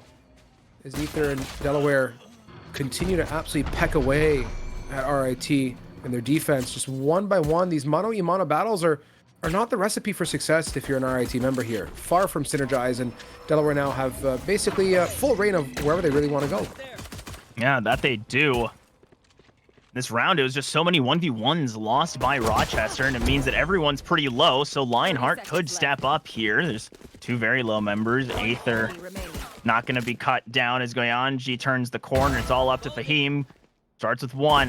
Now Goyanji's going to have to be number 2. Aether doesn't choose to take that peek, just waiting on Lilbrokev from behind. It's Delaware who sorted out this half with the win. Yeah, much of that round was sorted, to put it politely. I mean, it's nothing short of what Delaware's known for, is just this very aggressive play style, and on top of that, I feel like this team doesn't miss low-key. Like, when it comes to the stickiest of situations, they have an answer for it. Coming off that, and rightfully so, echoing what we saw in the previous round, or previous half as well. Going into Spectres, I'm expecting Delaware to continue off with their round win and their success initially here. And I mean, for better or for worse, J Turbo, rounds like this are pretty straightforward, right? Pick a site, use that firepower to your advantage, and just get on there and get it done. Exactly, and it seems that for Delaware, their site of choice is the C site. They've already gained mound control. Now they're going to use Lilbrokev to run on in, Flash to help as well. Fahim does have the mosh pit, so might be able to just take the entire site and make it a danger zone. Plant does come down. There's the mosh pit dropped. Seems like it's a little bit late to stop the plant, and don't think anyone will be going down this time, as there's also the KJ Nano Swarm, but the shorty comes in. Not quite enough damage, but does quite a bit. And Saki keeping it going. It's 2 for 2, but Aether steps up and shuts down the rest of the Tigers as the Blue Hens. But still 2 fallen. I don't think Rochester are going to be too disappointed with that. No, they're not, and I'm kind of happy to hit on a point for Delaware, which is they played that C take the way that I think it really is meant to play, which is a very site-centric post plant. As much as I love playing mound and planting for that area, it leaves a lot to be desired in terms of having good information and relying on some sound cues, which I think are worth a lot. So for Delaware's side of things, being where they were at that time with the spike down, it's good. They're able to get a lot more info, and RIT now are going to have to kind of adapt to that and understand, can we potentially send a bit of a flank to deal with things differently, since Delaware is so site focused on their C take. Yeah. It's watching for those moments and that focus. They can try and step forward. Is definitely Rochester want to win this one. Now that they've got that bonus fire. Aether coming up big last round, now leading the way in this one. It's just so far all stuck behind the smoke. No one wanting to take first contact or risk anything. The audio cue of that ult orb going down will certainly let Rochester know there's some potential. And the harbor wall coming down. Just a holding pattern for both teams, waiting for that first mistake. A gift. No mistakes just yet. Flash out, Hunta. Contemplating a bit of a push, but no one's able to receive the brunt of that blind as well. Walking into the same Nano Swarms, buying some time for the rotates here for RIT as they are very much in a good spot. Fahim, Lionheart, one apiece. Spike not even down yet. Fault line as well. Do they follow it up? They do. Nautical Lelk. There is so much of a mess through the X-rating you can see, but it's being denied all over the place. Kev bouncing right to victory for the most part, but Saki and co, numbers advantage. RIT pick up that round. Oh, that was gross from Kev. That was a gross kill onto Fahim. I mean, doesn't change the end of the round, and I think that's still a pretty good bonus for Delaware. They're able to get a few guns off, but still Rochester get the round that they need. Gonna try and invest up here. Probably gonna need a Stinger or a Spectre for that last member. Yeah, Hunter buying down or getting bought by Chad Bino. Gonna just barely be able to actually eke out all 5 rifles. So a little bit of that economic damage taken away, but I think this is a real critical point as both teams sort of teetering off of this gun round. Yeah, certainly. And after a hot minute here, we're getting a bit more of a C-centric push. A lot of activity towards Mound, and respect from RIT, though. They're not necessarily fighting for territory. Instead, you can see on the backside of things, they've left the one Asher to watch the flank, and rightfully so. Harbor and Jet are kind of testing their luck a little bit here, playing very, very forward, and that's going to give them some info. So long as Delaware holds the shift key down, things should be okay, but one little peep or noise off the rotate, and I think it's going to be enough sound cues for RIT to make a quick rotate right on back to that B or A site, respectfully. Yeah, but with this advanced position held by Saki, it's just so dangerous because Aether has to dry peek it. And now you're a member down and just a whole section of the map completely cut off. Mound control given over to Delaware, but now they're split. Spike leaning towards A could just be an attempted deep fake, make a little bit of noise, draw members over, and it seems to be working out as Saki steps back, but Chad Bino getting Nautical on the opposite side will certainly help out. As now with Spike down, this should be pretty easy cleanup for Rochester, as they just took every duel that they could. They took the duels and they took the map control that they rightfully deserved. I mean, they read the room dead nuts perfect, and pushing down on that A site was all in all the right play. Is again, timer ticks away down to that 10-second marker. No chance you're getting that spike. Entry picks maybe, or sorry, exit picks maybe as the round comes to an end, but they're not really advancing too far here considering what's set up from that KJ especially. So things summarize, and we land ourselves right back to an equal game, 8-8. Yeah, just saves coming through. Couple kills traded back, so Rochester definitely happy to get one more rifle out of their opponent's hands. Now Delaware, I think they're faced with the decision, do they buy around this rifle or not? I don't really want them to. I think you just let the rifle do what it can. But considering you're on offense, maybe that swings the tides drive? Potentially. But at the same time, I mean, they're a little bit worse for wear financially as a whole. So I don't know how I feel about this Vandal buy either for Kev. I don't know if you're a fan or not, but I'm kind of fencing it. I think Kev carried that over from the previous round. Or was Kev the one that fell at the end? I don't know. It was close. I thought Kev fell, but I can't remember now. It was one. I just know that there was one right. If there's 2 Vandals up, they definitely bought one. I know the Guardian was invested in. I think alongside this tour de force, so it's very close. They do want to make this a proper buy round. It's still a little risky, especially with Fahim now having the Thrash. Might just catch a few members, get a big old stun, and indeed seems to have caught at least 2 members. Chad Bino collects on that information. Now Nautical caught on the aftershock as Aether takes down Chad Bino. We're all even so far. Wingman comes down and is executed by the showstopper. As Kev stunned up, sure, but there's no immediate response. Hunting doesn't have an angle, neither does Saki, and Lionheart just wiped right off the map as this post plant real perfect, and Delaware making the right decision to go for this buy. It's going to have to come from an insane performance from Hunta. No fault line, no utility to work with, just a couple peeks, couple attempts. Just needs to win this first duel on the Lelk and loses to the Sheriff. As that'll be an upgrade for the Killjoy, and Delaware getting round number 9. Picturesque round in its whole. I mean, they're going to walk away with guns, money, very much ultimate ready. For Nautical to have that Rolling Thunder now and Goyangi to be able to back things up if Cosmic Divide is called for, that's just great for Delaware. It's amazing that they're able to kind of pick up scraps on a rough buy or a mixed buy of that nature, and then also convert it into a round. It speaks volumes to their attack side as a whole. It really does, and the fact that they're able to find those moments and get that lead, especially at such a critical juncture where they were deciding between buying or not. They're really all in on that play, and it paid off.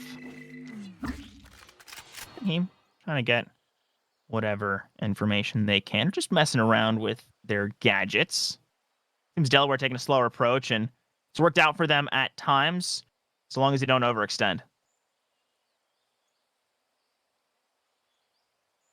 So far, nothing of any type of extension occurring here. It's whisper quiet. Setting up now. Koyanji. Nebula coverage is here. Wingman going out to do a couple things and do what they do best now. Kev stuck in the mosh pit, but nonetheless coming out to excel. But Lionheart, Chadbino, one apiece here. Big swings and not fearful of any kind of Nebula coverage whatsoever, converting 2 great picks to bring him back to that 4v3. Spike gets recovered from Delaware, but they took a bit of a whooping thus far and need to kind of get their ducks in a row with not a lot of time to rotate off, which almost pigeonholes them to the C site. Yeah.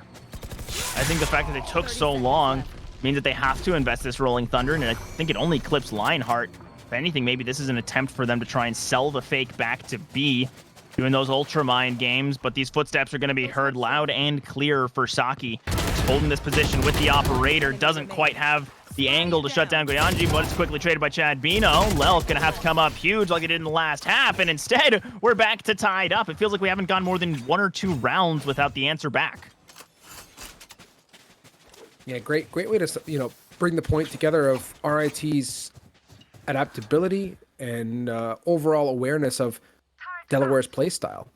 Just when they Delaware picks up some sort of momentum, finds some odd little loophole or corner they can continue to pinch on, execute on, RIT steps up, and they do a great job of working as a duo and a trio in many cases to stop off those pushes. And it's part and parcel to that, just how strong they've been on that C take. Seeing them fully swing out of Nebulas without any kind of fear is what you want to do. When they've offered too much control and openings to Delaware's taking full advantage on that C side especially, and then they stack 3 or 4 bodies on it, leaving nothing for RIT to be able to claw back. There's just too many angles being watched by too many people. Yeah, but fact that right now Rochester, the last time that they were really successful off of this super slow play from Delaware in this kind of style was when they were able to aggressively take that A main space. This time, Delaware not pushing into it, instead moving up towards that B site. This Roomba going to try and get some preliminary information and open the door. Immediate aftershock and the nades to slow that down, call the rotate in. Instead, it seems it's just going to be Hunter trying to take them 1 by 1 and gets 3 headshots with the Guardian. Fantastically done, and the Harbor Ultimate on top of it to keep Nautical out. What a hold from just one player. Yeah, that's value at its finest there, J Turbo. I mean, and good patience from Hunter too. In a very tough position with so many people swinging. It's amazing though, as the moment that there's a single peek from Delaware, RIT has no fear when it comes to activating utility and throwing the entire, living room furniture at them. So it's, I appreciate that type of gameplay to a certain extent too. Very, very committed to the cause. And Lionheart now in a close proximity battle, mid-range as well. It seems like it's no sweat for this KJ, time in, time out. RIT, after a massive flurry back and forth, take the lead now, 10-9. Yeah, and they've been doing a little bit better teams in this second half than Delaware, getting more 2-round pairings. Now here's coming in timeout for Delaware. And right now, what do you think is going through their heads, Strive, as they're trying to piece together in this critical moment?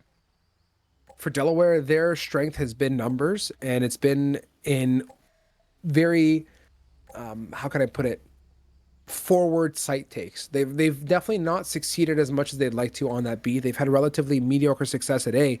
C has been their guiding light when they have gotten on there.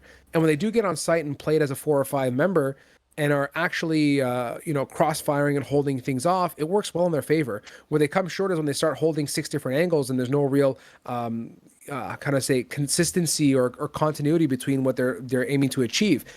RIT takes advantage of that in a heartbeat. They sense the fear and they go ahead and push through smokes. They push through any kind of utility and aren't susceptible to the standard response or standard nature of a smoke, right? Which is to keep you at bay. They do the polar opposite. They just bring the heat and go full send.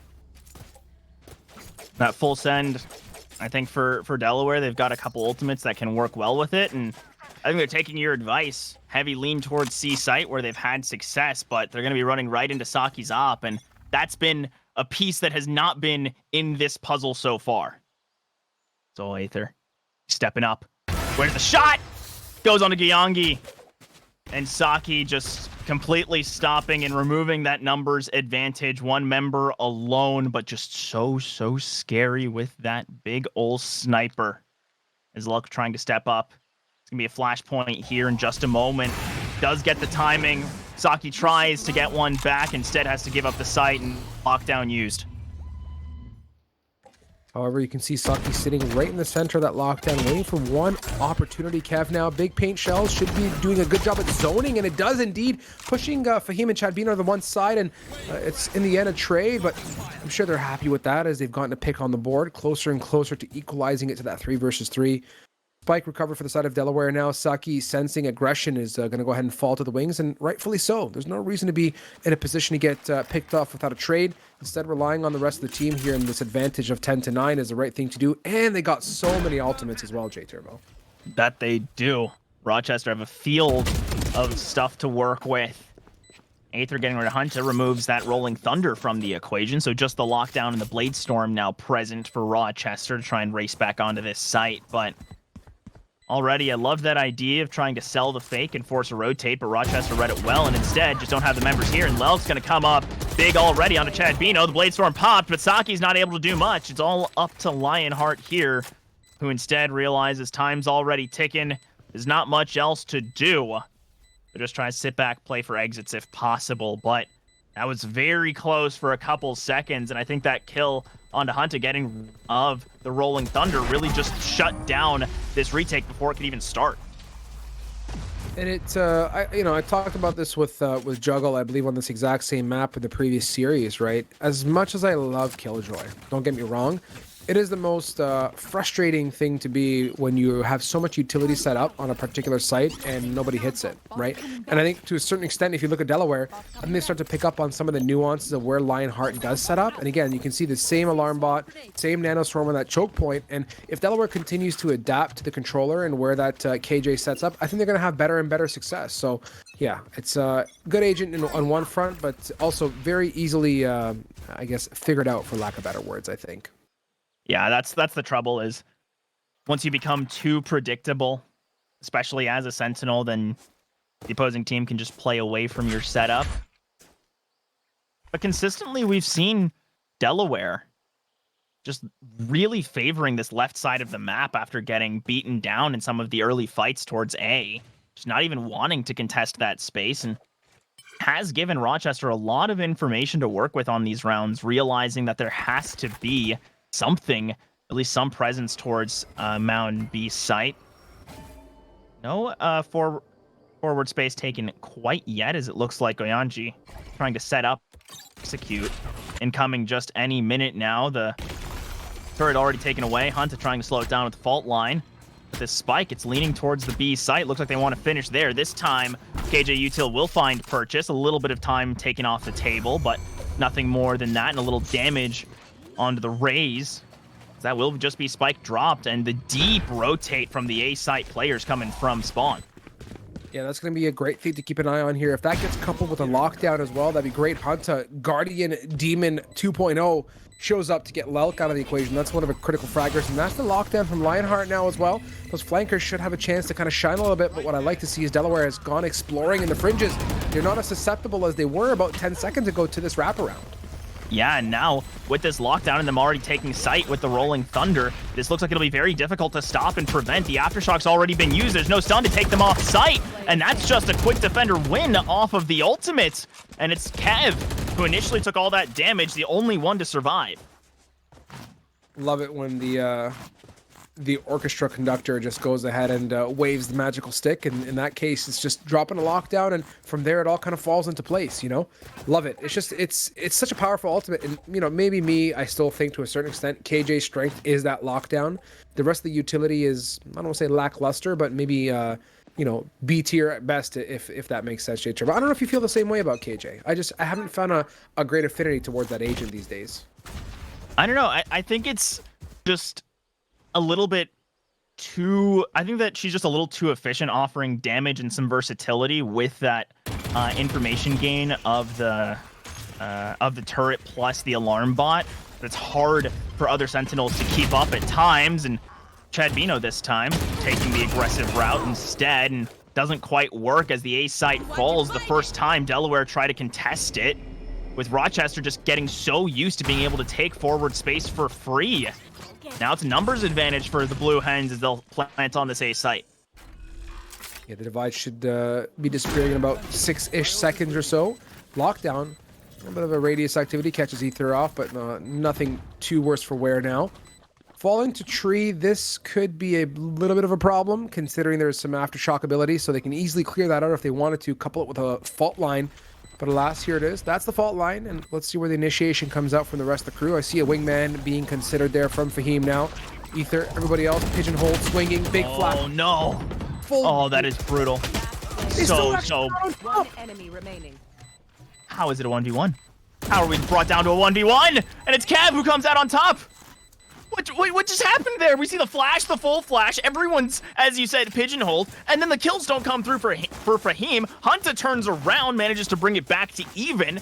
And then we're left at just Kev and Lionheart trying to face off. And it was Kev who came out on top on the raise, but just so much chaos. Yeah, I was low-key shocked that full flash converted the way that it did into picks. I mean, I feel like it's kind of timing to a certain extent also. Like, I get it, they were expecting the swing, but a huge turn of events now to hit that 11-11. Make a wish. Both of these teams wishing for a win here, not to drop any more rounds, give away the potential for overtime or just the loss. Delaware, they've already popped their only ultimate in the Tour de Force. Not too much else to work with, as so many ults have been used just to secure these last few rounds. I think both Cascades already used towards the A site, so plenty of Harbor utility already taken off the table. Delaware happy with the fight they got last round on A. Not caring about it anymore. It's Rochester the ones a little scrappier this time around. Not as much utility as they'd want. Trying to step up. Delaware just playing so patiently. Hunt is here. Has everything that he needs. Flashpoints, aftershocks, but decides not to give away the position quite yet. Waiting for the mosh pit, waiting for more opportunities. The nanoswarm forces them out. Aether gets Lionheart. Hunta falls to the swarm grenade. Fahim around the corner keeps this a 3v3. That mosh pit as well, alongside the smokes, can make this very difficult to try and push into, to try and hold on to. Oh wait, he didn't stick it to half. Oh no, instead, I think he's trying to use the buddy for the distraction, but Goyangi around the corner doesn't even matter. Lelt gets it, and Delaware get to threaten match point. The taste of victory is near. For a moment there, I was going to say, Chad Bino's about to come in immensely clutch as that Harbor on a post plan. Like, the amount of utility that was on there and just how much work Harbor was doing indirectly was massive. But Delaware did the right thing. They were super patient, came around the back end for a huge wraparound, and from there it was a complete wipe-up fest. It's a rough position to be. However, for RIT, the shining moment here is they have enough money to at least buy something, J-Turbo. It's not the greatest toolkit from the shed, but it'll do for now. We'll just see how they can fend off here with just the Gecko ultimate on the board, if it means anything at this point. And the Harbor ult too, getting aggressive towards Mound. The battle continues. Both ultis were just right next to each other, so that's already the Gecko taken off the table. No Thrash here, but tons of damage dealt, and they're already ahead. The ultimates for Delaware, though, still alive. The Lockdown plus the Rolling Thunder. I think two of the best site-taking and site-holding ultimates that you can have. With all of this fighting over by the C site, Delaware opting to end there. As just running all the way up onto Mound, running through that hill. No Kate Bush, I think, in their ears quite yet to confirm it. There's going to be the lockdown to clear out the site for sure. This will give Rochester the chance and the time to rotate over. As there's the commitment, there's the lockdown, and there will be, remember, the Rolling Thunder for after the fact. Wraparound comes through. Fault line is dropped. There, the Aftershock. Rolling Thunder just in case he falls, but it accidentally stuns two teammates, but it catches all the enemies, and that is time off the clock. That is what matters for Delaware. They just need to hold for a few more seconds. It's going to come down to Saki. It's going to come down to Hunta. Can they step up? Push this cart all the way home. Saki can take the first contact on a Nautical, tries to spray through. Doesn't quite get the kill, doesn't get the turnaround. It's back-to-back, trades for trade, 1-for-1, still 2v2. As there is a star, potential for a gravity well. will get dropped as Lionheart is just stuck in place. Tries to hold on to this one. Goyanji gonna peek out, get the kill, and that is it. That will be the spike popping off. No defusal possible. Hunter goes down, and it's Delaware who win with a 13-11 scoreline on Lotus. By the absolute skin of their teeth, right down to the wire. Nothing short of a spectacular matchup. I mean, faults to both teams to a certain extent, but more than anything, applauds to both teams for going the distance on that map. I mean, I couldn't expect anything short of amazingness out of these two squads, and they brought the heat. For Delaware, though, they were just one step ahead of the game when it came to some of the little micro movements and micro situations, right? The amount of times we saw Lelk come in big in the 1-2s and 3s, the number of times we saw Ether, of course, 22 and 14 on that board, come in massive with tour de forces and great opening pick and rolls. It's just great little, cascading events that led to the success of this team. Exactly. The fact that they were just able to have all of those individual moments, but you felt like just one going the other way for Rochester. We have a completely different map on our hands, and it's a 1 on their tab. Unfortunately, they fall on their map pick. Now we're heading over to Delaware's, and we'll see if Delaware can get that 2-0 sweep, or if Rochester can answer back and take us to number 3. As we're going to take a quick break, and we'll be right back with more action.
And welcome back. As you can see, the Blue Hens winning on Lotus. It was a nail biter going all the way to round 26, but Delaware was able to clutch it up as now we head over to the tried and true Icebox where Rochester need to roar back. But Delaware, they've been looking strong, and I mean, we can see from the records, very, very even, dead even for Rochester, and 4-2 for Delaware Strive, as we're already seeing the comp locked in for the Blue Hens. Yeah, indeed. Quick little selection there, coming all the way top to bottom. Viper, Sova, Jet, KJ, Sage selection is good. On the opposing end, some switch ups, to put it politely. We have Saki here moving over to the Sova, Chad Bino on the Harbor, sticking to that one. Fahim, a little bit of a change up as well, leaving the Gecko for the Sage, potentially Hunter, of course, duelist mode activated, full-blown Jet situation. You like to see it in almost staple picks, rightfully so, for Goyanji and Lionheart as that Viper. Yeah, it's one of those just go-to here on Icebox. I like the double controller setup coming through for Rochester, but I am a little worried that when you're going double controller, it's so hard to actually cut through all the smoke and get much information. So if they do go with the Sage, I'm worried that there might not be enough information. But of course, for Delaware as well, they're not running double initiator either. It's very tough to pull off at times on Icebox. So instead, both squads getting the Sage for that Sentinel. And I think with the real difference being that KJ as opposed to the Harbor. And that's a bit of a spicy swap out for Chad Bino. Yeah, certainly is. It's a different approach nonetheless, and I'm keen to see how this, these slight little variations kind of work out, right? I haven't seen too much Harbor on Icebox either, to be fair. It's I don't know if I would also consider it to be a Viper supplement, or is it kind of overkill? Like, is the notion of 2 walls too much? Like, could that utility be something else in your opinion? I don't know. I think in that point, right, like, if your idea is on attack, we're going to smother these sites and just choke them out, and I think also having the Harbor frees you up to have more default Viper wall setups on both halves, attack and defense, but it is very difficult when there is just so much chaos that you can get trapped within your own smokes and lose track of your opponents.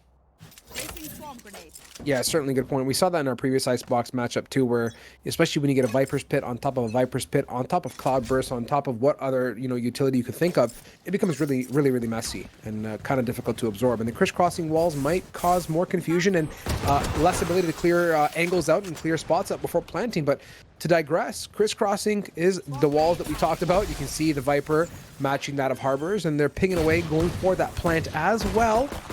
And all's good here for the most part. Couple it with a Sage wall. There's a lot of wall ability here on our IT side. Yeah, I think that's the real dangerous piece, is their post plan is now on the opposite side of site than you'd expect, all the way back to attack or defender spawn.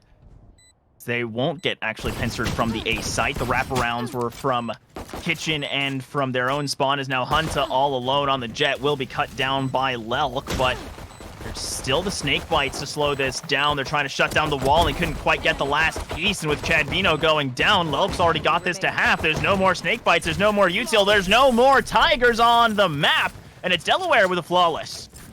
Yeah, flawless retake. Good, very much good conservation of utility, right? To walk into that retake, having so much to offer in the form of snake bites, having a lot to offer in terms of the Sage wall from Kev, it allowed a darn near effortless defuse. They didn't even really have to do too much in terms of picking some fights. Of course, the Sage wall offers some verticality as well, which gives you a new approach and a fresh angle to take some fights with towards Snowman, which builds upon that utility of what that Sage is all about, not only for the defuse, but for offering some aggressive means of map control, rather, or site control. Nonetheless, coming into round number 2 here, Harbor doing a quick job of blocking off middle here, and Hunta dashing right on top of Tube.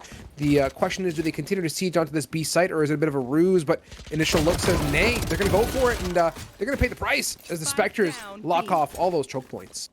That's what they do best. Spray down on low opponents, as it's just Hunta with just a Sheriff. And Nautical will come around the corner. Back-to-back flawlesses, pistol and buy up for Delaware, and Rochester thinking to be sad they couldn't walk away with a planter, taking down any extra damage, but still, this is the next round that really counts, and Aether with the operator. If you're gonna whip it out, I mean, Chief, you might as well get it done on round number 3 if you're feeling that spicy. We saw Jet do great bits of work in our Icebox matchup earlier tonight, and again, it leaned heavily on the notion of getting aggressive, getting good picks, and getting out. The question is, can RIT respond to that and be there to shut things down. Hunter did a great job, or can do a potential good job with the Blade Storm in terms of punishing missed shots from the opposing Jet, but that's going to take some time for that Blade Storm to become active and for that to mean something. Yeah, it's a little ways away from the kunais coming out. But so far, already, some good aggressive space taken by these Spectres, and Kev walking away just barely. Will be wrapped around by Saki, not able to get one back, as Hunter as well snatching down Nautical from Tube. Is Aether the one to watch? Made the big investment with the operator, and everyone wary of some potential, but the flick was not there. Saki cuts down, gets the kill, and at range, those Vandals are going to beat the Spectres every day of the week. We're just going to see the quick rotate, keep it safe, keep it clean, heading over to B site. It's down to the one lonesome KJ, somewhere between here and continent of take your pick. Spike planted. Just really playing the fringes and has recovered the operator. Holding on to it. And waiting for RIT to kind of cross over to that A site, but given my amazing detective skills and deductions, I don't foresee that happening, especially with the position they have on that B. Oh, kill picked up by Lelk, showing the danger of this operator, and of course they do want to carry this over. Rochester not wanting to allow that, trying to box in this KJ while they wait for the spike to explode on the B site. Little game of cat and mouse so far. I think Fahim's footsteps will give them away, but still all quiet on the back front from Jet. Lelk will just barely stay safe and hidden away. Oh my! Just the last second, making eye contact. But carrying over that operator, I think, makes that round not a total loss because the biggest investment is safe. The equalizer round is among us now, J Turbo. This is actually decided to get comfortable a little bit and kind of shake up my seating position because I want to get a good look of this RIT round and see what they can do with Vandals and full buy across the board. Happy to see that op made it across, though. That was a big investment. I'd be kind of heartbroken if it didn't. And quick push. And again, these harbor early walls, not sure if I like them. It kind of blocks off the pick potential, which, I mean, good or bad, it's just... yeah, see, like right now, Ether's got a pop shot to go off, and they're going to go ahead and get some control, but that area is completely open. I mean, had the op shot landed, it would have been a whole different story. Yeah, it was spooky for a second, but Hunter draws first blood. Those walls, at the very least, giving them access to Maze, and now cut off by their opponent's Viper wall. Lil Bro Kev here on the Sage will find, never mind, Fahim coming around with the weapon swap from the Spike to somehow stay alive. That will be the heal given over. Hunter and Aether once again caught in an impossible position. Teams trying to rotate around. Lelk just gets shut down. Not the Lelk we saw at certain moments last game. Of course, still plenty of time in this, but Rochester already set themselves up for a tie game. Good way to get things going early on here. Goyanji adventuring around the fringes, getting some picks here and there, getting 1 and 2. This is turning out to be a bit more of an expensive round than I think RIT bargained for, but they'll take the round win regardless. That spike goes off and sends that A site to oblivion. Nonetheless, yeah, these types of deaths towards the tail end of the round financially can add up over time, so keep your eyes on it if it means anything. Yeah, the fact that there was no one who actually got the kill on Goyanji just means it is money thrown away. Of course, it doesn't matter too much for Rochester. They should still have enough to buy up next round, win or lose. So, still putting themselves in a decent spot. Whereas for Delaware, this is a much more awkward position where they can buy a couple, but still the Bulldog and the Spectre dropped, so not quite having all the rifles they want. Viper wall early commit towards that B side. But Hanji hears the sound cues, is like, nope, I'm out. Runs away to the safety for the most part and calls for the rotates. You can see the whole Kip and Caboodle is now making some moves here. Hunter has already gotten that yellow control, smoking things off and looking to get onto site. Fahim here contemplating the wall, and indeed it does go down with harbor support. So much protective utility for the side of RIT that makes planting that spike almost effortless. I think that's the benefit of this Sage plus double controller setup, is just how easy it is to get that plant down, but the difficulty comes in holding the aftermath. Sniper wall still up. All 5 members are here for both sides. It's going to be an all-out brawl. No ultimates but the res for Rochester, and now already Kev cut down. Aether peeks through the smoke and will take down the opposing Jet. Is actually this wall, this little hole in the wall working out for just a moment, and the stick holds down. Saki can't do anything, and Aether walks away with a 3K, and round number 3 up for Delaware. That the Sage Wall is proving to be a situation to deal with, especially on a defuse. And it's almost counteracting the attacker Sage Wall to its entirety, which makes it that much more harder to manage. It's a learning moment, right? As a whole, they're gonna have to do a much better job, I think, of dealing with the passivity of RIT on their post plant if they want to continue to keep up the effort at this B site. At some point, things will get figured out, J-Turbo. They're gonna understand how the post plant is played and learn to adapt with it. But for the time being, I think overall, quite pleasing to see how this back and forth has been for Delaware. Again, looking back at that A site, heavily stacked up, and Goyanji is just completely adventuring into Narnia there, getting a nice little opening aggressive pick. That's a very big pick. Did get word from our producer letting us know, remembering that we got a pronunciation sheet. It's Goyangi, and of course, if there's any players out there who might be on the roster and want to make sure we say the names right, so make sure that phonetic pronunciation is in there. We'll take a peek before the game, make sure we're saying everything right. Is Goyangi going to try and take this contact spray down? Doesn't get any headshots. And it will be Hunta somehow staying alive there as the res comes through. And the numbers advantage flipped on its head, and Saki extending it with Aether getting shut down. Slow bro Kev. Gonna try and slow this down as much as they can, but the double wall is very hard to work into, as eventually Chadbino will manage to drop this spike on default, walk away. Now this post plant looking a lot different now that Rochester has 2 extra members. Scary for Delaware if they have to go ahead and contest all of this, to say the least. Wall's getting stabbed there from Lelk. The double stack on yellow is resolved, but Hunter's crosshair placement is just one step above the opposition. Blindheart, Chadbino just completely dismantling every bit of retake. Delaware could barely cross the fringes before getting picked off. And RIT, again, similar to what we saw in the past, no fear of swinging whatsoever off of Lotus and getting into Icebox again, very much able and willing to contest. And I like to see that Rochester are not rattled after Lotus, that they are coming in ready to play, and even after losing the previous round to a defuse where they were all just trying to get into sight line, that they're still feeling good, feeling confident, as now Harbor Ultimate plus the Hunter's Fury are available, and it does look like Rochester want to run right onto this A site.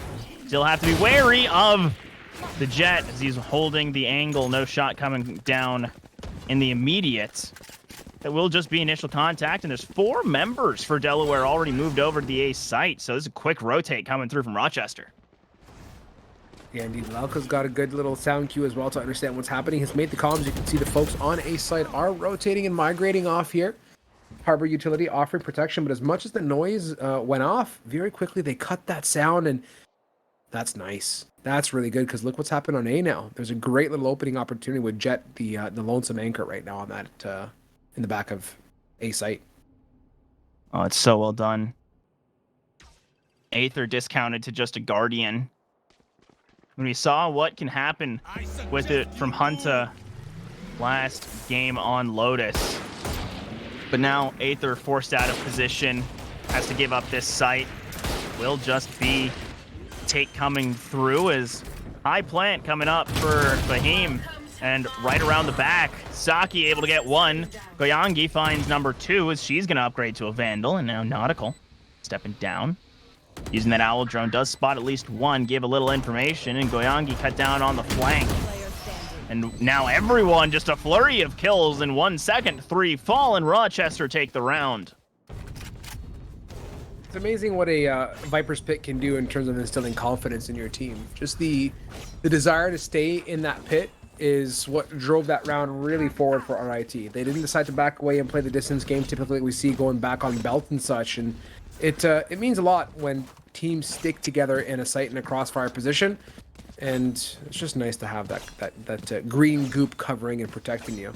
Regardless, coming into round number 8, RIT sitting on a very nominal ult that I'm keen to see how it pans out for them. Might be that opportunity to gain even more of a lead with that Hunter's Fury, but alas, step one is getting to his site, and thus far they've had good exploration on B, great success, and A2. And Aether has been struggling to get opening picks, whether it's with an Op or a Vandal here in these early on rounds, and Belt maybe the home of success. Kev, fade away as Hunter tries to do something about it, but a little bit too little too late now. Delaware have that opening.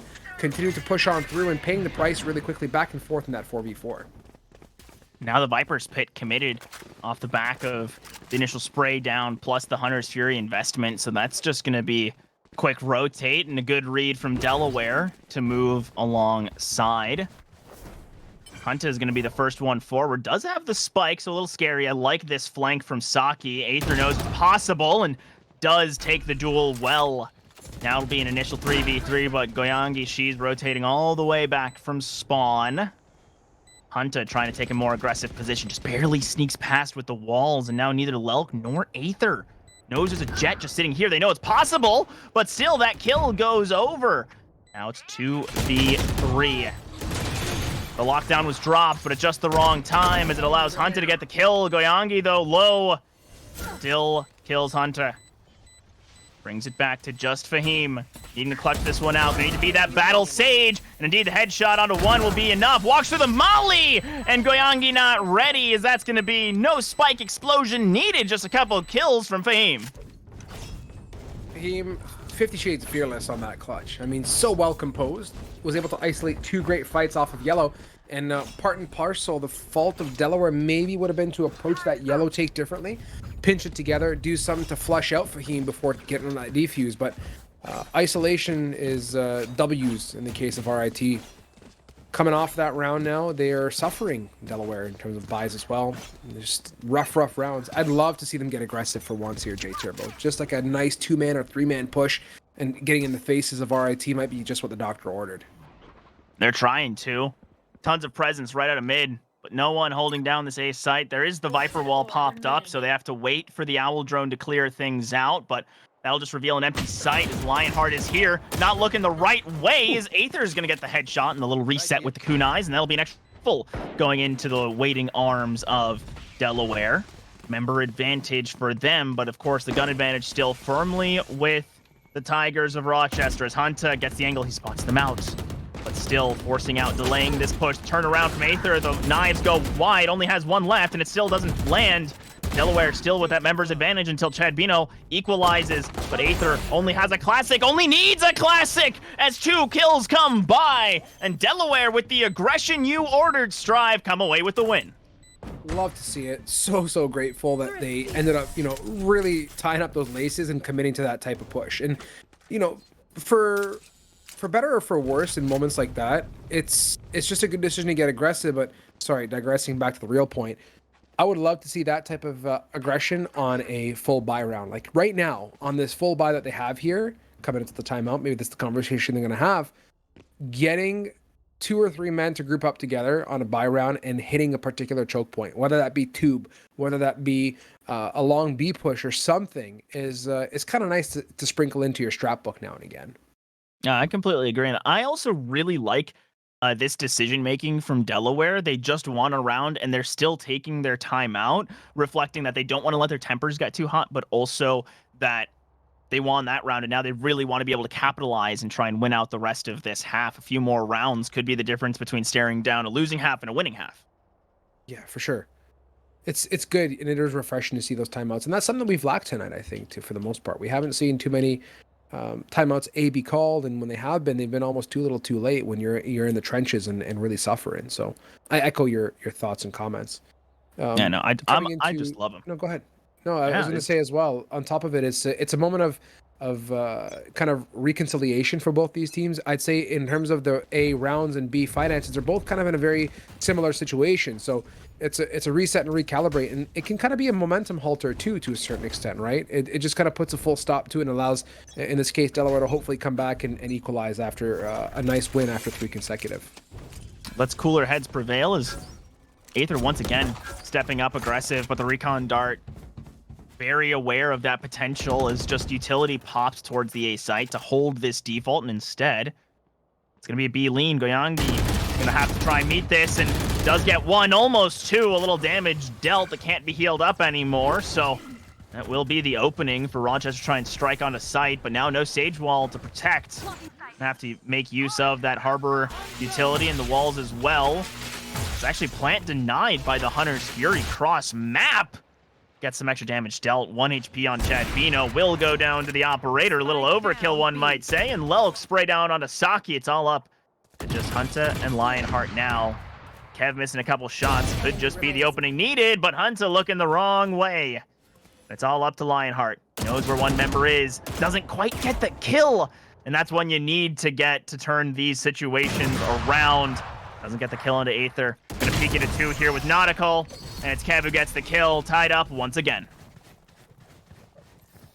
I'm loving the plays out of Delaware and Aether's shining moments. Just so fast on that operator. And as long as that op continues to sing at least 1 or 2 picks around, I think Delaware can continue with this momentum. The moment they start to lose some steam and that aggression that works so well for them coming off that pistol that we saw when they push mid, it's I think that's going to be, trouble now. They've brought the heat. It's just a matter of maintaining that temperature on high and really baking this to the finish line. Yeah, it's so tough. I mean, I'm honestly in a spot that I can't even think about the finish line because it feels like we could be going. The finish line might not even be it. We might go to overtime with just how tight these teams have been, right? 13-11 on the last map. Could have very easily gone to OT. Right now we're 5-5 going into the second half, and it feels early, but the way these teams are playing, it feels inevitable or deserved for whichever squad may fall. And right now it's Rochester, the ones with that real pressure. Delaware, of course, comfortable here on Icebox, and picking up that last round will certainly help them out, as potentially seeing the ultimate coming through for Chad Bino, clear out all that B site, force Goyangi back. Once again, it's going to be a clear plant, but this post plant seems to be where Rochester tends to struggle at times. Yeah, but so far they've managed to recover and set up towards Long B. However, the difficulty here is they've kind of left themselves in a very sacrificial situation, to say the least. Like, how many potential places can you peek out from, right? And of course, with 1 recon dart, you reveal 2 at yellow, which is a bit of a problem. A lot hinges on Fahim, though, at this yellow area, supported by Chad Bino, to make this happen. You can see Aether there in the wings, just crouch peeking, super patient, knowing that they're going to get aggressive, perhaps. And indeed, they do looking to wrap now on that yellow and get control of that long B. And with that, Saki is just in a very uncomfortable position. Delaware goes full send, and they're guarding and defending that spike like it's nobody's business. Lelk is jiggling left, jiggling right, but insufficient there is Saki clutching it up. So much gone down the drain on that round, but most notably RIT really stuck to their guns in that post plant and held firm on that long B position. Yeah, they just traded down all the way, and the end game was in their favor as the clock was ticking for the spike, and it was very, very close. And they just barely walk away with the win. Saki putting up a great performance at the very end, but with how expensive it was, it's going to be a very scrappy buy for the Tigers, with Hunter reduced to only a judge, light armor for Saki, and full rifles across the board for the side of Delaware. Hunter has the Blade Storm as well, so really does get that full buy effect. And with the Viper's Pit committed, it should just be the A site sort of conceded, unless Rochester trying to fight into it. It'd be interesting if they choose to take this path. It is a turbulent one, met with mild discomfort and potential discombobulation, but we'll see how they fare. Goyangi is having a dandy old time here, just guarding this Viper's Pit, and rightfully so. Not looking to escape just yet. RIT, though, maybe overstaying their welcome a bit, J Turbo. Like, at this point, 50 seconds, what is their plan? So much site control or map control could have been gained elsewhere. They're almost stuck here at this point. They're walking in with the judge, and it works to get one, but still, support on the backside helps the trade out. Of course, they can't know there's only one member still on site. It's the res used onto Chad Bino, equalizing the position. 30 seconds left. Now it's going to be a 2-2 pincer strike coming in. They know there's no time for the B rotate, and of course a cutoff stuck inside sight. Only one ultimate available for Delaware. It is that resurrection. Willbrook have the only member who has to really stay alive in this spot, as Lionheart spots the 2 coming from behind, gets 1, and now there's a response on Lelk as well. It's 2v4. Delaware the ones behind. Aether Maybe just needing one shot to find a way back into this site. But it's such a defensive setup. Chadbino falls. But some of the smoke's gone. Kev gets their counterpart in Fahim. But there are lineups. We have lineups. They're not quite right. But Saki does have the Hunter's Fury. And that certainly takes a lot more off the table. And the res does come through to allow a little more aggression. And in the nick of time, we end the half tied. The round felt like we were pretty much sinking down a very slippery slope, and then all of a sudden, Delaware started to really dig to the bottom of the barrel, and they pulled out some great little hat tricks as well for themselves. So, sorry, RIT, apologies. But despite the back and forth nature of this this map, I still feel there's a little bit of an edge, J Turbo. I want you to guess who you think I think has the edge. Where your marbles at in this one? Delaware. Yeah, I think you're feeling the same spice that I am.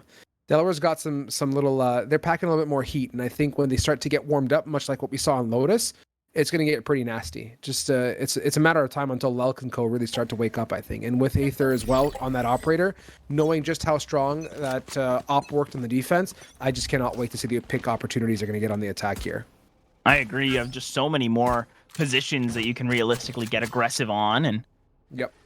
This Delaware team, they're not running the double controller, so of course these sight lines are going to potentially be a little harder to take initially, facing down all the smoke, but there's going to be that extra bit of post plant with the Killjoy, in my mind.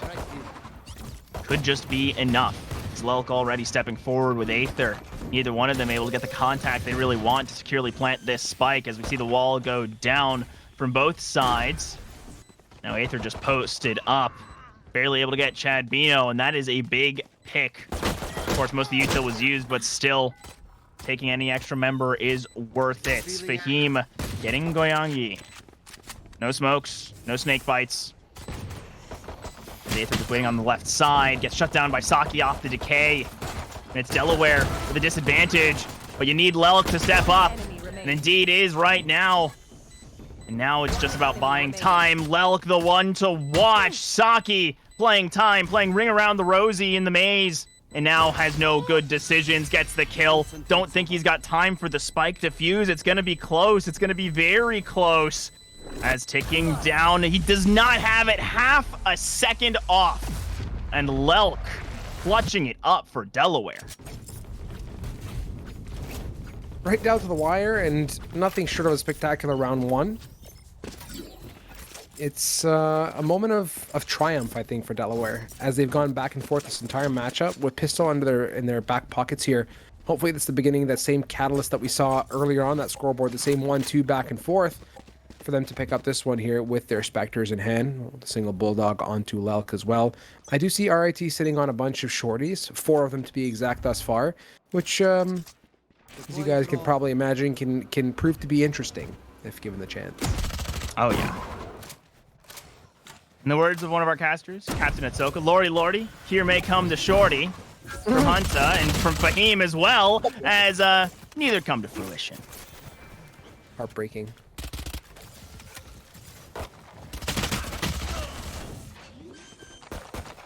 Just kills, going back and forth. Saki as well, trying to do what he can. From the back line, Hart gets cut down. Couple shots and a flawless for the buy-up from Delaware and Rochester. I think that round for them was just let's see if it happens. Let's see if we can get some clips, but let's really focus on the next round.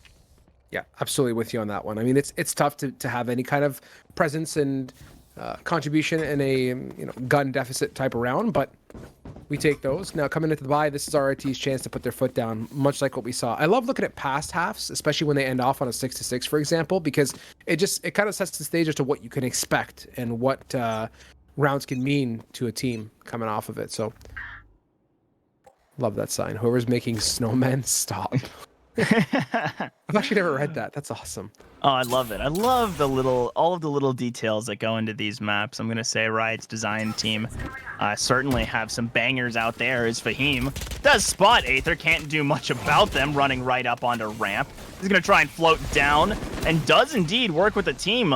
Lelk getting the opening kill onto Lionheart, and It is a big asset to remove from the Rochester playbook, as well as Lelk. Now Goyangi holding this one close as the spike does go down. Owl Drone should spot it out, but right here, Hunta taking the wrong side of the fight. Doesn't realize there's an extra member, and Aether will shut down their mirror match. It's all 3 members for Rochester already walking onto the site. Spike is planted in a decent position for them relative to the Rochester hold, as now trying to take these fights when possible, and somehow we're down to a 1v1. It's Sage v Sage. Who's got the better battle? Sage in their arsenal. It's Kev and Fahim both down into the 40s, and it's Kev who gets the right click to just barely eke that one out. Again, by the skin of their teeth, but what's amazing with Delaware is just how united they are on their take. Like, I don't know if you guys appreciated that little dance that took place. I believe it was Aether and potentially Lelk or Kev towards Snowman. That cloudburst and them just sitting in it causes so much confusion. It's immensely frustrating to deal with. Like, imagine sitting around waiting for a cloudburst to fade and then somebody else wide swings from the backside of it. It's just so difficult to fend off moments like that. And what is great for Delaware is their ability to take the greatest 2v1 fights and continuously win them. And they're able to isolate them in great spots too. Not in positions when they're susceptible to getting picked off by another RIT member, but in moments they know they always can triumph and take the W. And it's just those little moments that can make such a difference. As already we're seeing some aggression onto the A site. Pretty much complete control taken for Delaware. As they threaten double digits, and again, Rochester just had to try and stack up one site. They're on a save here. And now they'll have all 5 members to try and plow back through. They're running down into rifles. They're running into utility. There is just so little that really can be done. Aether holding down this tight angle off the wall. Chadbino not able to quite get the wrap around, but does get the timing with Aether. No bullets in the chamber as Goyangi swaps to the classic. Quick little right click. It's getting scrappy. It's getting expensive already. But Nauticals here does get the spray down easy. And Goyangi somehow gets a knife against Fahim. Not sure how that transpired, but Delaware into double digits. Done did him dirty, J-Turbo. It had to be in one time tonight. Cut a little shank off. For Delaware, what's amazing to watch is the dance between Aether and the rest of the team and how they're just able to hold down a site. And as crazy it is from a value perspective, what Aether is able to accomplish with Cloudburst in terms of isolating small little positions and separating fights kind of blows me away. Like, it really respects the value of what Jet's all about as a duelist. Not only is Jet able to get in and get messy, but also able to kind of sit in the backseat and use Cloudburst to effectively, like I said, isolate great fights and win them. And being able to use your Cloudburst creatively and to cut off those angles is what really marks a Jet. And Hunta getting the opening pick on the Lelk and around that Rochester really need, but losing Fahim is not how you want to start it in response. It's around the back though. There's a good rotate coming through from the A-site members all the way through spawn, or really just be Chadbino trying to put that one together as Librokev taps down. Multiple members here. It's scary. Hunta getting Aether as well. Delaware just don't know what to do. They've got ultimates. They're not committing to them. The Viper's Pit available.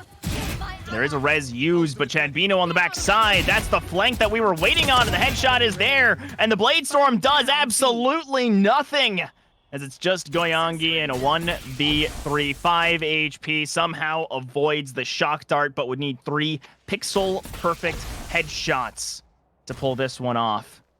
Chadbino drops the cascade to walk forward. There's the wall as well for complete spike control. They know where Goyangi has to be playing, and Saki finds the shot. 10-7, and Rochester shows some life in the second half. Delaware pulled off what I would say are, you know, 2 or 3 of the nuttiest Ferrari peaks I've seen so far this evening. Like, they were quick. I saw Aether come out, and before I could even blink an eye, let alone comprehend what had happened, the opposition had disappeared off my screen.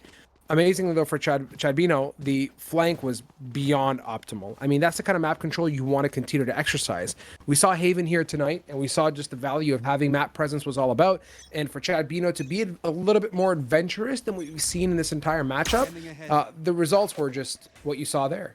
A bunch of clean picks, 3 to be exact, and obviously the round 1 as well. Oh, Hunta getting aggressive, realizing that there's a chance to push up with some extra support.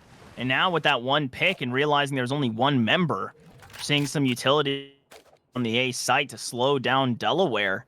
Feels like Rochester, they're adapting, and they've figured out something to slow down this just onslaught of Delaware pressure. Yep, well put. And they're going to go ahead and take that advantage on through and use that clock to their fullest, use the clock to the fullest, rather, as they're in that 5v4. They've got B completely on hold for the most part, but they're still very passive here, J Turbo. They're not playing in and around site, per se. Holding off on the backside, perhaps for the retake, knowing they do have numbers in their favor, but things could change in a heartbeat, assuming RIT can get one pick to equalize. Aether. Debating life here. Do we dash? Do we not dash? Where do we go from this bit of a position? And we do take that yellow control with the Viper's wall and the Sage wall down as well, quickly getting shot down. For the better, of course. They're going to have to make a decision here. Do we plan or what do we do? Goyangi, the lurking demon, does get the one, but gets picked off by Hunta as well. Falling back to safety. All is good if you are in RIT land, but just like that, things change on their head as Delaware in a great spot with 2 shock darts from Nautical along with that 100 Fury to potentially stop this defuse. It's very scary. It's very doable for Nautical, especially if you get the headshot on Asaki, and the spray down on Hunta is plenty. As the clutch comes through, it's 11-7, the inverted convenience store score line for Delaware, as they are really starting to threaten this series. I didn't think things could get better beyond that first shot, but the recognition of reacting to the upwards flick out of Nautical is just, it's a good vibe. I mean, Delaware's been on point with their shots tonight, and they haven't been dismissing any angle. If there's an opportunity for RIT to be somewhere, Delaware has pretty much consistently cleared it, which, I mean, it's driving much of what you can see right now. Saki here senses trouble, seeing the recon dart ping off a whole bunch of opposition sitting in the depths of spawn area. But it's all just a bit of an initial default here. Lockdown getting dropped as well from the attacker squad of Delaware. Offers a good radius to get out. Will pigeonhole some members off at the corner of A if they want to take that death position, but I would expect them to hopefully fall out to safety. No, Saki was about to go to that little safe haven, but gets picked off there by Nautical. Everyone else is good. Pit goes down, and this is where Delaware tends to thrive, is with its Viper's Pit active and the whole team within it. And for Rochester, not much to work with. They're playing for their halftime unless they can really have a monster performance from Hunta, but Aether gets an inkling. There's a couple members, and that Blade Storm is taken off the map. The only way back would be some sort of resurrection, but there's no angle for Vahim to get back. And instead, it's just the slow noose tightening from Delaware, as Kev will get that last kill, and it is series point for the Blue Hens. Match point. Something different about Delaware on this half. I mean, I asked a question at the midpoint here and said, you know, where's the flavor at? And you said Delaware, and I echoed those thoughts. And purely because I think they're just better at shooting, J Turbo. I mean, they're just hot. They're really, really hot with it. And RIT, I mentioned the one thing that they could work on, hopefully they do in this round, as we're just, 5-round delta. It's not that far off, is maybe a bit more of a sight forward hold, less passivity, less giving up of space, because when Delaware gets space, especially when there's critical ultimates like a Viper's Pit available, they take full advantage of that, and then the retake becomes that much more difficult. Yeah, and I think that this double controller setup is one that really wants to aggressively take and hold on to that space. Use those smokes to choke out your opponents, but we just haven't seen that on defense here from Rochester. And I think that's been a big issue for them, is maybe just a little difficulty on this composition, and with 3 Tigers falling in one fell swoop, it feels it's all but over. It's just Lionheart here, was sitting inside that Viper's Pit, gets spotted by the alarm bot as well. This is just a quick run all the way to A site. Delaware have everything they could want. They'll have the swarm grenades if they need it, but Lionheart is just trapped all the way by B site. He's locked in. There's members watching every escape. Not much to work with. It would take a real miracle to turn around and just take 1v1 after 1v1, but instead it's the spray down, the shooting gallery coming through for Delaware, as it was tight on Lotus, tight in the first half of Icebox, but the second half was all Delaware, and the Blue Hens take a 2-0. Delaware showed up and brought really what I think it means. They define being an attacker for me.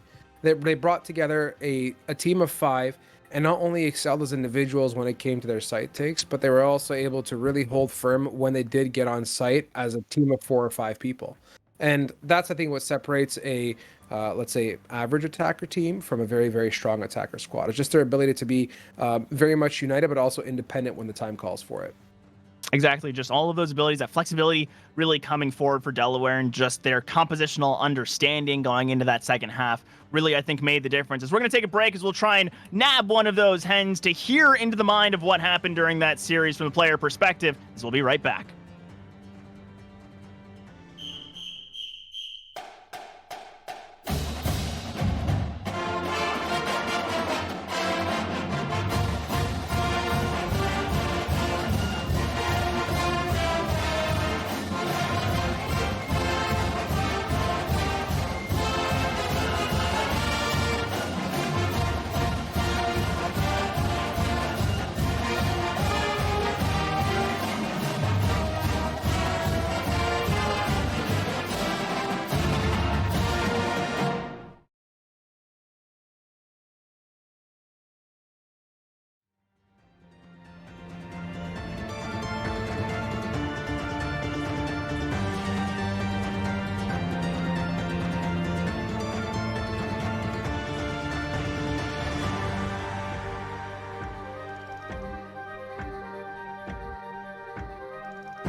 And welcome back for the final time tonight. I'm J Turbo, joined alongside Strive, as we are joined alongside Goyangi, the controller from Delaware. How you feeling after that win over RIT? I'm feeling exhausted. It was a very long game for both teams, and both were playing their hardest. We definitely were trying to pull out every single strat we had in the book, and we came out happy with how we played. I think both were very good games, and we're all very, very satisfied. Yeah, happy to hear it. That's exciting. And we had a pleasure of watching you guys and going along for the ride. I want to ask a couple questions here, and just throw it back at us however you wish. Talking about the map number 2 on Icebox, we noticed you guys coming off of second half, and we said it during the cast as well. We're like, where's the heat at? And we said Delaware. What was the what changed on half number 2? It took a couple rounds for you guys to really start getting heated up, but what drove that second half to be that it was, and it was such a commanding win from you guys? Was there anything specific strategy wise, or things you had to change up to or adapt to? Or was that just your better half as a team? To be honest, I know Harbor being on Icebox was kind of like a very recent meta, if you know what I mean.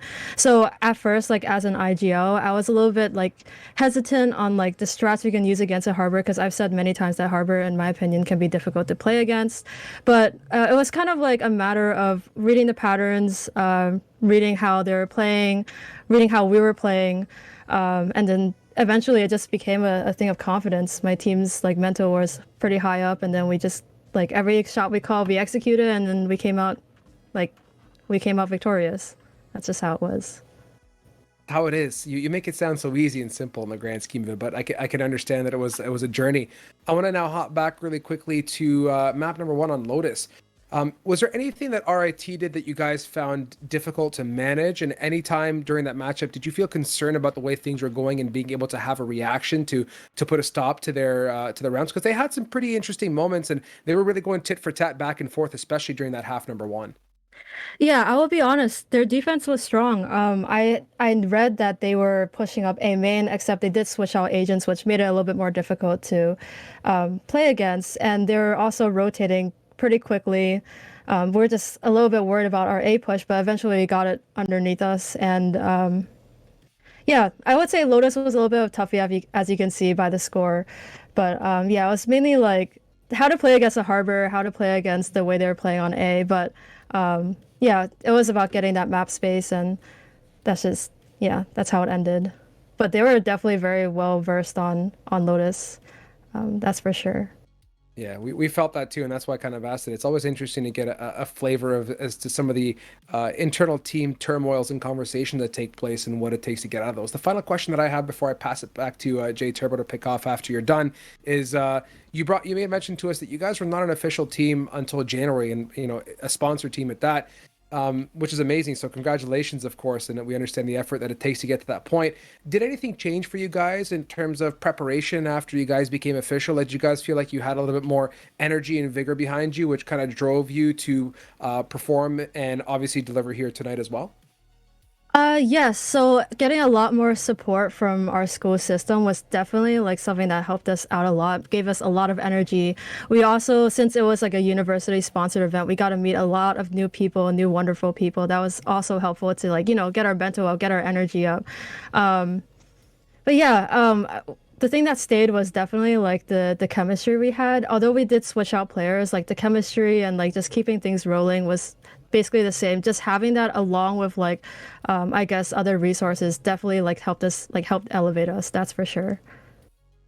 That's amazing to hear, just that development and how the team is able to succeed. I'm not going to throw another question because it's late. I'm on the East Coast too. I know how it is, but of course, you being the IGL, I'm sure that there's a bunch of people that you know of that you've led to this point for this win. So if there's anyone you want to shout out for the dub today, floor is yours. Yes, of course. I'd like to shout out my current team for working so hard for the past couple of months. And I'd also like to shout out previous team members. You guys are amazing, and I don't even think we could have gotten there without you all. So thanks to everybody. And thanks to our coach, who just joined us recently, but he's been a big help. And thanks to our esports coordinator, Kiernan. Amazing to hear. Shout outs to the whole staff, to the whole production team, and thank you, Guyangi, for coming on and giving us the interview and giving us a little taste of what's going on behind the scenes at Delaware. Yes, of course. Thank you all. And for all y'all at home, unfortunately, this is the end of Collegiate Valorant for tonight. Normally, there's one more set that we can run to, but that one was unfortunately a forfeit. So the night ends here. Strive, it's been an absolute blast coming in, getting to cast this last game with you. Yeah, absolute pleasure indeed. To our viewers that stuck with us through the first and second series, thank you so much. Like you said, production, appreciate it as always for keeping it real. Catch us here next time. The saga continues here with EGFC. On behalf of myself and like Jay Turbo said, thank you so much, and we'll catch you all on the flip side. Have yourself a great night and an even better weekend.